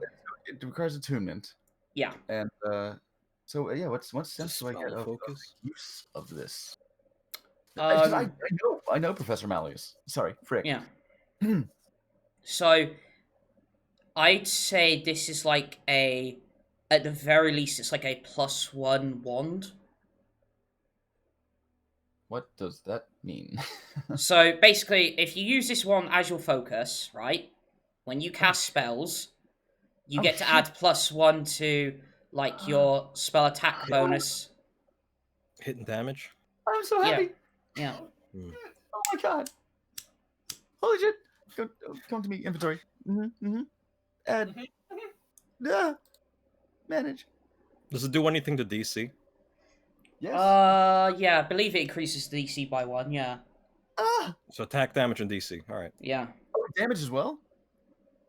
No, I isn't +1 just the attack bonus? Okay, all right, yeah, because +1 for melee weapons is attack and damage. That's why I was. Yeah. Yeah, no, I think it for like wands and spells, it's just the DC and the attack bonus. Yeah, because spells do just geysers of damage in the first place. So, Yeah. Yeah, how would one plus one to every dice? Like, no. It's already amazing. Yeah. Katterina's just like, I have no idea what you're talking about. Twirling the wand of magic missile. It's just doing the like the fucking drumstick. Yeah, she's like a less problematic Tommy Lee over here. Yeah, we need to know how Katterina was driving the boat. Oh God. I would have slapped myself for remembering that. Excellent. But Katterina definitely still kickstarted my heart. Damn it. Anyway, I'm gonna go sit in the kitchen and hold my head under the running water until the voices stop. So yeah, as Vulen is attuning to this, his eyes are getting wide. He's almost just like he's almost vibrating with excitement. Because first off, Merlin memento. Yeah. Second, Normally you need batteries for that. +1 focus. Yes! Oh my god. Sorry. So yes, all right, I have that now. Add +1 focus. The obsidian shard. Look, emotionally, I'll keep it in my pocket, but this, and it, as you said, it requires attunement, so that makes sense. It's Yeah. take that spot. All right. Is But- anybody else having a major emotional moment over there? Just me? Maybe not to that level, but I obviously am very concerned over the fact that, you know, a freaking lich, essentially a lich god, is with two of the most powerful people on the planet. Yeah, an aspiring god now has. You know, the thing that can control the dead, you know, so yeah, that is a concern. So yeah, Esker's on your shoulder now. Yeah. Esker's hanging out. on my shoulder. So you're at the moment you're in like a plain of snow. You're at the base of the mountain that Silvercrest is nestled on top of. But approaching towards you, you just see on the horizon is a hooded and cloaked figure approaching you. They have like it's almost like a velvet dark blue hood and cloak, like robes. And as it approaches towards you, you see what looks to be, as the wind blows it, like strands of blue hair. Well, my guard is going to be very clearly up. Yeah. Katterina currently has a gloved hand on the hilt of her rapier. And it gets to the base, maybe about 50 feet away from you, and it removes the hood, and you see a woman with blue hair, and you know, quite pretty, definitely elvish in nature. Given the hair, probably fairy elf. Gothy, stop it! What? Oh god! Oh, fuck off! No, sorry, I'm kidding. I'm not cussing. I'm not even getting that. What am I missing? It's because of the way I say it. No. You didn't Say say it wrong what? this time. No, you didn't say it wrong. Say what? It's because of the way I'll see the way I say from my accent, fairy. No, that was fine. There. No, I was just like, don't tell me I have another estranged relative. No. I'm not getting it. What's wrong with fairy? Don't worry. You know, I'll tell you when you're older. Say a few more hours from now. In previous episodes, we talked Gothy for saying fairy with the emphasis on the second syllable. Oh, But yeah, in this no, case, that would be. what I assume Yeah, that that would be stupid. Katerina's like, oh fuck, my estranged Yeah. But anyway, the cloaked figure speaks, and she says, Oh, yeah. "Well, I guess Merlin dropped you off here." I look up from my How wand. do you know that? Oh, hello. He sent me a message. Hello, can I ask who you are? I'm sorry. Sent you a message. Yeah, about 5 minutes ago. Okay. Okay, so it took like half an hour. How does it take to attune to something? 10 minutes. Okay. All right. Okay. So I sent a message 10 minutes ago. Didn't get a response. I got ghosted, evidently. So, no, that's fine. Oh, not butthurt. Nope. My I'm not crying. You're crying. my name's Teru. Terror. Yeah. Terru. I stand up from the snow. Teru? Yeah. Pocket the wand. Nice to meet you. I do a nice little, flourish and bow. My name is Ben Ephemera. These are my compatriots. Pleasure to meet you. Merlin told you about us and our He said goals, he'd be dropping you off here. That's the only warning I got. He said to guide you or something. It was very muffled. It sounded like he wasn't doing well. He's in a very dire situation, actually. He's at Castle Craven with Marcus. What? Yeah. Oh my yes. god, that stupid idiot! I said the same. No! No, but it wasn't his fault, to be fair. Queen Mab Yeah. did us a fuck. Definitely on her. Well, I'm not calling Merlin a stupid idiot. I'm calling Marcus a stupid idiot. Oh, we're friends already. What have you got against Marcus? Please, it wasn't Marcus's fault either, was it? Not really, no. We all thought we were going somewhere different to where we ended up. I guess, to be fair, Queen Mab did give us access to Carfax's phylactery, which I produced the vial, which we summarily destroyed. Let me guess. Marcus found you first? Yes. Yes, it's all done. Shouldn't have gotten you into this mess. Never mind. Well, okay, even, to be fair to Marcus as well, we got ourselves in this mess back at Tachitkolis. So you're the group everybody's been talking about. Great. Oh, we're famous. Oh, famous. Well, famous among the remaining watchmen. Okay. Oh. Of which I am one of them. Oh. You're okay. Oh, she's a watchman. You're the sorceress. Yes, I am. What a sorceress. My grin is widening. I'm like, oh, it's a red letter day. I'm meeting so many famous people. Right, so I guess where you heading? She's not a watchman. She's a watchman. I subconsciously, if anyone wants to make a fucking perception check, did I subconsciously reach for my pocket upon knowing that this is the sorcerer? I want to make an insight check on her. Okay, go ahead. Passive perception would be what would notice me. That's 7. She seems very forefront, very obviously with her reaction to everything, seems to be very brutally honest. Okay. That helps. So she says, well, he's dropped you off here. I'm guessing you need to get to Silvercrest or something. We do. Okay.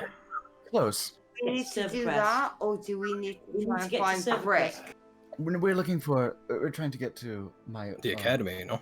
My alma mater, yes. Silverleaf, isn't it? College. We're looking for the College of Silverleaf. Okay, well... In order to get in touch with Frick. Well, okay, so the thing is, obviously Merlin's dropped you in the dead center between both of them. Oh. Okay. So basically it's about, give or take 100 miles up the mountain, or 100 miles in that direction. She points, east, for Silverleaf. Well, last I heard, Professor Malleus, I spoke to my mentor and colleague, Professor Ursulae, that evidently Professor Malleus, Frick, rather, is still around at Silverleaf. So I believe that should be our destination. I just want to call him frickin' Malleus at this point. Frickin' Malleus. Friggin' Giuliani. Alright, well, let's go, I guess. Got a bit of a walk ahead of us. Okay. It wasn't until that moment that Katterina actually realized, oh, Silvercrest's up there. Okay, yeah, Silverleaf. Let's go there first. Because she was so fixated on where the fucking portal was. Gate space. Yeah, fucking just the smell of a 9th level spell. Jeez. Lavender. So she's like, you know, from, actually make me, everybody make me another insight check, please. Insight. Yes, please. Where's my glasses? Oh, there they are. We have our animals. We do not have the Landover, do we? No. Oh, no. So- Yeah. Sorry. Okay, that one's better. That's a 17 Katterina. Okay. Insight, let's see. Vendrak got a 15. Okay. Proficient insight. 20. 20, cool. Oh, not 20. No. Filthy 20. Modified. Yeah, Gotcha. I got a 17. Okay, cool. What did Nyx get? I've got 13 13. Okay, so and they 20. yeah. So even with 13, you're guessing her being here is sort of like, especially if Merlin sent a message to her, it's sort of like a guardian, if you will. Okay. Like, obviously, when you got dropped in that situation, Merlin may have known that something bad was going to happen and sort of planned ahead. Okay. Makes sense. So I'm guessing you can sort of gather that it's like maybe she's like gonna be guarding you just in case because of the mess that you're in. I guess it makes sense too, because we went to go see Queen Mab, and there's all that Mm. there's all that animosity there. So, yeah, it would have put stuff in place before we went to the Land of Magic. Yeah. And she's like, well, okay, let's go in that direction then. Fucking Mickey. A helpful Mickey, but a Mickey nonetheless. We got magically roofied. And the funny thing is, and before you even say it, it's just like, you feel like this is like kind of like a sorcerer's thing. You get the sort of kind of like nonchalant vibe that sort of Katterina sort of gives off from Teru as well. And like you're starting to think that maybe this is like a sorcerer's thing. They're not totally alike, but it's just like the sort of how do I describe? Yeah, it's like yeah, the sort of nonchalant, brutally honest vibe you get off her. Sort of like Katterina. And Katterina, you're getting bizarred out because it's like, why is she like me? I'm probably like not self-aware. It's like, wow, she's weird.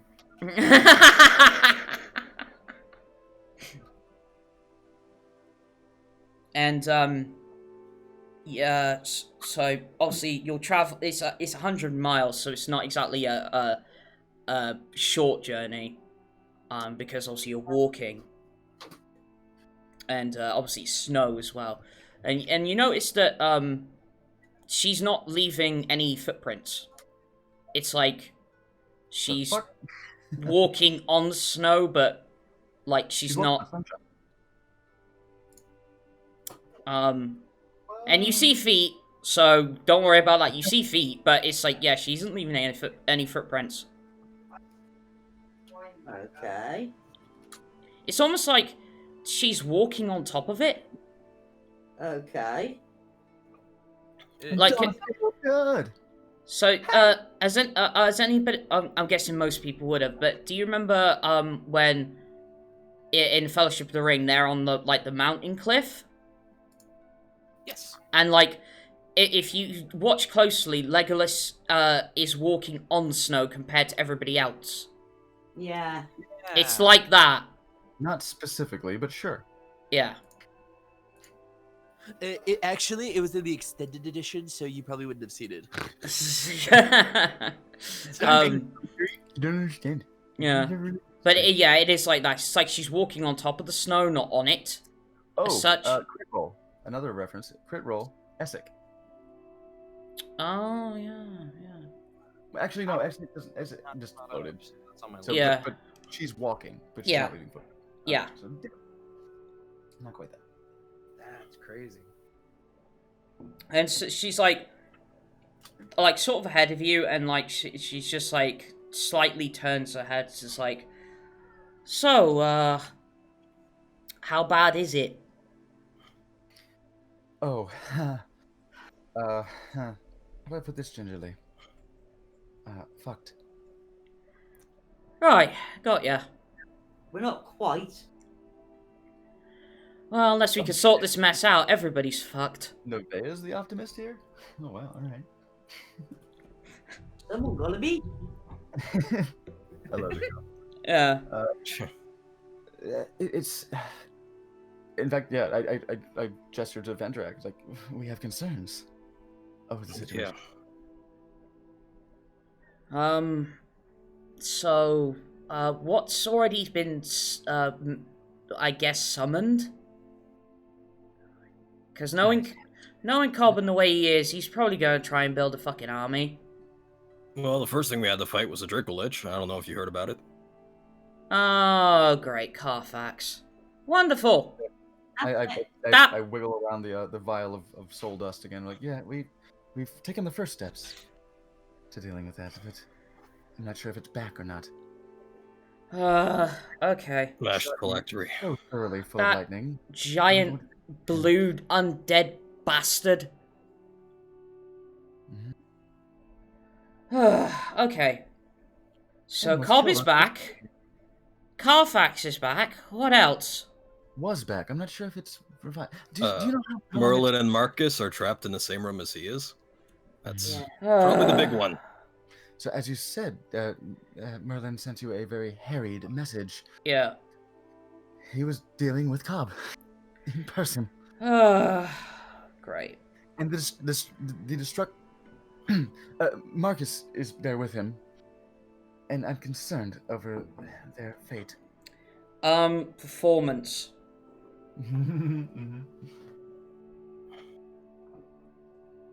Ooh, shit.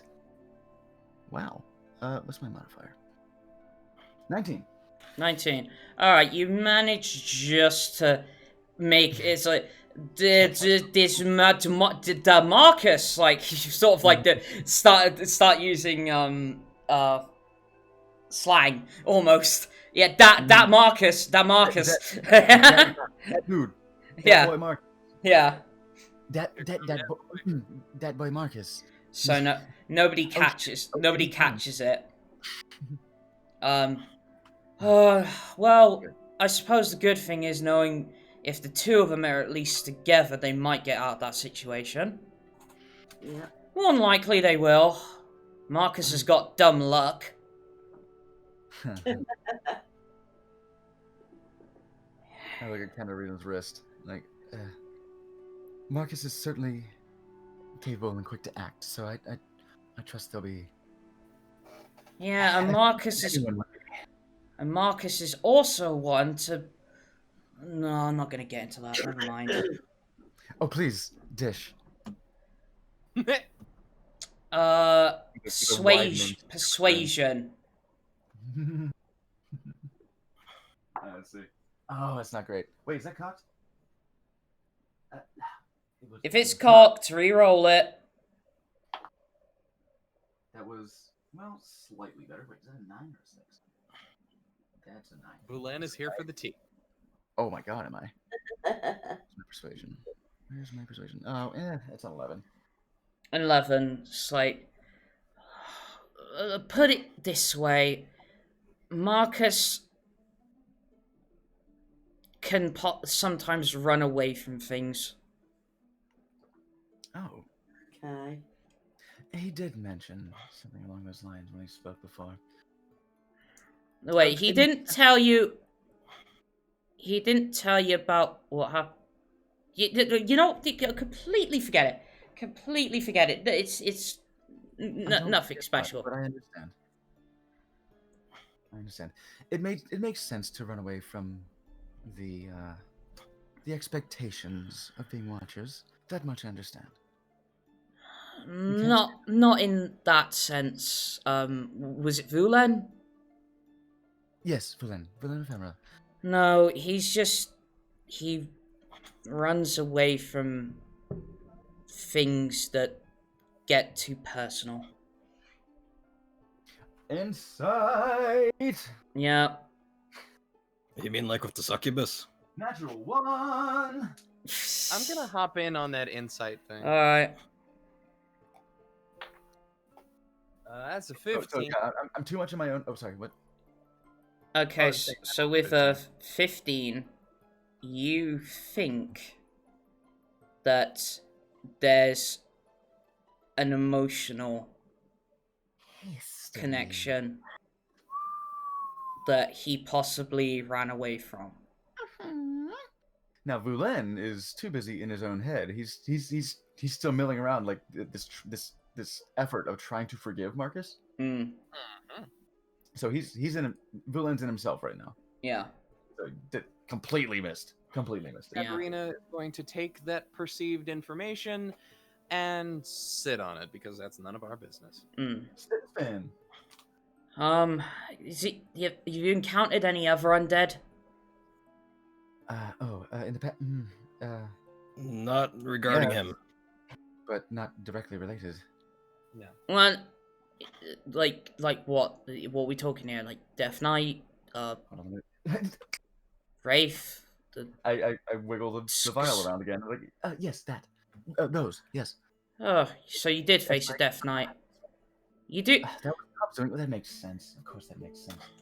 Do you know if Death Knights can summon storms? No, but Cobb in his power certainly could. Just out of curiosity, you do know how Death Knights are made, right? Not really. Basically, a corrupted soul is put into a suit of armor. Oh. Yeah, does Vulen know any of this? Is this an arcana or history or anything? I'd actually like you to make me a history check. History engage. Ooh, 14 on the dice, and that is... Oh my god, my history is amazing. 22. Alright, so it hits you almost like a lightning bolt. You remember... Like Carfax did. You remember after you faced Madrort, a hand came through and took his soul. Holy screaming shit. Oh my god. So Madrat was a Death Knight, you're saying? We killed Madrat again. Mm-hmm. I have Madrat in a test tube. Oh my god! Holy shit, Gothy. I want to kiss your stupid face right now. What? Oh my god. If I could pull the curtain back a little bit, when you did originally face that, there was a couple of lines I did want to get out, but I completely forgot it on the night. That was going to hint that it was Madrort. Because it didn't speak when we fought. It just gave us wrath. Yeah. But no, that you link it. It's like, holy shit! That we just killed Madrort again. But I'm staring deep into this test tube. I'm like,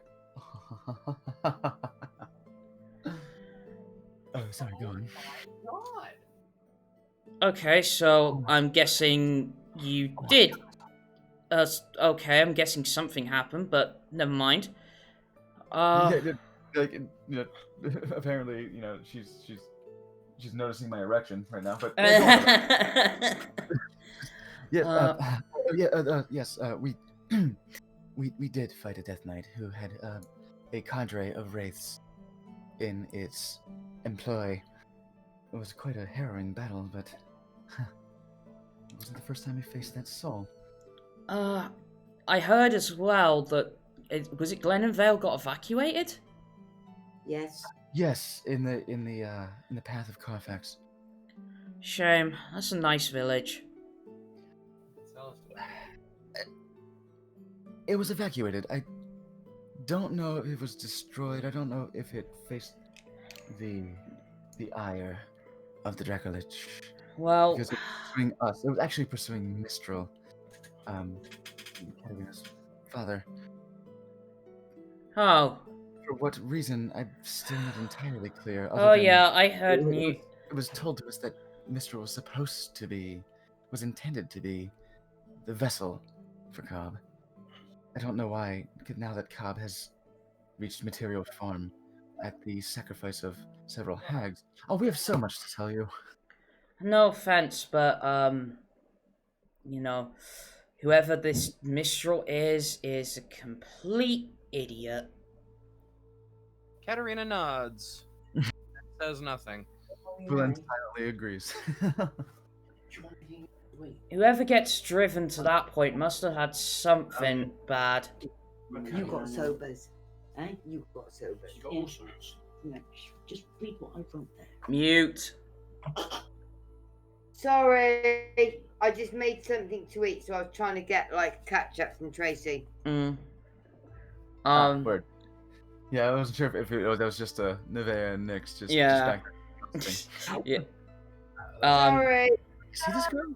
No, man. It's fun, man. But yeah, Just so mean girl back there. she then goes on to say, well, if that's already happened, next phase is actually going to be the army itself. Oh boy. We've seen what Cobb can do singularly outside of Tachycollis. Captain, okay. Let me give you the Cliff's Notes version. The private army of a power-mad individual from the Kingdom of Daldon escorted us to the location where Cobb was in the midst of being summoned by a hag who had sacrificed her flesh and blood in order to make it happen. Cobb emerged in his dreadful presence, shoved us aside, and then went to decapitate 30 people. Oh, that sounds like him. Now, as you say, build an army. Undead army. It was not quite yet in the position of power to do so, I suppose. He grows stronger by the day, doesn't he? Yep. Fuck. Well, in his weakened state, he demonstrated his might by brutalizing 30 armed, trained men, but did not raise them. Did not raise them to the undead. How dead does he look? Before he went through the gate. Yeah. Yeah, you did. How dead did he look? He looks to be, if like the typical lich is normally like almost skeleton. So he's kind of Keith Richards right now. Yeah, he's like sort of like halfway there. All right, yeah. Okay. He looks like Keith Richards. No, yeah. he's Keitheth of Richards. So So Keitheth. He looks it's generous to say, but he looks healthier than he did when I first saw him. When he was first summoned, he was entirely skeletal. Still a full... No. When you first saw him, he was barely undead. Barely undead? Yeah. When I say skeletal, I mean like, you know, the the sunken in and all that, yeah. Limp skin stretched over of skeletal form. Yeah. He was emaciated. He looked perhaps maybe 2 years entombed. Right. Okay. So. But he's much better now. Which I hate to give him a compliment like that, but yes, he looks much more flesh and blood. Okay. So. Yeah, and that's I raise my good. hand and there's a tremor when I'm thinking about it because that fear. Actually, that's a good thing. Is it? It is, because it means he's having trouble getting to be a lich. Wait. Who's having trouble getting to be a ledge? He's As I having understand. Okay. Do I make a history or arcana check for this? To Arcana, please. All right. Let's see if I can dig deeper into this. Oh shit, my arcana modifier is not that great. 16. 16. So when they go into Lichhood, they have to bind their soul to 2 different planes. Mm-hmm. And there is the possibility that the planes, because basically both the planes are trying to rip this soul apart, because it's trying to go in 2 different places, So essentially. What, the material and plane?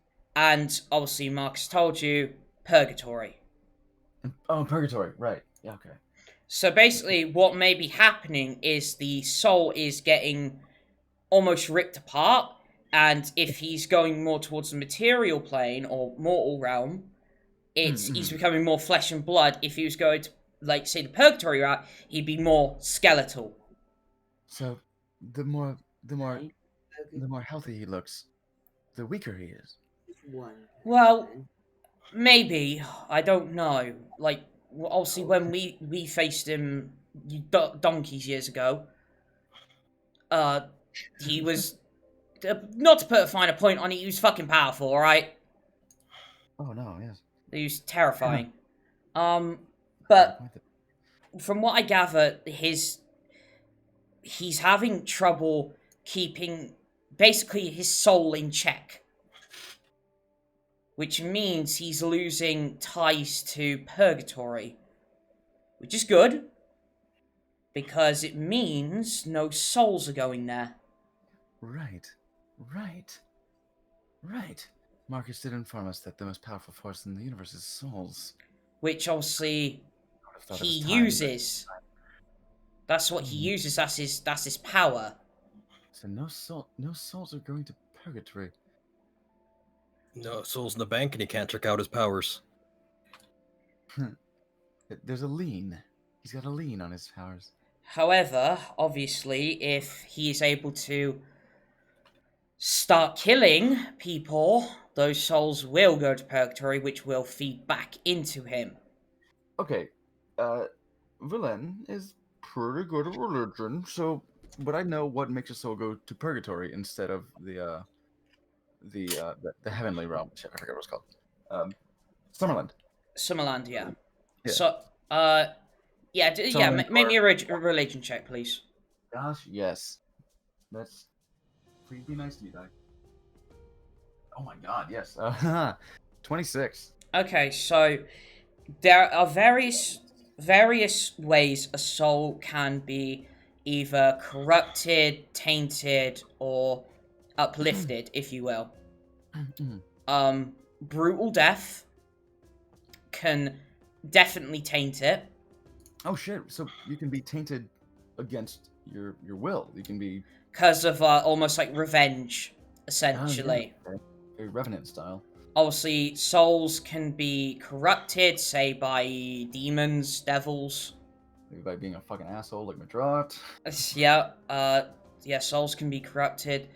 But obviously, because of the scrolls and the books you found, souls can be healed.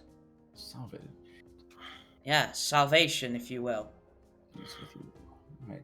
So purgatory, is it much like the Divine Comedy, where purgatory is where the salvation takes time and occurs? Sort of. Like, put it this way: if a soul is clean, goes to Summerland. Soul is tainted, goes to purgatory. Soul is corrupted, it goes to the underworld. Oh, okay. So let's say, yes, souls have like 3 states, essentially. It some stains on it, but it's not. It can fight its way out, if helped. Okay.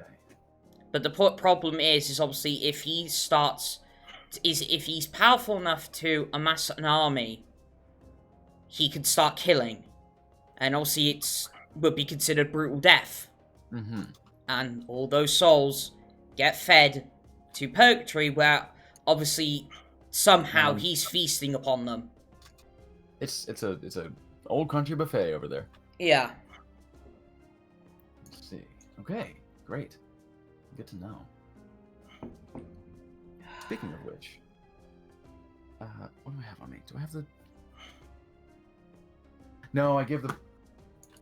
I don't have the book. Never mind. Never mind. I was thinking I had the tome, but do we put it in the safe or do we give it to Marcus? It would have been by that point. Actually, it would have been on Merlin. Merlin has it. Okay. Yeah. Right. Yeah. Had it. Recollect. Yeah. So she's like, okay, so if he's in that state, we have time. Not much, but we have time to undo all of this bollocks. Let's hope so. Okay, let's just march on to Silverleaf.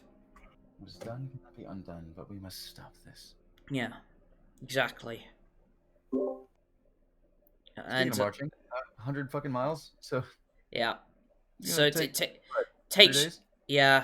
takes you a bit, and when you reach, I ritual cast the tiny hut, and we have a nice rest. Yeah. Poor animals still have to sit outside in the cold. Yeah. But when you get to, say, day 2, you realize in the, let's say, southwest direction, those clouds are starting to form again. Boy, come to me, initiative die. Fuck's sake.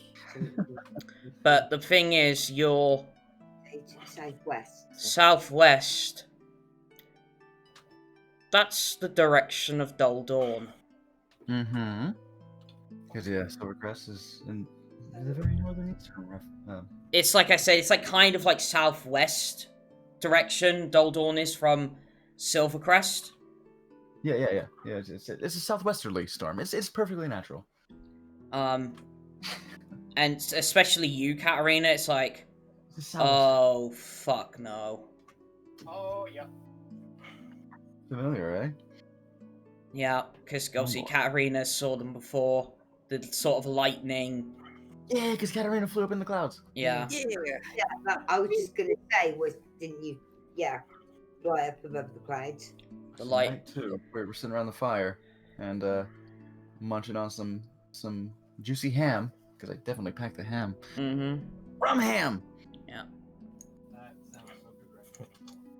Oh, And, actually, yeah, honey cured ham. Ooh. So good. Yeah. We I guess Katterina first, eh? Oh, gross. Honey cured ham. Mm-hmm. What? Hey, more gross. Yeah, that is not gross. Get the fuck out of here. Oh my god. My mum is weird. I'm not weird. You're weird as fuck. Alright, listen. I have so much to say to you right now, but currently there's a storm approaching, so it'll wait. So I assume, actually my passive perception is insane, so... Yeah. You know. Oh no. No. Fuck. Shit, what was it? What was the sorcerer's name? I didn't write it down. Teru. Oh, it was Terra. I thought... T-E-R-R-U. Right, Terra. Was it T-E-R-I-U? No, Teru. So Teru. Right. Teru, yeah. So it's T-E-R-R-U, did you say? Yes. Here I was like, hey, I don't need to write anything down. I remember everything. Me, idiot. Would we not see some, I don't know, some sort of reaction from lesser in Tanaway? Because animals tend to react. I mean, the thing is, it's like my passive perception is 21. Yeah, so... the thing is, it's like, got it. like everybody, it's sort of like everybody will see it at once because it is quite in the distance. It is. Right. But yeah, you're hearing the thunder and everything like that. And strikes. Obviously, what's concerning you is it's the direction of Dull Dawn. Yes, it is very concerning. It doesn't take a genius to point 2 and 2 together. It's coming from there. which means it went there in search of us or Mistral, or Mistral. Did it find him? Is the question. I cast Sending. To Mistral. I was just gonna ask if you could do that. Mm-hmm. Yeah, that seems like. Slapping, you're riding our wave. All right, go ahead. Mistral, are you okay? Is okay one? Yeah, okay, it's one word. Are you okay? It's not 2 letters. Fucking. Are you, Mistral? Are you okay? Approaches us. Yeah, I'm fine. I've got a decent bed and all. Is it starting to rain outside? I can hear thunder. Oh my god, can I split the 25 words with the conversation? Can we Well, I thought it was like 25 words per person. Yeah. Yeah, it is that. So, like, can we split it? Can we go back and forth? Yeah, sure. Oh my god, that's amazing. Hey, break up your movement, break up your words. Yeah. Yes. Thank you so much, Gothy, because that would typically be ruled no.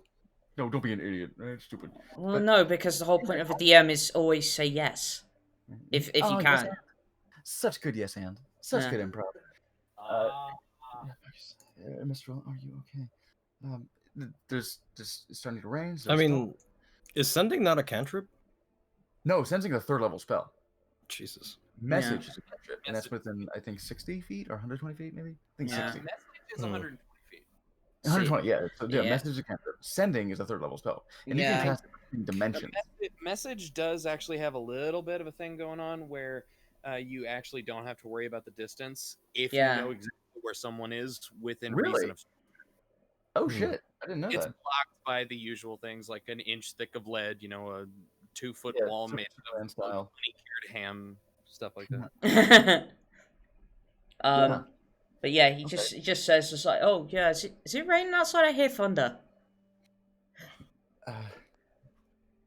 Stay inside. Take shelter. You're in danger. Well, it's not like I could go anywhere. I'm basically locked in here. Do I know where he was locked? We gave him to Commander Talius. Yeah, because you said to put him basically in the hive with Eve. Yeah. Yeah. Eve. Oh, I love Eve. Well, if it's what we think it is, we should probably tell the king this so that he can actually, take out the lich, because he knows now that it'll stay dead. So yeah, Esker's on speakerphone. So yeah, you're all getting this. I don't think Vendrak's saying that will. No. It's not part of. It's not part of Senate. No. Okay. Yeah, you're right. You're right. But Lich, I mean the Draco Lich, the one who had. The storm is okay. Anyway, right. Just stay safe. We are feeling the same rain. Dull Dawn is what, like a country away right now? Yeah, decent amount. It's like the thing is the reason you can. I would walk 500 miles. For God's sake. So the reason you can see it is because when you come up to more towards the north, it's more snowy plains, and that's why you can see the storm on the horizon because there's like nothing blocking your view. So it doesn't seem like the storm is chasing us then? No, it's like forming. Ah, okay. It's a swirling. It's a swirling fog. All right. Okay. I think I'm like at 16 words now. Let's see. Hold them, stay safe.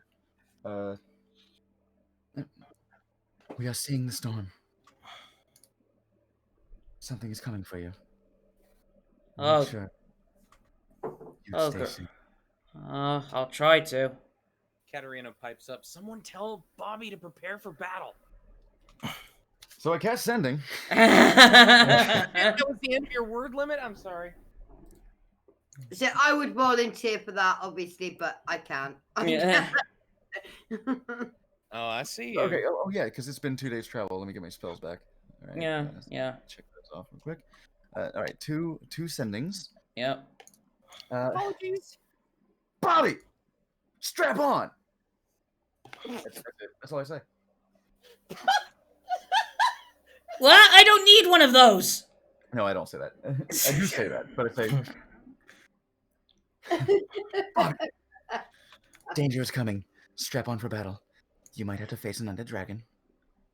Did you just say undead? It's like you could almost visually see him like standing up and drawing his sword. His wings pop out. His pecs just burst his Yeah. shirt off if he was wearing one in the first place.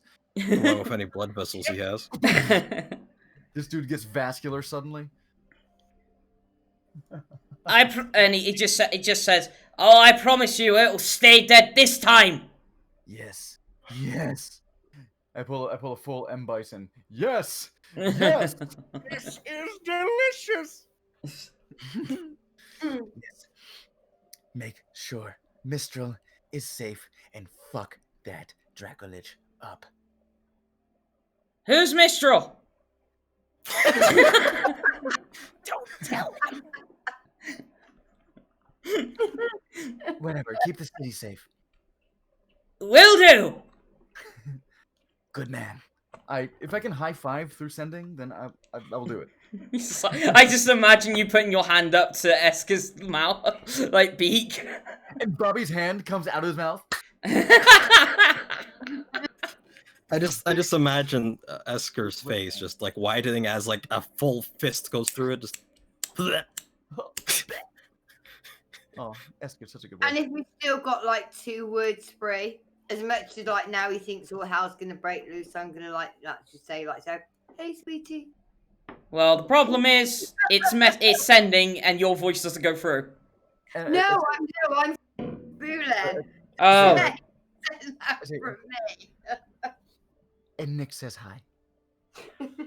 And so it's like then you hear back, "Oh, does she now?" Same loud words. And, oh, sorry, I'm going through an arcane tunnel. You're breaking up. 15-foot wide tunnel.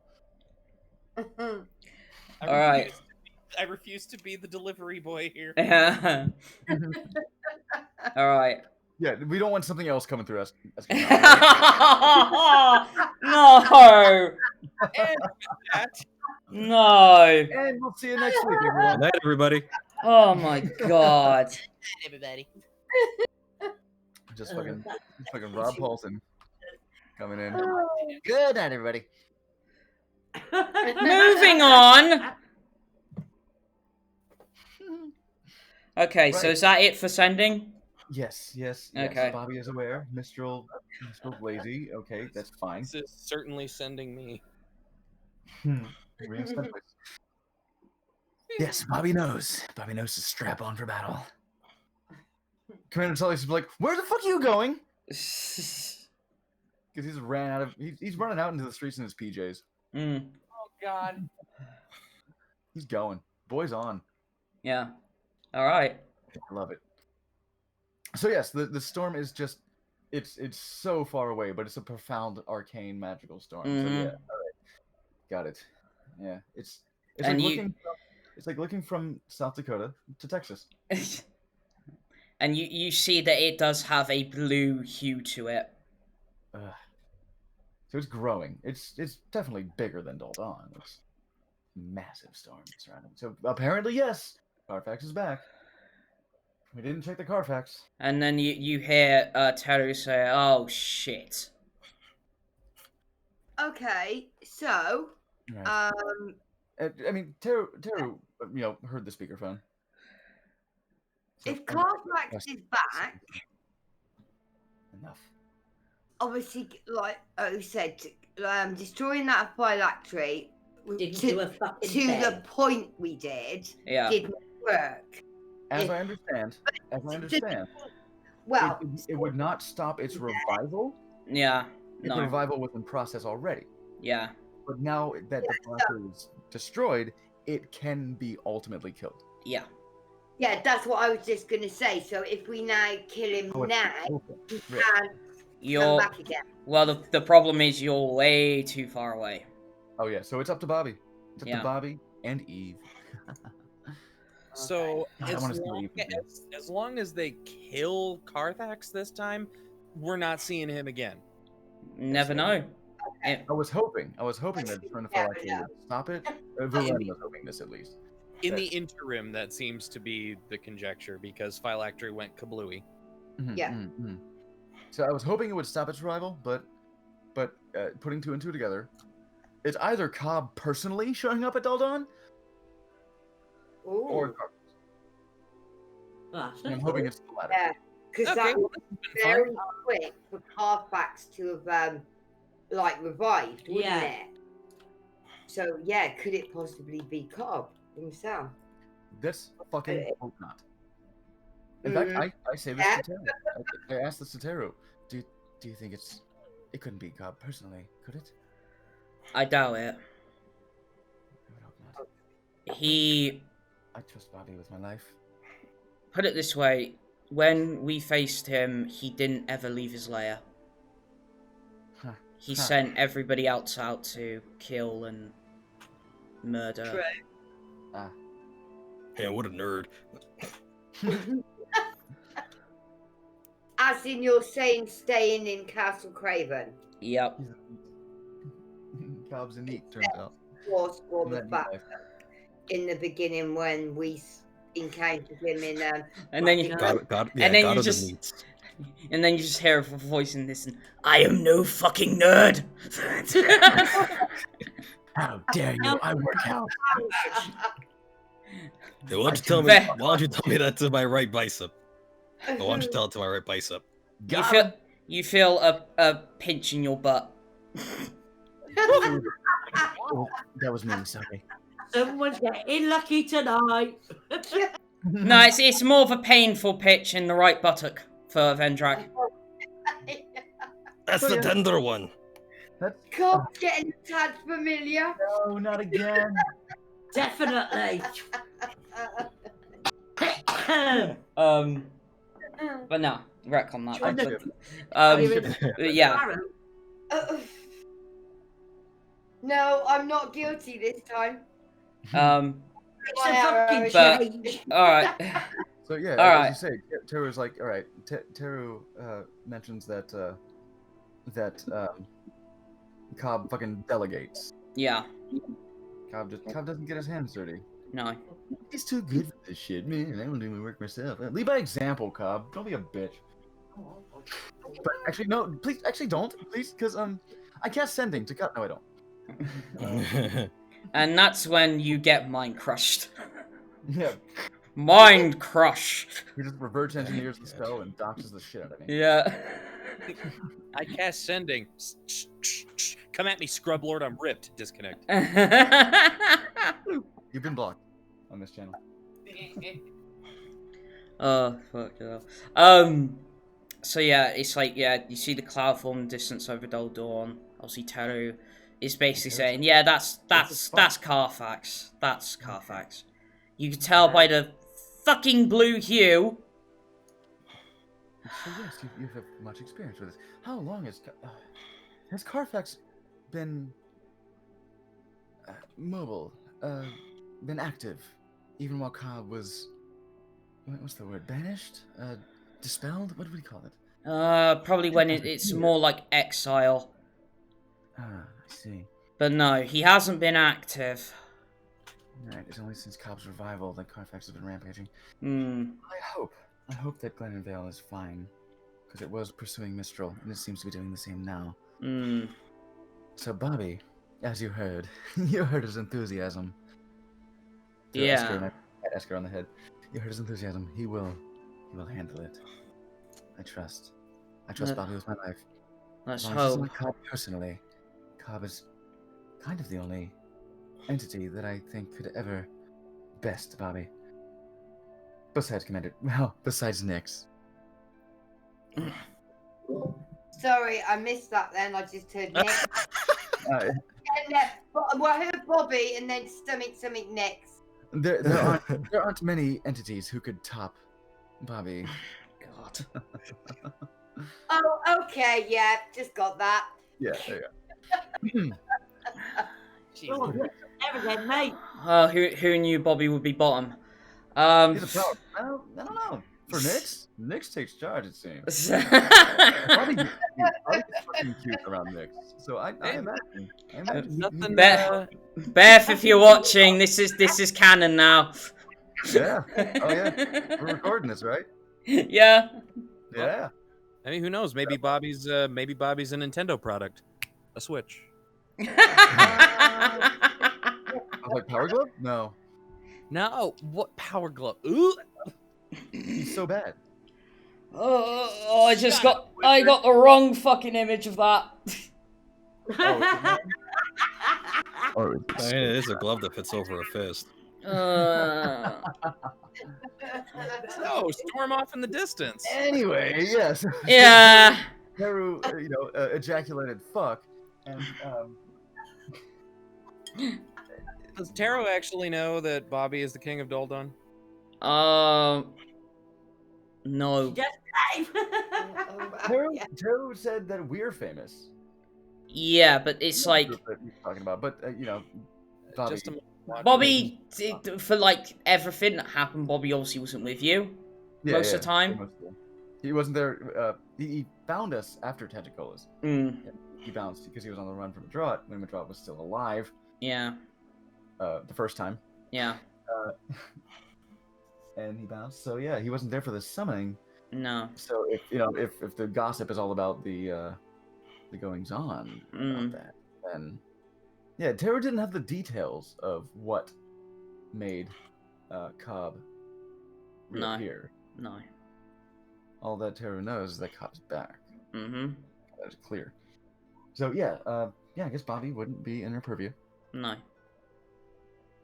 Because what a fucking 10,000-year-old entity, especially this very terse, brusque sorcerer, give a shit about the politic of the land. Yeah. I'm not even sure that Katterina knows that Bobby's the king. Excuse me. Yes, dear. Vulen, do I have antlers? Then don't call me that again. Oh, ho, ho, ho, ho. Oh, God, I can make a constitution check. It's just like Tara nudges you. It's like, nice one. Yeah, fuck. Thank 9 you. on constitution. I buckle. I fucking buckle. You got me. Oh, you got me there. Because the I'm not sure Katterina knows was out of character, but the in character. My heart. Oh man. Kickstart my heart. Oh, yeah, really? Kickstart my heart, no, really, yeah. I was just waiting for somebody to sing it. Stop my heart. This makes sense. Constitution check. Vicious mockery is a bard skill. You're right. That was a cunning word. I would say that was yeah. Either one. It's fine. She got me. She fucking Levels in bark. Well, Tara speaks up. It's like, well, I'm afraid there's nothing we could do from this distance. We better get moving. We've done all we can. I've alerted the king. Oh, Bobby's the king, by the way. Who's the king? The very boisterous, enthusiastic man you heard coming out of my hawk's mouth. That is the king of Doldon. That is The one that yelled through the bird. Yeah. yeah, the one who yelled through the bird. Yeah. Sounds like a typical dumb king. Hey. Excuse me. Listen. Like the whole party spoke up at once. Not having that. He's you're not entirely wrong, but he's a good boy. Oh, Len! He's a good boy. He is. He's a good boy. He's not the most learned of individuals, but I trust him with my life. Kings are kings, queens are queens, whatever. With the city, I trust him with the kingdom. He is a good man. Dumb is mean. Yes. But that's not the point. He's a good man, and he has much potential.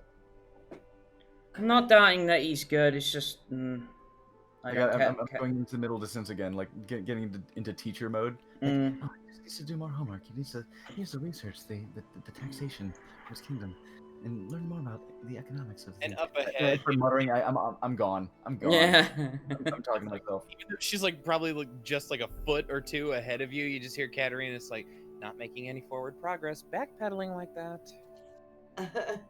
I'm gone. Believe me, once you've been alive as long as I have, kings sort of blend into one. Okay, fair enough. I'll give you that one. I'm in agreement, but sadly, it wasn't listening. I'm still trying Yeah. to, I'm still trying to write my curriculum for Bobby when I get back. Oh my fucking god! It's gonna be the worst use of message spell slots ever. I can't send it again. Oh, by the way, stop taxing the essentials and tax luxuries. Yeah. Have you ever seen Trading Places? You should watch that. It's a good movie. Oh god. So you end up, and obviously you keep, marching on, possibly at a more brisk pace now. And I will take back my spell slots. Yep. And by day 3, I probably should get this up. You hear the roar of Carfax in the distance. Oh, great. Great. Oh. On the bright side, it's only one more time. I guess. Yeah. Bobby scared him off. So Carfax. Actually, well, this makes sense. I cast sending God damn it. to Bobby. Bobby. So just for reference, because Right. I like doing this shit. So you basically hear this. Awoo! Boost row. Duh. Yeah. Oh, it's coming. It's coming. Oh shit! What up? Here come that boy. Yeah. Jesus. What's that on? I can't even find it. Here, post the link real quick. I'll click on it. I'll play it on Yes. Sorry. I'm literally playing it through my phone, so. Oh, you're playing? Oh no. Yeah. Yeah. If you're playing on the copy, then it would just game be. Oh, damn. Disregard. Now an advert's come up, so I'm having trouble fucking sharing it. Fuck them adverts. We're trying to do brands here. Do you mind? Stop playing ads! Fuck's sake! So the real monster that's approaching is capitalism. What the fuck? Okay, never mind. Invisible hand. Oh shit. Hold on. Here it is. Right, fucking. Should be doing this midstream, but whatever. What did that dragon just say about your mothers? Talk shit. Sure. Copy link. But yeah, so you hear the Carfax's roar in the distance. And yeah, he's back, all right.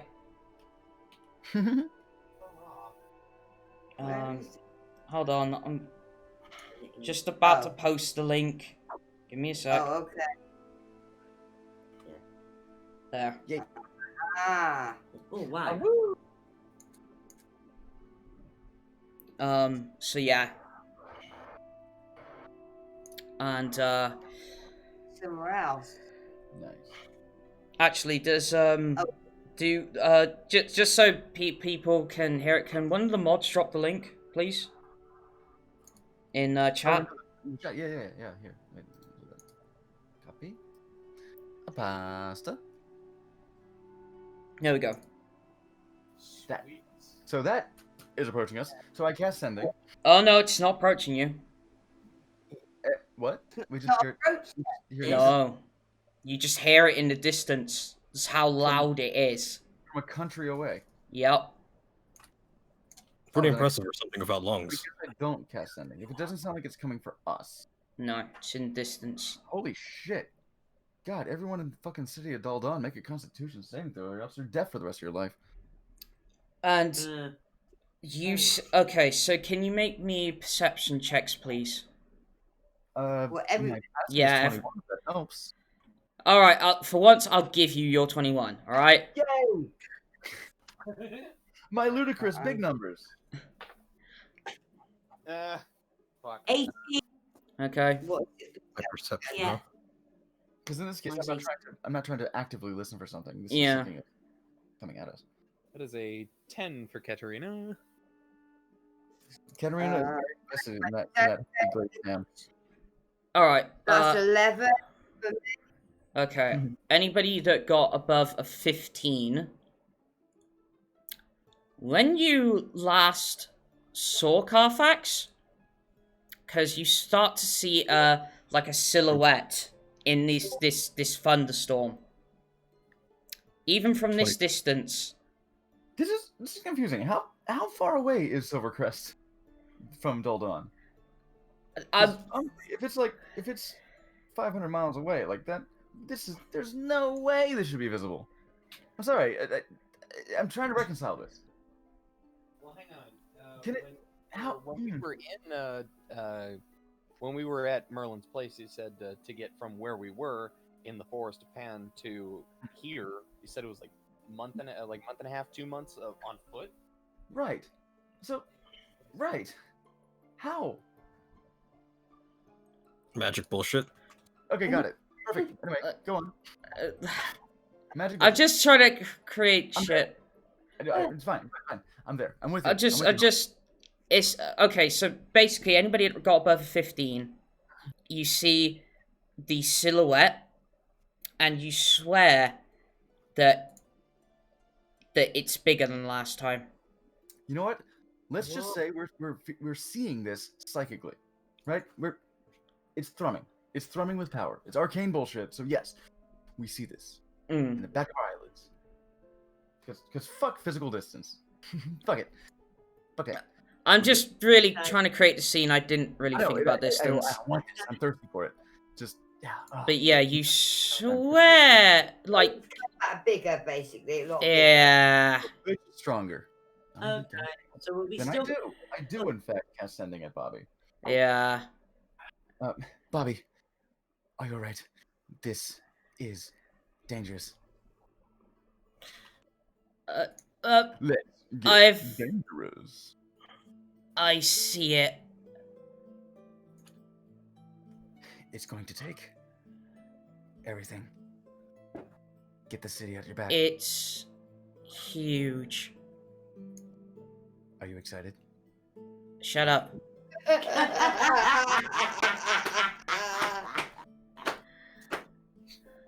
my god. No, he's not. I'm not there. It's not what I meant this time. For once, it wasn't me. No, really, I think Bobby is fucking hyped at this. Vulen,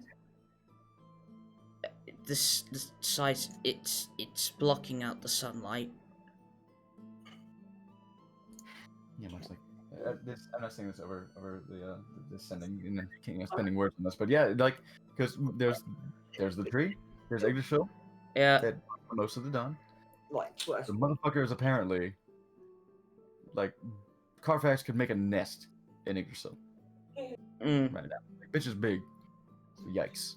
Okay. So if we want to put it into mechanical terms, let's say his size has gone from Gargantuan. Huge to gargantuan. Fuck, dude. Okay. Yikes. All right. So yeah, I say with a grin, with a spreading grin, because I love Bobby. I trust this man. Are you excited? Not exactly. I've never heard that. I've never heard that quaver in his voice before. I'm unsettled. Shit. And Get the city at your back. Get the hive. Get everyone. Gary Oldman style. Everyone. Good call, man. and what you hear is the last thing you hear is like, "Oh my god!" It just, and that's it. Shout out to Turtle. Oh, Shit. Right. he's kind of like not cut off. mid-sentence. Yeah. And then anybody that was looking in that direction, the moment you hear that, you just see a lightning flash. A mushroom cloud. Hang on, where are we? How do we know he's like looking in the right direction? Again, yeah, we see it psychically. Yeah. Oh, okay. We see it resonate in our minds. We know, we see the.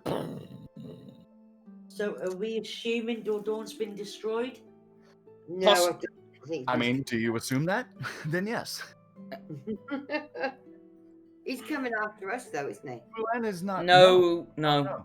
See, that's the thing. That's exactly it. Like that's what Vulen assumed is, that's why the physicality in this situation kind of made sense to me. Like if it's audible to us, fucking a country away, from fucking like Louisiana to goddamn Washington, then like Maryland to Florida. That's about like that. Yeah. Actually, no. Yeah, months. Yes. No. It's cross country. So Yeah. it's a long way away. So if it were physically close that we could hear it audibly, then it's coming after us. But no, yeah, it makes more sense for it to be like psychically resonating with us because we faced it and it zapped me full of fucking lightning. And it was fucking one-shot me. Yeah.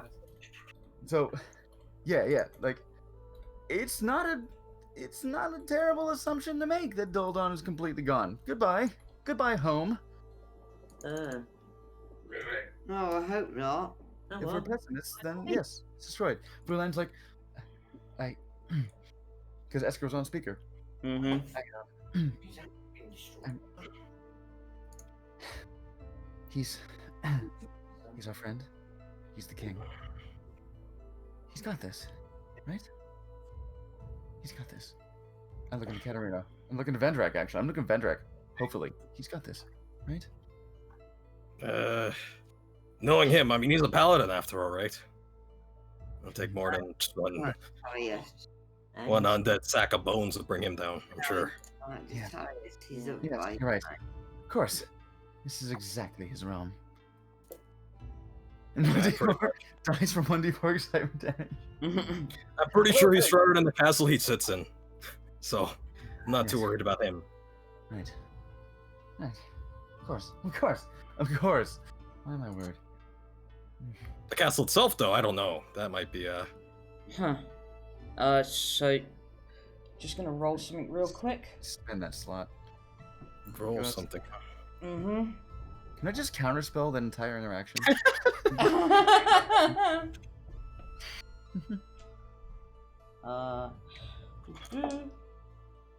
Okay. Teru looks and sees your worried posture, Vulen. Marcus said you were like this. Here, and she hands you a vial of the the alcohol. With a smile and a slight tremor in my hand, I take it. Right. Thank you. Teru. I'm putting on a brave face for Vendrak. Yeah, yes, you're right. You're right. And I take a deep pull. Yep. Of course you're right. He's got this. Naturally. All right. Let's go. We need to get silver. You know what? Vendrak, your beard is so soft. Thanks. I'm gonna should have done this earlier probably, but I thought we'd have a bit more time. She pulls out a scroll, and it's pulls out a scroll, and Teru.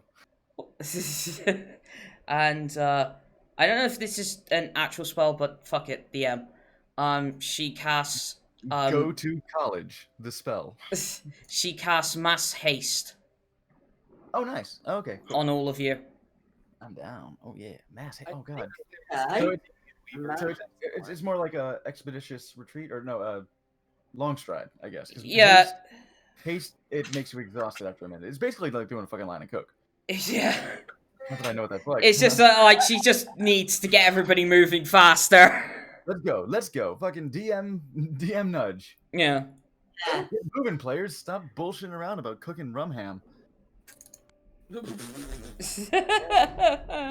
So, if that's the case, the haste kind of the haste Yes, exactly. doubles movement speed, correct? Yeah, I believe It so. doubles movement speed, but Yeah. then doesn't it make it so that you can't move for the next turn? Yeah, once the minute of haste is over, you can't you skip a turn because Okay, a wave I of like lethargy comes across you. Because Then- I have haste. Haste is a spell that. That's right. Well, let's just hope that you can get cross country in that minute. Yeah, good. Yeah, let's go. Fucking Louise. I think we need to be that tabaxi. Do you remember that, Gothy? Oh yeah. Yeah, I do. There's a particular build for tabaxi that can hit like Mach 3 or something in a turn. Oh man, yeah, like a tabaxi monk. Shit is There's a whole bunch of things. Like I was like Yeah. 3-4 classes, and I had like all these little perks. If you multiply them all together for the haste spell, you can move like what was it, like 700,000 feet or something. I don't remember. Fuck off. damn gravy. Like put haste on the Arakakra. Well, funny you should mention that. That's the one. Katterina is going to cast Fly on herself and just kind of stay low over the group. But every once in a while, she's going to use her now flying movement speed of 120 feet to just kind of scout ahead as much as possible for that minute. But Adorable SR-71, go. owl wings, not a blackbird. So No. Yeah, you're right. So yes, I trust like it. The movement speed is doubled. It's a different spell. It's a DM spell. We're in there. We got it. Yeah, you just consider it meta magic, you know. yeah. Olo has us covered. It's actually a 6th level spell. Okay. Wait, what? Mass haste. That is. Wait, huh? I did. Shows how much I know. I didn't even know it was a proper That spell. exists? I guess so. That's not Thank sure. you, Lolo. What the fuck? Oh wait, this is Pathfinder. You're talking about Pathfinder, aren't you? Am Get I? out of here. Am I? Or is he? That's Wait. Let me Get the fly. fuck out of here, Lolo. Anyway, No, please stay. Help. It was in an earlier version, 3rd edition. So wait, so Pathfinder probably has a spell of banish Dracolich. We can do that. Let's just do that. Let's do that.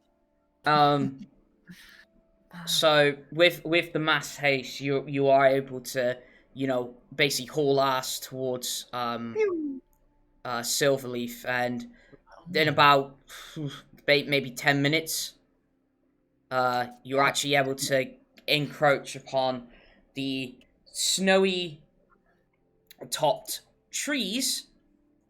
That is the outcrops of Silverleaf. Mass haste. Forgotten Realms Wiki. Yeah. Yeah. Well, fuck me. Up to 11 targets. I'll be goddamned. Yeah. 3rd edition. No. Teru has probably existed since 1st edition. So Oh yeah. Terra's been around since Chainmail. Yeah. So you are able to get to the outcrops now of Silverleaf, and at this point, I'd like Vulen to give us a description of Silverleaf. So, it is a very broad campus town. There are no tall towers. There are no high buildings. All of the buildings you see are basically like, imagine turtle shells, but with more grace. There are very elegant lips to. Okay, not this time. All right, that's not lewd. This time, I trust. I swear. There are very elegant like trims and lips to the domed shape. They're basically a bunch of glances. Alright, no, it's fine. It's a bunch of domed buildings connected with a very beautiful garden courtyard. The commons area, it's There's kind of a little plinth, not plinth. It's like a. Let's take the idea of a ziggurat and let's just make it shorter. There's a stepped courtyard, platformed gardens, in the center of the campus. Before you get to the campus, in fact, there is a town, where people live. That's where Vulen. It's probably an Airbnb by now, but that's where his home is in the not lower area, the frontal area of the. I guess it's surrounding. It's kind of like a horseshoe shape. It's where the domiciles of the people who work and live. There are dorms on the campus, but the town, the city, because this is a bustling city. This shit is rich. There's a township surrounding the campus where people live, work, and that's where markets are. Restaurants, bars, because students gotta unwind. But the campus itself, yes, most of there are at least there are 7 buildings.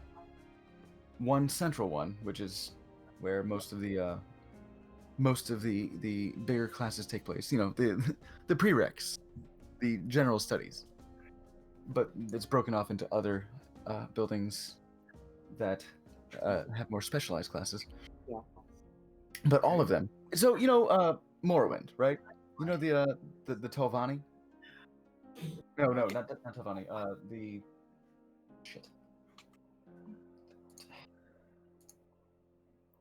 There were 3 of the Dunmer houses.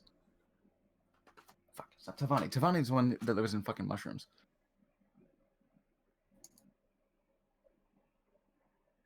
Lola's gonna say it in like 30 seconds. So, the gangsters, basically, the made men of Morrowind. That building stuff. Redoran! House Redoran. That's it. Redoran.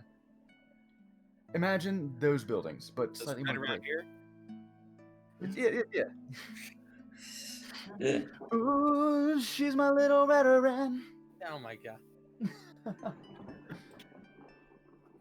Yes, Redoran architecture-esque, but more beautiful, more graceful, more natural, less bone mold. Because this is a place of learning, this is a place of culture, a place of progress. Except as far as the traditions of elves are concerned, which is why Vulen had to leave. He was being stifled by the traditional mindset. These are people who live in a very natural state. They live almost Druidic, not quite. This architecture is, it's like a turtle shell, as I said, but more graceful, more beautiful, more nice, more pretty, more elegant, but still very stable architecture. You know what I mean? So it's like a bougie hermitage built for education. Absolutely that.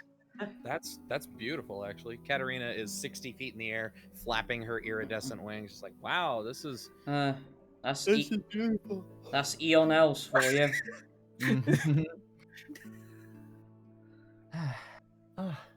Home. Thank you, Gothy. Thank you for the opportunity to, just gush. Well, it's you created it, so. Yes, I do. No.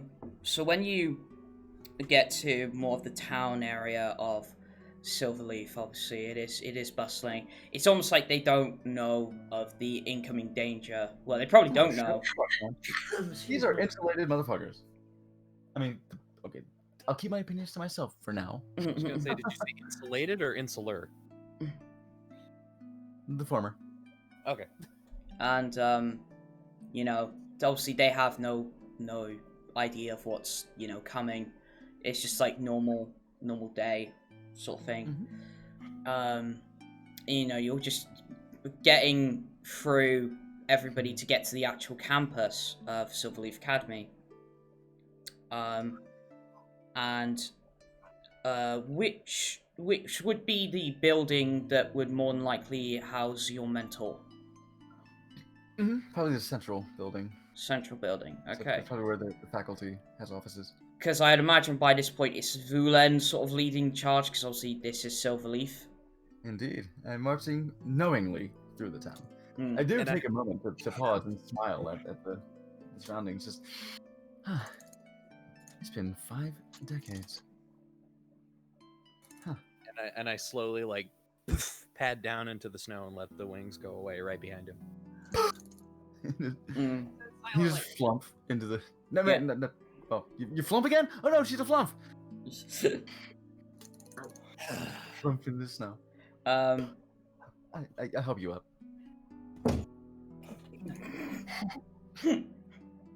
Damn it! Stop making me laugh when I'm drinking wine.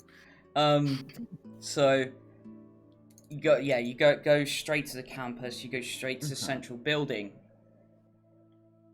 and typical academy thing. You have the main reception, I'd imagine, and in this building, I mean, typical academy. There's no really reception desk. Everyone who's there is there on purpose. Okay. So I just push by. In fact, what I imagine is like someone's like, "Oh, hello. Can I help you, sir?" I just push him out of the way. Yeah. Get in the way. And you have no idea who I am, do you? Goodbye. You know who I am. it ends and like there's some of the students like walking around say, "Oh, it's Professor Femra." Yay! Somebody knows me. Yes. Hello. Do you happen to know where Professor Ursula is right now? And also Professor Palius. Very important business. It's just like it's probably one of the ones you would consider like maybe not of the highest intelligence. Like a TA. Yeah, it's like I think both professors are in classes right now. Whereabouts would they be? Just different classes. Of course they are. They teach different subjects. Probably. Where are they? Down the hall that way. Listen, I don't have time for this shit. Excuse me. I'm sorry, I'm a little stressed right now. Listen,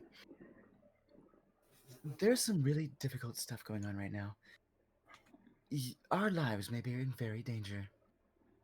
Thank you for your accommodation, but where is Professor Ursula? Right, he's down the hall, class 2A. I forcefully grab his hand, shake it. Thank you. And I go. I go to class 2A. Yeah. Gonna see Professor Bofa? So. Go on. So you walk down the hallway. Just barely about 50 feet.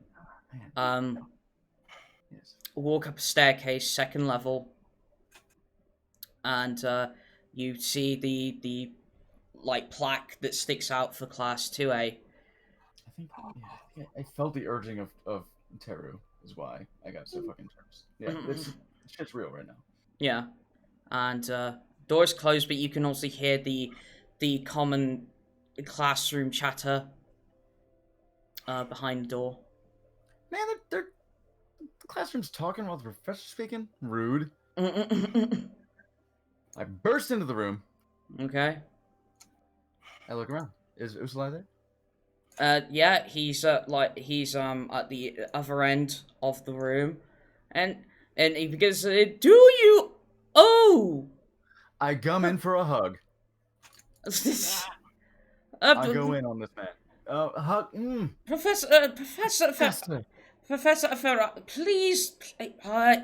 All right, it's good to see you too. I'm teaching right now. I know. Hello, students. This man, yes, do your homework. This man is a genius. Do wise to listen to him thoroughly. Now, I must steal him from you for a moment, and I pull him to the hallway. Okay, fine. You just could have asked. This is my ass. Professor Femra, what is it you require? It is so good to see you, friend. Yes, it's very good to see you too, but you do realize I'm teaching. I know. I've had unruly students as well. If I'm perfectly honest, Professor Femra, this is rather uncharacteristic for you. Isn't it though? These are uncharacteristic times. Okay. I must inquire. Where is Professor Malleus? We all have topics on which to speak. I believe Things are Professor tired. Malleus is teaching linguistics in one of the secondary halls. Then let's go. And I arm around his shoulder. Let's go. I go Look, through linguistics. I have know a the thing. class, Professor Ephemera! Ah! Of course you do. All right, that's fine. They'll be fine. We Uh, teach good students. Actually, you know what? Why don't you cast one of your illusion spells and have it teach the class? Fine. Just literally snaps his fingers. Got it. Major illusion. Bam. There it goes. This better be Here's what good. was Oh, good is not quite the word I'd use, but it's relevant. Let's go. Okay. We go So- right to linguistic because that was one of my favorite classes, actually. Yeah, so you head I know back down 900 languages. back down the stairs, back down the corridor, heading more to the west wing, if you will, where the Oh my god, we're doing the hallway scene? Oh my god. We're doing the West Wing. Oh god. Okay, I didn't mean for it to be that, but We're Martin Sheening. and where the big halls are, like the big lecture halls. Yes. And you head down that way, and you head into the professor is opens the door. There's Professor Malleus, I require your attention for one moment, please. And you see, as Merlin described, a man all in black, like black teacher robes, including the hat. So we're in the mortarboard. Tacky. Yeah. With the grey hair, the spectacles, the nose, and the wrinkled features.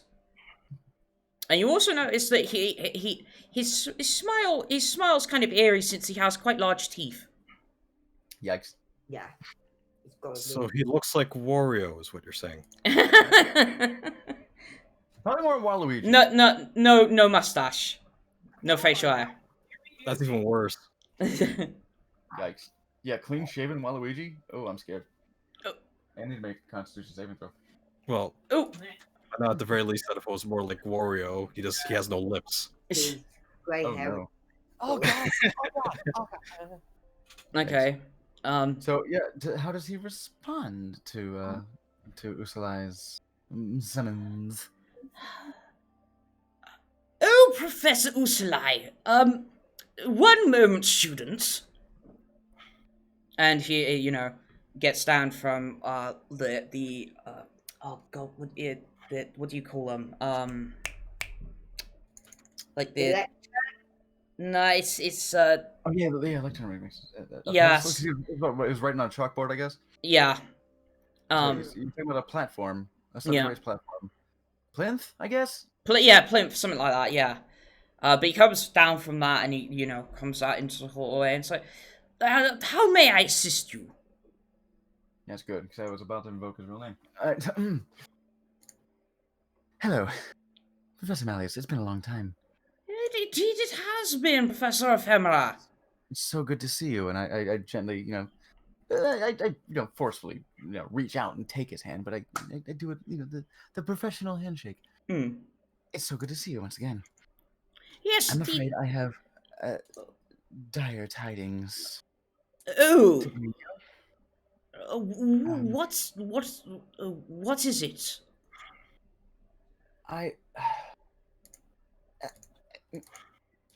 The stammer is unusual for Vulen. The Queen sends us. Oh no. Yes, shit has gotten real, I'm afraid. Very well. Come with me. And he leads you down the hallway to an empty lecture hall. The class will take care of itself. It's fine. Yeah. They'll just degenerate into a mass orgy. That's perfect. God damn it. It's college, right? You gotta learn. And you see, it's like, well, I suppose I should present myself as I truly am. And you see... Whoa, now who's getting lewd? God damn it. And you see, like, the illusion, almost, like, sort of drop off him, like, almost like the flesh is coming off, but there's another person underneath. Oh god, like it's a physical melt of the illusion? That's cool. Yeah. And you see quite distinctly a tall fairy gnome. So this is not something I've seen before. I've only known the illusion. Yeah. Okay. And it's like it's like an all black tight suit with like the cowl and everything, with the ears sticking out at the side, and just the face. Motherfucker's wearing a cat suit. Oh, ears is nice. Huh. Yeah. Okay, well. Yes. So long. It's the first time I've seen you in your true self. I've only recently learned your name. I feel like it would be rude to say. Yes. But obviously, times are tough. So, I guess I present myself in the way I should be. So, to get to the point then, obviously, Queen Mab has sent us. I Marcus truly hate to signed by hear that name. I know, I've heard from Merlin. Oh, you spoke to Merlin. That's wonderful. Yes. Oh shit! Somebody's gonna have to stop me from fanboying again. Yeah. Yes. Very firm. We spoke so much. He gave me this, and I bring out the wand. I'm like, yes, he gave me this, and I'm so And excited. at that point, Teru casts silence on you. My fucking gums are flapping. I don't stop. Right, we're here because, not to get to the point, Frick. Cobb's back. Yeah, I'm gonna get to that point, but now I'm silent, so bye. Oh, I see. Oh my. Well, I'm guessing you'll be wanting my linguistic skills? What skills? Linguistic. At the very least, I say when I'm silent. Wait, silence is an area. Is it? Okay, It's a concentrated area. Yeah. Even my thoughts are silenced. Yeah. But one of the other party members could speak up. Sure. Maybe Teru just grabs him by the shoulders, like 1 step, 2 step, 3 steps. So. This was every D&D stream that has me in it needs. Just cast silence on my head. Well, I'm gonna guess it's abyssal? Yes? Pretty much. Vulen nods vigorously. Yeah. Very well. So, what is it you need me to read? I reach for my pockets. Didn't Marcus have the book, or Merlin? Merlin has the book. Merlin has it. At this point, it doesn't matter much, does it? Can I step outside the zone? No, it's on me. It's just gonna follow me. Shit. And then it says like, very well. You're unsilenced. Yeah. Man, it's almost hard to breathe when I can't talk. We might simply need you to come with us. Yeah. Okay, I see. Where are we going? That's a good question. Well, first things first, we have to worry about The fate. Merlin and Marcus. Exactly, yes. They were left at Castle Craven. Merlin. Oh navigated no. through. And that's when he slipped this wand in my pocket. No. Oh my! That's the one I gave him so long ago. It was you. Oh, of course, I taught young Master Merlin. Oh, goodness. Professor. Although he could only elevate to hand wizard. I'm sorry, what? Well, you Well, see, as opposed in to my wizard- teachings back in those days, you had 3 stages of magic. Magic by incantation, magic by the hands and gestures of the fingers, and magic by the pure thought of the mind. The will. Oh, I see. I've already broken out paper. I'm writing this down. But Merlin I see. only elevated to hand wizard. How strange. In isn't his heart, I felt he doesn't like magic. Oh, I see. We spoke on this. There is resentment in his heart. I feel like if that's the case, then I feel like he's holding himself back. Well, I'm not surprised due to my former employer. Indeed, he's told of Queen Mab's shall we say, indiscretions, lack of empathy, perhaps lack of humanity, is what I would call it. Yes, very much so. I was part of her dealings, but when it got to a point, it got too far, I stepped away, I gave him my notice, and I was gone. Very professional. Very professional. Well, I am a gentleman. Of course. Of course. You've always been such an inspiration to me with our linguistic puzzles and ciphers. Oh, I've learned a lot yes. since then. I will show you sometime, but now's not the time.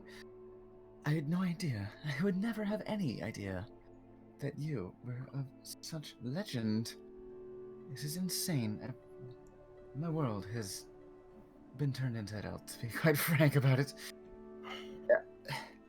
The world is about to be literally turned inside out. It's about to be prolapsed. I quit. Okay, see you next week. The world is... Cobb is indeed back. Cobb was summoned by the mechanisms of several hags who sacrificed their flesh, and he is trying to raise an army. Carfax is harrowing the kingdom of Daldan as we speak, I believe. Oh. If it still stands. That is, well, honestly, that is where I would have said we should go. So that we could with the king and you have that. With the epistle. You have that wand, yes? Yes. I can see if I can detect Merlin's presence with this. Oh, yes. I hand it over. So let me still places lives, it on the then- floor. He just places it on the floor, and then he just like the wand starts lifting and spinning. Whee! And the same thing happens as before, but you notice that he doesn't use his hands. He just thinks it. That Yeah. happens. I see. No verbal, no somatic. He just fucking does it. So, Baller. and then the crystal at the end lights up, and then it goes into his eyes. It's like, thank. He's safe. He's safe. Good. He's Yeah. safe. And One what is Marcus? slight Did you- problem though. Oh,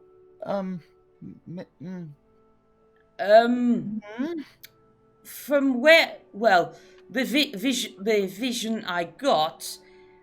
He's in Glen Vale, running for his life. As the village is getting swarmed. Oh. But I do By? have something that can help. Buy something? By many things. Okay. Appears to be undead. You've only been cryptic. Oh, of course. But I have course. something. I have something to help pull him through. Yes? What is Marcus? Um. Did you find Marcus? By any chance? I couldn't detect Marcus. Let's hope he's with him. I So, has anybody got a piece of paper? Oh, I'm sorry. I do. Did you just ask the teacher and scholar Yeah. Somebody has a piece of paper. Yeah. Yes. But Vendrak does. So yep. Okay, thank you very much. And I'm like. can I borrow? Can I please borrow your pen, Professor Femra? Here you are. Thank you. Like, I'm searching through my pockets, and Vendrak's like, here it is. Yeah. Well, So and then he starts. It looks like he starts writing and doing. It's like drawing out a magical circle. I mean, I got a forgery kit. I mean, a let's legal document backup device. Yeah, that's the one. Yeah. Yes, that's the one. Perfectly Right. legal. So, hopefully this should work. Abracadabra Devencha. And the circle opens up. And he puts his hand through it. And you see him pull Merlin and Marcus, Merlin's hanging art to Marcus, through the hole. And it is like a yoink, because it's like, they come out and it's like, whoop, boom. The very first thing you hear when that portal seals back up is Katterina. Are you fucking kidding me? Like, Vulen. That was a lucky escape, Jesus! Is oddly speechless. Sorry, Motherfucker. sorry, Hecate. Oh, that was close. I think Vendrak is laughing at the fact that those words were probably completely useless, and we're just there to add a little bit of show to it. Right? Because you just said cast magic through the will. So he just did it for the funsies. Yeah, he did it the style on him. Yeah. Just as an audience. And Abracadabra, go fuck yourself. Come here. but yes, he's pulled Merlin and Marcus through. And the paper. What's that? What's Yeah. what? Oh, the weird creaking sound? Yeah. It's like a scraping. Yeah. Did a dragon just creep into the window? Oh God. But yeah, at first No- I was thinking no like off- Abracadabra was cliche. No but he's offense, doing it on princess. purpose. If it's that, please mute yourself. No noise anymore. I don't care. We're talking about dragons? Metal dragons? Steel Don't worry. Leave it. We'll talk later. Um. Alright. So yeah, Vulen is stunned for a second at that demonstration of fucking magical goddamn teleport super power, but oh my thanks everyone. What happened? What happened? We managed to escape. Oh, God. But he's already amassed an army. Thank you, Frick. You made it to Glen Vale. Made it as far as Glen Vale. Did you open the gate to get there? Oh, what is it? You spent. Come. I'm flustered. Oh my God! Shut up! Terug's cast silence again. And then it's like, as she does that, she's walking, and just straight up boots Marcus. Yes, see, that would have silenced me anyway. You idiot! It's like, okay, first, ow, and two, what was that for? I give him a knowing smirk. Oh, you dick. Not because of the relationship thing, because I completely missed that one. Just because, you know. Yeah. And it's like, you stayed behind like an idiot when you should have gone through the gate. Look, we tried to cover the boot. Got him. Tried to cover the boot? Oh. Okay, Taylor, I believe that's quite enough, thank you. Right. Now, I believe we have some work to do. And that's where we'll end the session for tonight. Oh, it is late. Yeah. Oh, I'm so hyped. Because next session, we're going to be turning back time a little bit. Oh, we're going to the NPC? And because the next session is the one-shot I have planned for So I you know what? I'll be generous and I'll reveal it on stream. That the players will be so in order. Jez will be playing as Heather. Mouse will be playing as Byron. Mage will be playing as Lucy. Hell yeah. Slappy will be playing as Sebastian. And finally, Princess will be playing as Rias. Oh, yeah. She's got the heavy lifting to do. Me, my back. So, yeah. But isn't that fascinating? Oh gosh, even in the one shot, the power dynamics still exist. And so it's obviously compared to this main plot, if you will, the one shot is going to be very lighthearted, very comedic. It's as I've said to my players before, it's the beach episode that's not the beach. Yeah, we get to break up on watermelon. Not beach. That makes all the sense. Not. It won't be the beach until we make one. But yes, so we'll be doing that next week. So I really hope you can all join us for that. But obviously, yeah. But obviously, just a bit of quick plugging. Obviously, if you haven't joined our, not that, god damn it. I thought I was bad. So. If you haven't joined our Discord, it's down below. Press the Facebook button, or if you're watching this on YouTube as the VOD, it'll be down in the description as well. Obviously, please, follow and whatnot. But from this point onwards, we will be running every Sunday, 9 p.m. GMT, 4 p.m. EST, and 1 p.m. PST. So I hope you can join us next week, because the one shot I think is going to be a lot of fun. I am very curious as to where it's going, because, oh my god, playing Sebastian. Yep. I need a new voice. And I'm Lucy. Yep.